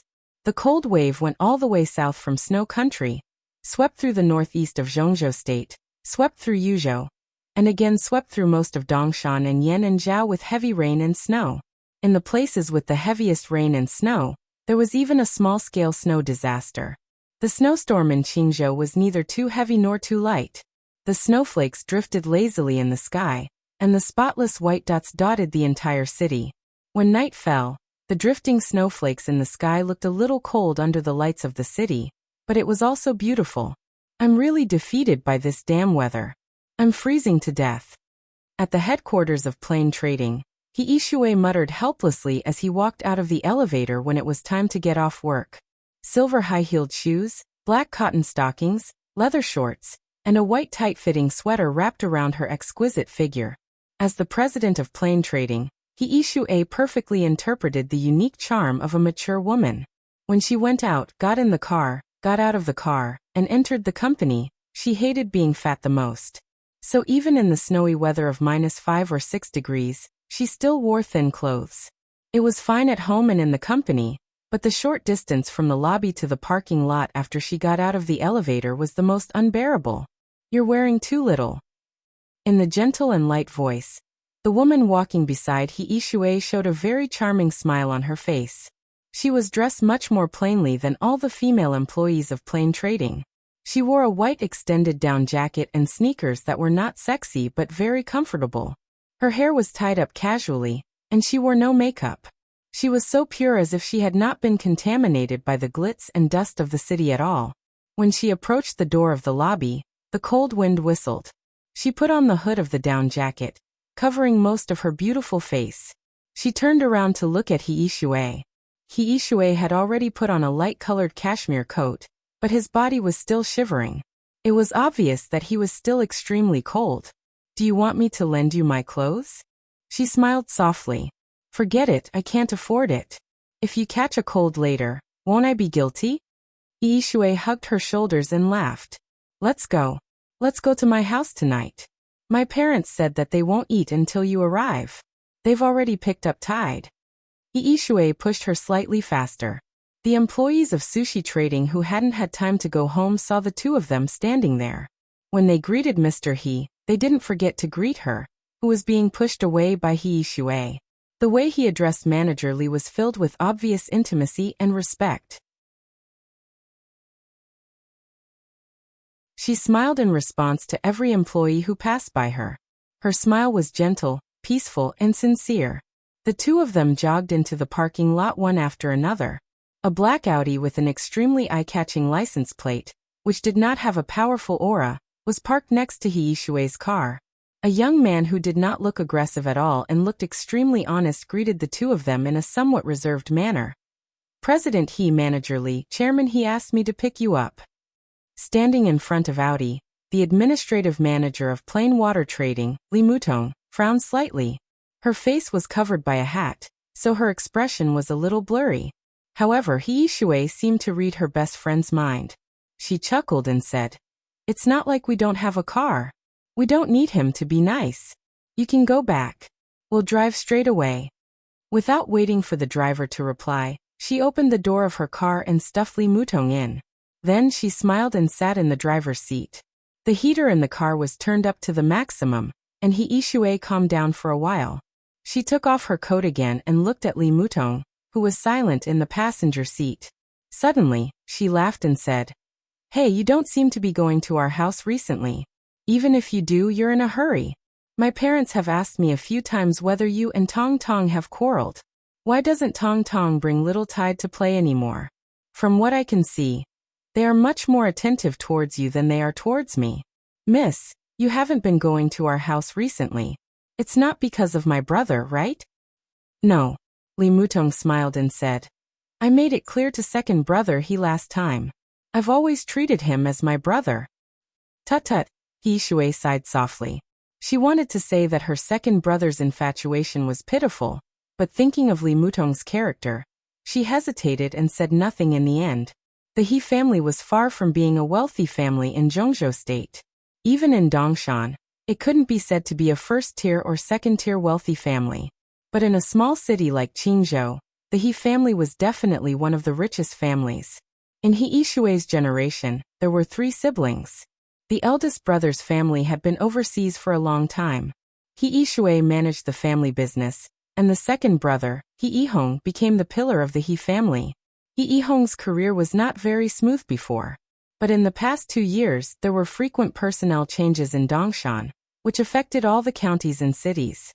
He Yihong took some action and seemed to be on the rise. More than 2 years ago, he was just a non-director and low-ranking deputy mayor of Qingzhou. 2 years ago, he coincidentally became a director of Qingzhou. About a month ago, he became the deputy speaker of Qingzhou. The mayor of Qingzhou was old and would probably retire tomorrow, so He Yihong had a great chance to be promoted. Perhaps because of this, He Yihong's uneasy heart seemed to have a little more confidence. About 3 months ago, when Li Mutong brought her daughter to his house, He Yihong drank a little too much and expressed his feelings to Li Mutong in a very subtle way. He Yishui was well aware of his second brother's feelings. When he was still the deputy mayor, he saw Li Mutong for the first time, and he was already deeply in love with her. He Yihong was 39 years old this year. He had a marriage in his early years, but his wife died of illness 10 years ago and they didn't have any children. Perhaps because he missed his wife too much, He Yihong had been alone for 10 years, and he had always taken good care of his wife's family. He Yihong might have made mistakes during his more than 10 years of official career, but he had never violated the rules. He was not lustful for women and he never had any scandals. The wealth from the water trade was also destined to keep him away from financial problems. He worked conscientiously, had a modest personality, and had an elegant demeanor. He might not be a perfect man, but no one could say that he was a gentleman, and no one could object to that. In He Yishui's heart, his second brother was very simple in love. When he first met Li Mutong, he had been suppressing his love for her. He Yishui had asked him the reason, and his answer was very honest. "I'm so many years older than her, so it's not suitable for me. She might not like me. How should I put it? I like a girl like her very much, but I always feel that I don't deserve a girl like her." For more than 2 years, He Yihong had been suppressing his feelings. Even when Li Mutong became a single mother, He Yihong's attitude towards her didn't change at all. Instead, he secretly spent more time and effort on her. An orphan and a widowed mother. It was easy to imagine the difficulties that the mother and daughter had encountered in life. The He family had always guessed that Li Mutong was a daughter from a wealthy family. It was only because of her child that she had completely broken up with her family. Therefore, many times, even though she appeared to be very strong, her lack of social experience still made her somewhat distressed. He Yihong watched silently and secretly blocked all the troubles for her without batting an eyelid. In the past 2 years, there were more than 10 outstanding young men who didn't mind her bringing her child to court her. He Yihong didn't stop them. He only gave a warning to those who pestered and caused trouble for the mother and daughter. The situation in Dongshan in the past 2 years was extremely complicated. He Yihong, who had an excellent reputation, slowly showed his brilliance. It wasn't until He Hong was sure that he had a bright future that he found a suitable opportunity to carefully and tactfully express his feelings to Li Mutong. However, the response he received was the same as the other suitors. Perhaps it was also different, because Li Mutong was also very tactful. She said that she had always treated He Hong as her brother. But no matter what, in essence, her answer was still a rejection, and there was no room for negotiation. From then on, Li Mutong rarely went to the He family's door. Today was He Shui's mother's birthday. She tried her best to persuade Li Mutong, and even got her parents to bring little Tide to the He family's house in advance. Only then did she manage to convince Li Mutong to attend the He family's family dinner. If she still made fun of her second brother at this time, her best friend would probably get angry. He Shui treasured her bestie Li Mutong very much. It could even be said that she treasured her the most. She had never put in a good word for her second brother in front of her. It didn't matter whether Li Mutong was a daughter from a wealthy family or not. She knew one thing very clearly. Even if her second brother didn't mind that Li Mutong was a single mother, even if the entire He family including their parents were willing to accept them, but Li Mutong wouldn't accept it. The identity of Li Chaoxi's father had always been a mystery. This was Li Mutong's taboo. Every time He Shui brought it up indirectly, all he got was silence. At the beginning, the silence was fragile, lost, and even a little wronged. But the silence would slowly change as time went by.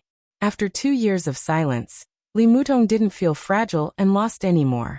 What was left was an extremely quiet and indifferent feeling. This Li Mutong was the most beautiful, as calm as still water. This Li Mutong was like waking up from an ancient painting. The clock forgot to sway, and the flowers forgot to bloom. She was so quiet, like a drop of ink in an ancient painting, so quiet that it wouldn't change for thousands of years. She waited quietly, and she persisted quietly. All the hustle and bustle had nothing to do with her. In the ordinary world, she bloomed peacefully, like a flower that didn't attract dust. He Shui started the car. He sighed softly in his heart. Perhaps waiting for her daughter to grow up had become the biggest motivation for Li Mutong. But the insistence in her heart didn't show any sign of loosening. This insistence was so stubborn that it instinctively refused all the men to get close to her. That adorable child, that touch of lovesickness, seemed to have become her everything for the rest of her life unknowingly. The car slowly drove out of the parking lot. The wind and snow were flying in the night sky of Qingzhou. The new snow was bright, and the rest of her life was boundless.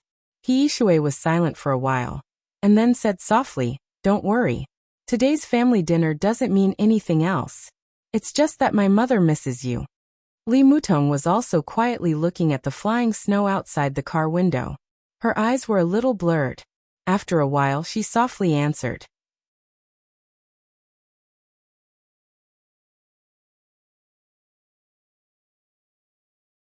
Chapter 1094.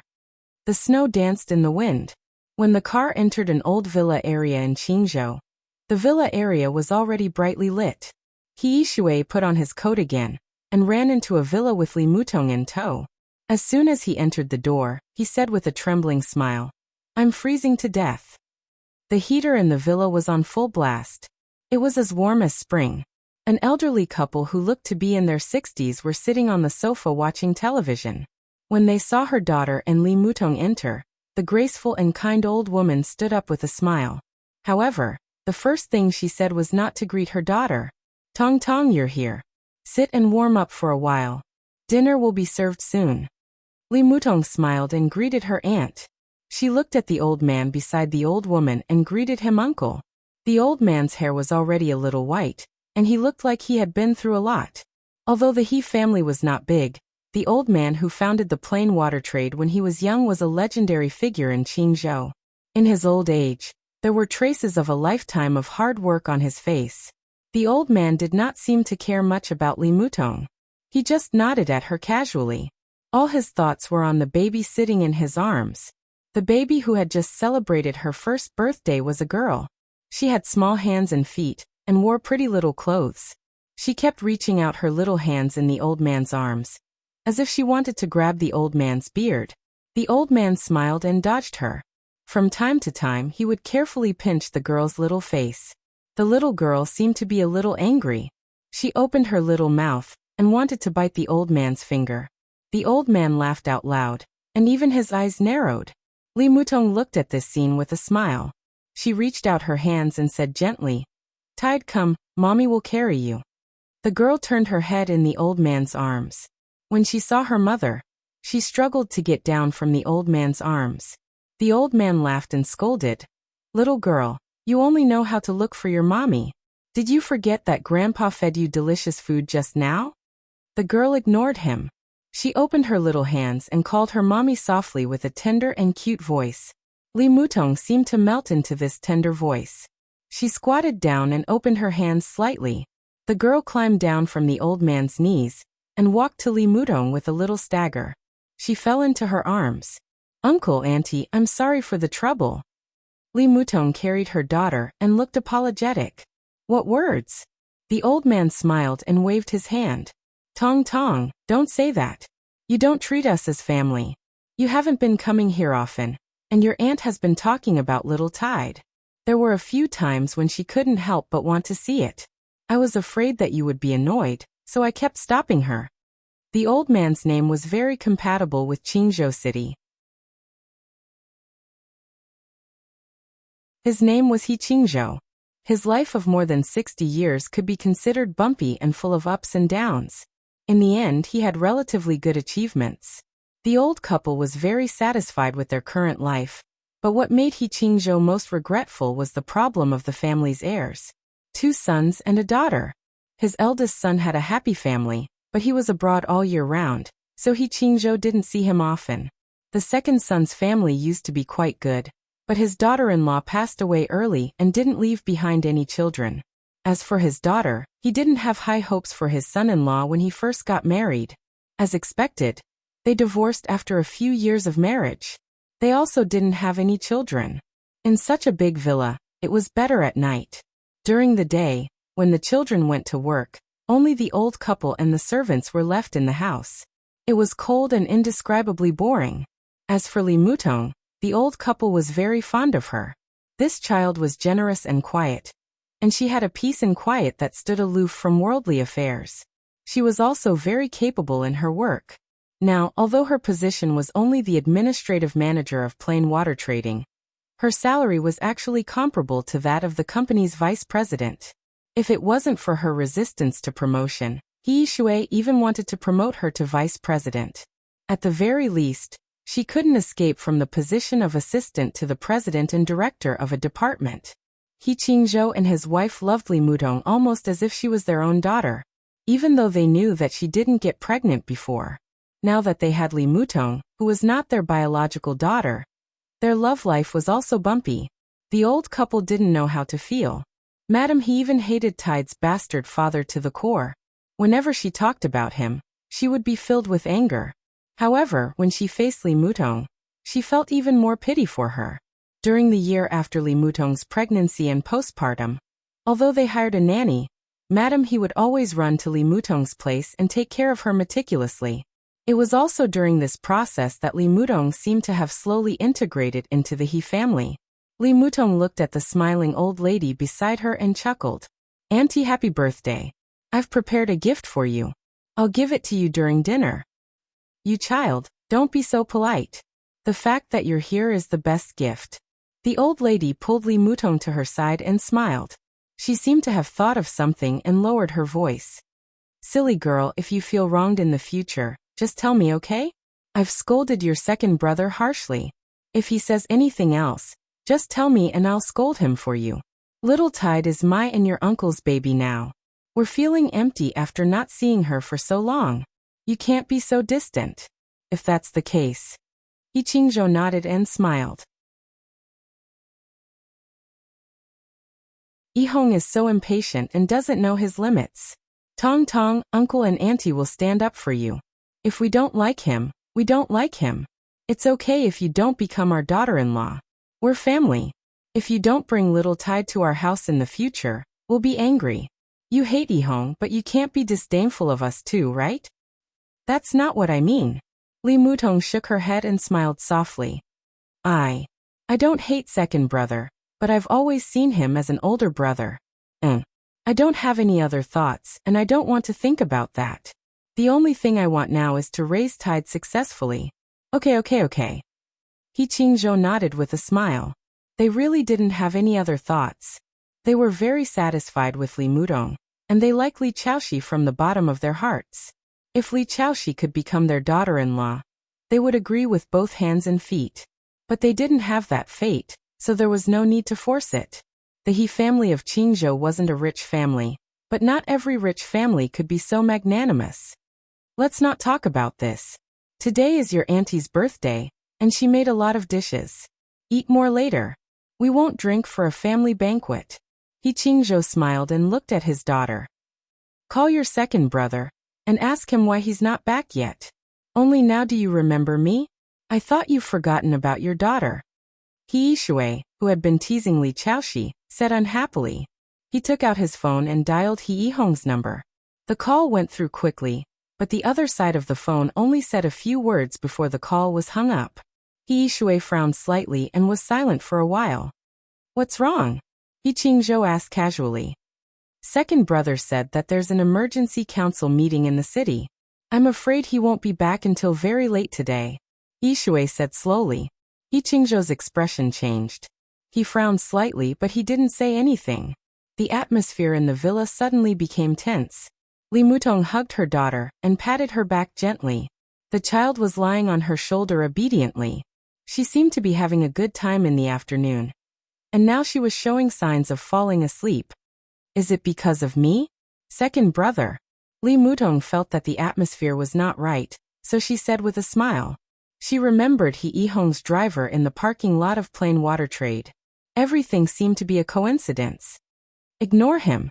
We'll eat by ourselves. The old madam snorted and patted Li Mutong's head with a smile. It's not like that. He Qingzhou shook his head solemnly and sighed. It seemed that he was afraid that Li Mutong would misunderstand. He smiled again and looked at her. Tong, don't think too much. It's really not like that. We're all family. Let me make it clear. From this year to next year, not only Qingzhou, but the entire East Mountain, the situation is very complicated. He raised a finger and pointed up. The fight at the top is fierce. I know. They have to prepare to take over. He Yishui added. He Qingzhou smiled and shook his head. At their level, it was impossible to come into contact with the real news at the top. He Yihong, the deputy speaker of Qingzhou, couldn't. He Qingzhou couldn't, and He Yishui couldn't. But taking over. He Qingzhou shook his head subconsciously. He really couldn't see the situation at the top, but he also knew that it was very likely not the case. Although he wasn't sure that Li Huaqing would be re-elected, at least he could see that there seemed to be no strong person who had the possibility of reaching the top. It was already December. In the extremely special meeting some time ago, no strong person was elected as the deputy minister of the military. It seemed to indicate something very clear. Taking over seems to be unlikely. He Qingzhou shook his head. But you saw the news today. The prime minister's death. As he spoke, he shook his head and didn't finish his sentence. He seemed to be keeping this topic a secret. He Yishui was startled. She widened her eyes in astonishment. Dad, are you serious? Are you saying? I didn't say anything. He Qingzhou glared at her. He Yishui was silent for a while before saying softly. The prime minister died of a cerebral hemorrhage. It was announced this afternoon. There's nothing strange about it. He Qingzhou couldn't help but laugh. If you could see something strange about it, would you still be here? He Yishui frowned and said softly. Dad, are you saying that there are other reasons for the prime minister's death? Then isn't second brother. He Yihong was very close to the governor of East Mountain. This was also the reason why he had been promoted in the past 2 years. The current governor of East Mountain had once served as the deputy governor of the Southwest Province. He could be said to be Chen Fengqing's old subordinate in the past. If the cause of the prime minister's death, He Yishui took a deep breath and shook his head subconsciously. How is this possible? Who has the guts to do that? I don't believe it. What does it matter if we believe it or not?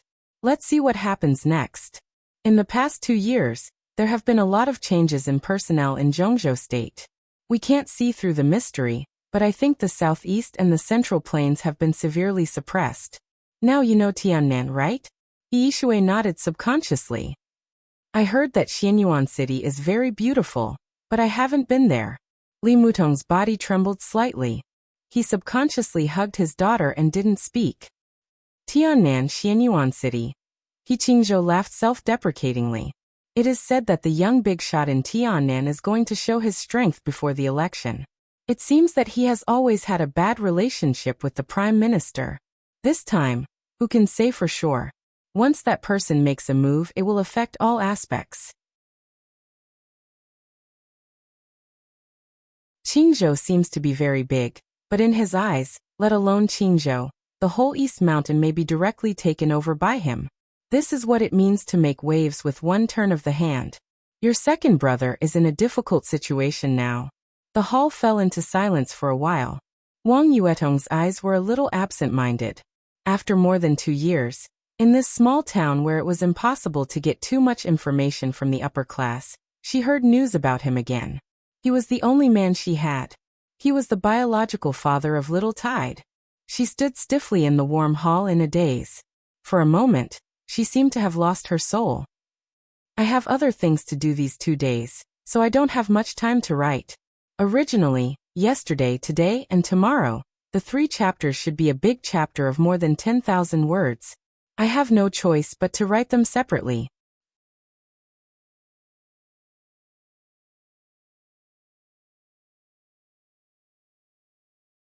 Chapter 1095. After dinner, the snow in Qingzhou became heavier. The entire community was covered with snow. Li Chaoxi had fallen asleep in Li Mutong's arms. He Yishui picked up a small piece of cake and put it into his mouth. He looked at Li Mutong, who was chatting with his mother, and smiled. Don't leave tonight. It's so late and it's snowing heavily. I think it's frozen outside. Okay. Mrs. He nodded with a smile. Tong Tong, stay here. We can talk tonight. It's convenient for you to go to work with Yishui tomorrow. Let Chaoxi play with me for a day. I can't get enough of this little girl. If I go to work with her, I'll be at least half a day late. Li Mutong looked at He Yishui with a smile. She didn't object.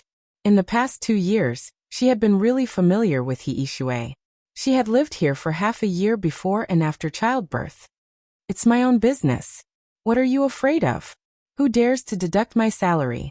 Just tell me and I'll help you. Mrs. He smiled and asked the nanny to clean up the room. She specially asked the nanny to put a new quilt on the crib. Wang Yuetong got up and followed her. She carefully put her sleeping daughter on the new crib and let the nanny take care of her. Then she returned to the living room. After the door was closed, the nanny bent down and pinched Li Chaoxi's little face lovingly. Then she turned around and found a new bag of milk powder and a bottle. Li Mutong often lived in He Yishui's house. The guest room next to He Yishui's bedroom had basically become Li Mutong's room. Therefore, there were many things in the room. After preparing the things that could comfort Li Chaoxi when she woke up, the nanny sat on a chair and turned on the TV in the room. She adjusted the volume to the lowest channel and continued to watch the TV series she was watching. The light from the TV was hazy. In silence, the little princess who was sleeping soundly frowned. At the center of her eyebrows, a 7-colored speck of light suddenly lit up. It was a speck of light that was smaller than a grain of rice. Normally, it would not be noticed at all. However, as the speck of light shone, a rainbow luster began to fluctuate between Li Chaoxi's brows. A weak but incomparably sharp light enveloped Li Chaoxi's petite body almost instantly. At the same time, a ray of pure white light began to distort and change in front of the crib, finally turning into an illusory figure shrouded in gentle light. The television in the room was still on. The nanny looked at the screen with relish, unaware of what was happening around her. Feng Qinggu lowered her head quietly and looked at Li Chaoxi, who was sleeping soundly with her arms spread open. Then, she looked at the blurry layer of light that enveloped her body and was stunned. The 7-colored radiance that was growing sharper and sharper silently calmed down. The light seemed to hesitate for a moment before it slowly retreated back into Li Chaoxi's forehead. Li Chaoxi stared deeply at the weak spot of light between the baby's eyebrows, a little dazed. In the ancient bronze hall in the space-time corridor, when His Majesty said that doomsday was coming, she felt that her escape route was here. She knew of Li Chaoxi's existence. She knew at the moment Li Chaoxi was born. She used to be the youngest daughter of the first His Majesty, and now Li Chaoxi was the eldest daughter of Li Tianlan. Somehow, there was already some kind of connection between them. But now, when she saw the spot of light between Li Chaoxi's eyebrows, she finally understood how perfect her escape route was. Tens of thousands of years ago, or even longer, this spot of light had appeared on her forehead. It only disappeared when she reached the peak. To a certain extent, Feng Qingwu's achievements today had a lot to do with this spot of light. This was the mark of King Wei. He had reincarnated several times, and it had been a long time since then. It was hard to tell where King Wei had come from. When countless lost memories could no longer be found, perhaps even His Majesty in the corridor of time and space would not remember how King Wei had appeared. But there was no doubt that in the beginning, King Wei was one of the most important cornerstones of the entire neutral camp. What was a cornerstone? The so-called cornerstone was the power that could support all the paths of the entire camp. King Wei was the head of the 4 divine artifacts in the space-time corridor. It was more important than the picture of all worlds, the Tower of Human Emperor, and the Xianyuan sword. No one could remember what King Wei was called in the beginning. According to vague records, the title of King Wei was bestowed by the first His Majesty, who was also Feng Qingwu's father, and it was unanimously recognized by all the major races of the neutral camp. In other words, King Wei was the King Wei of the neutral camp, and its title was recognized by all the forces of the neutral camp. In the space-time corridor, the title represented more than just power and status. Behind each title was the accumulation of the fate of the human race, and the countless races of the neutral camp. This was one of the most important powers of the human race. In the blasphemy war that lasted for nearly 1,000 years, His Majesty in the space-time corridor used the Xianyuan sword as his weapon, transforming the endless fate of the human race into a sharp blade that covered the sky and killed the demons of the Order camp with one strike. To a certain extent, this was a display of his power to the extreme. King Wei was the cornerstone of the camp, and with the addition of the title, its mark naturally had an extraordinary significance. The light dot between Li Chaoxi's eyebrows was the mark of King Wei, and it was also the mark that had appeared on Feng Qingwu's eyebrows. This mark had a name that everyone in the space-time corridor envied. It was called the neutral halo. The neutral halo was connected to the host's bloodline, and even had a deep connection to the host's soul. To the creatures of the other camp, this was a heavenly punishment that was difficult to escape, but to the creatures of the neutral camp, it was a gift from the gods that they dreamed of. This was something that was extremely rare in the entire space-time corridor. The effect of the so-called neutral halo was also clear and domineering. It greatly increased one's talent, physical quality, and luck.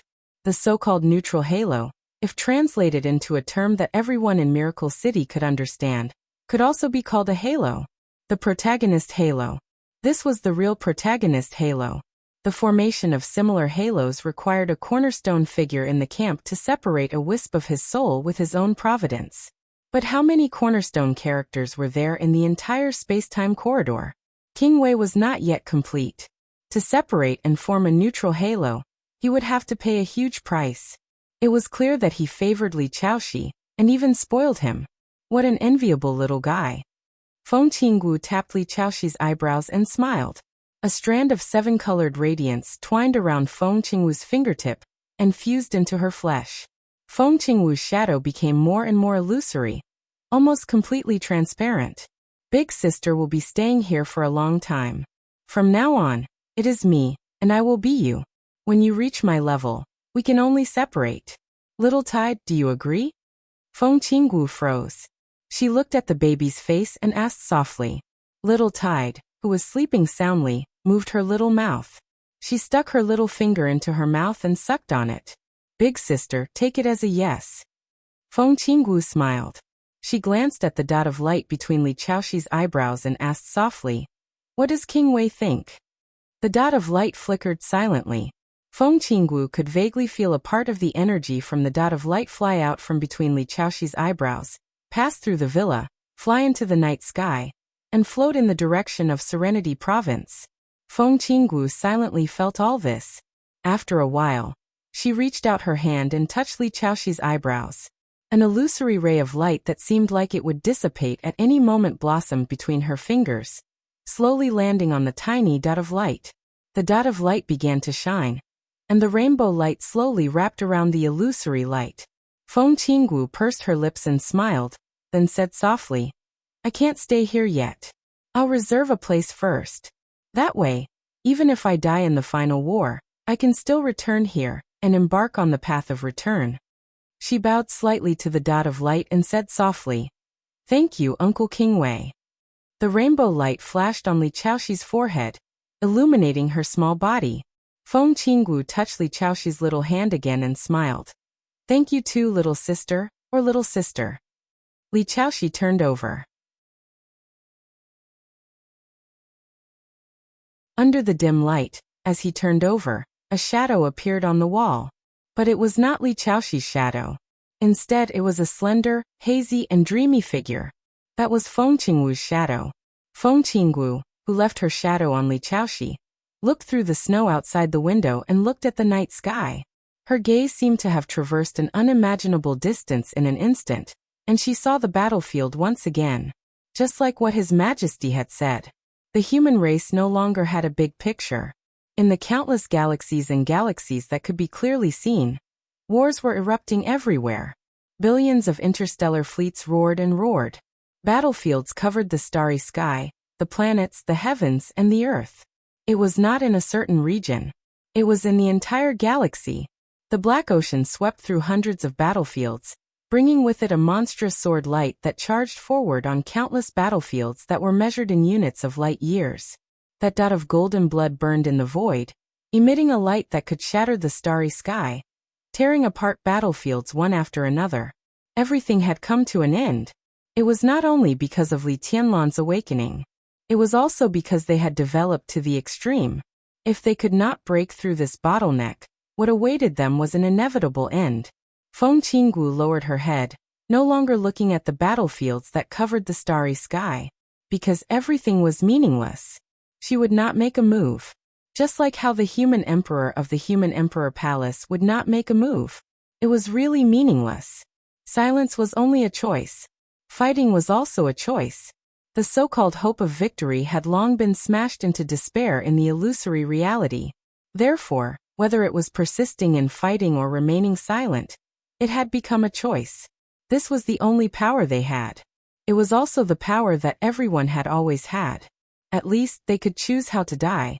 You're tuning in to the Li Mei Sword of Destiny YouTube channel. We're so grateful for your support, and don't forget to subscribe to join us on this incredible journey through captivating stories. Your generosity through donations truly makes a world of difference, as it's the primary source of revenue that allows me to expand and enhance this channel for you.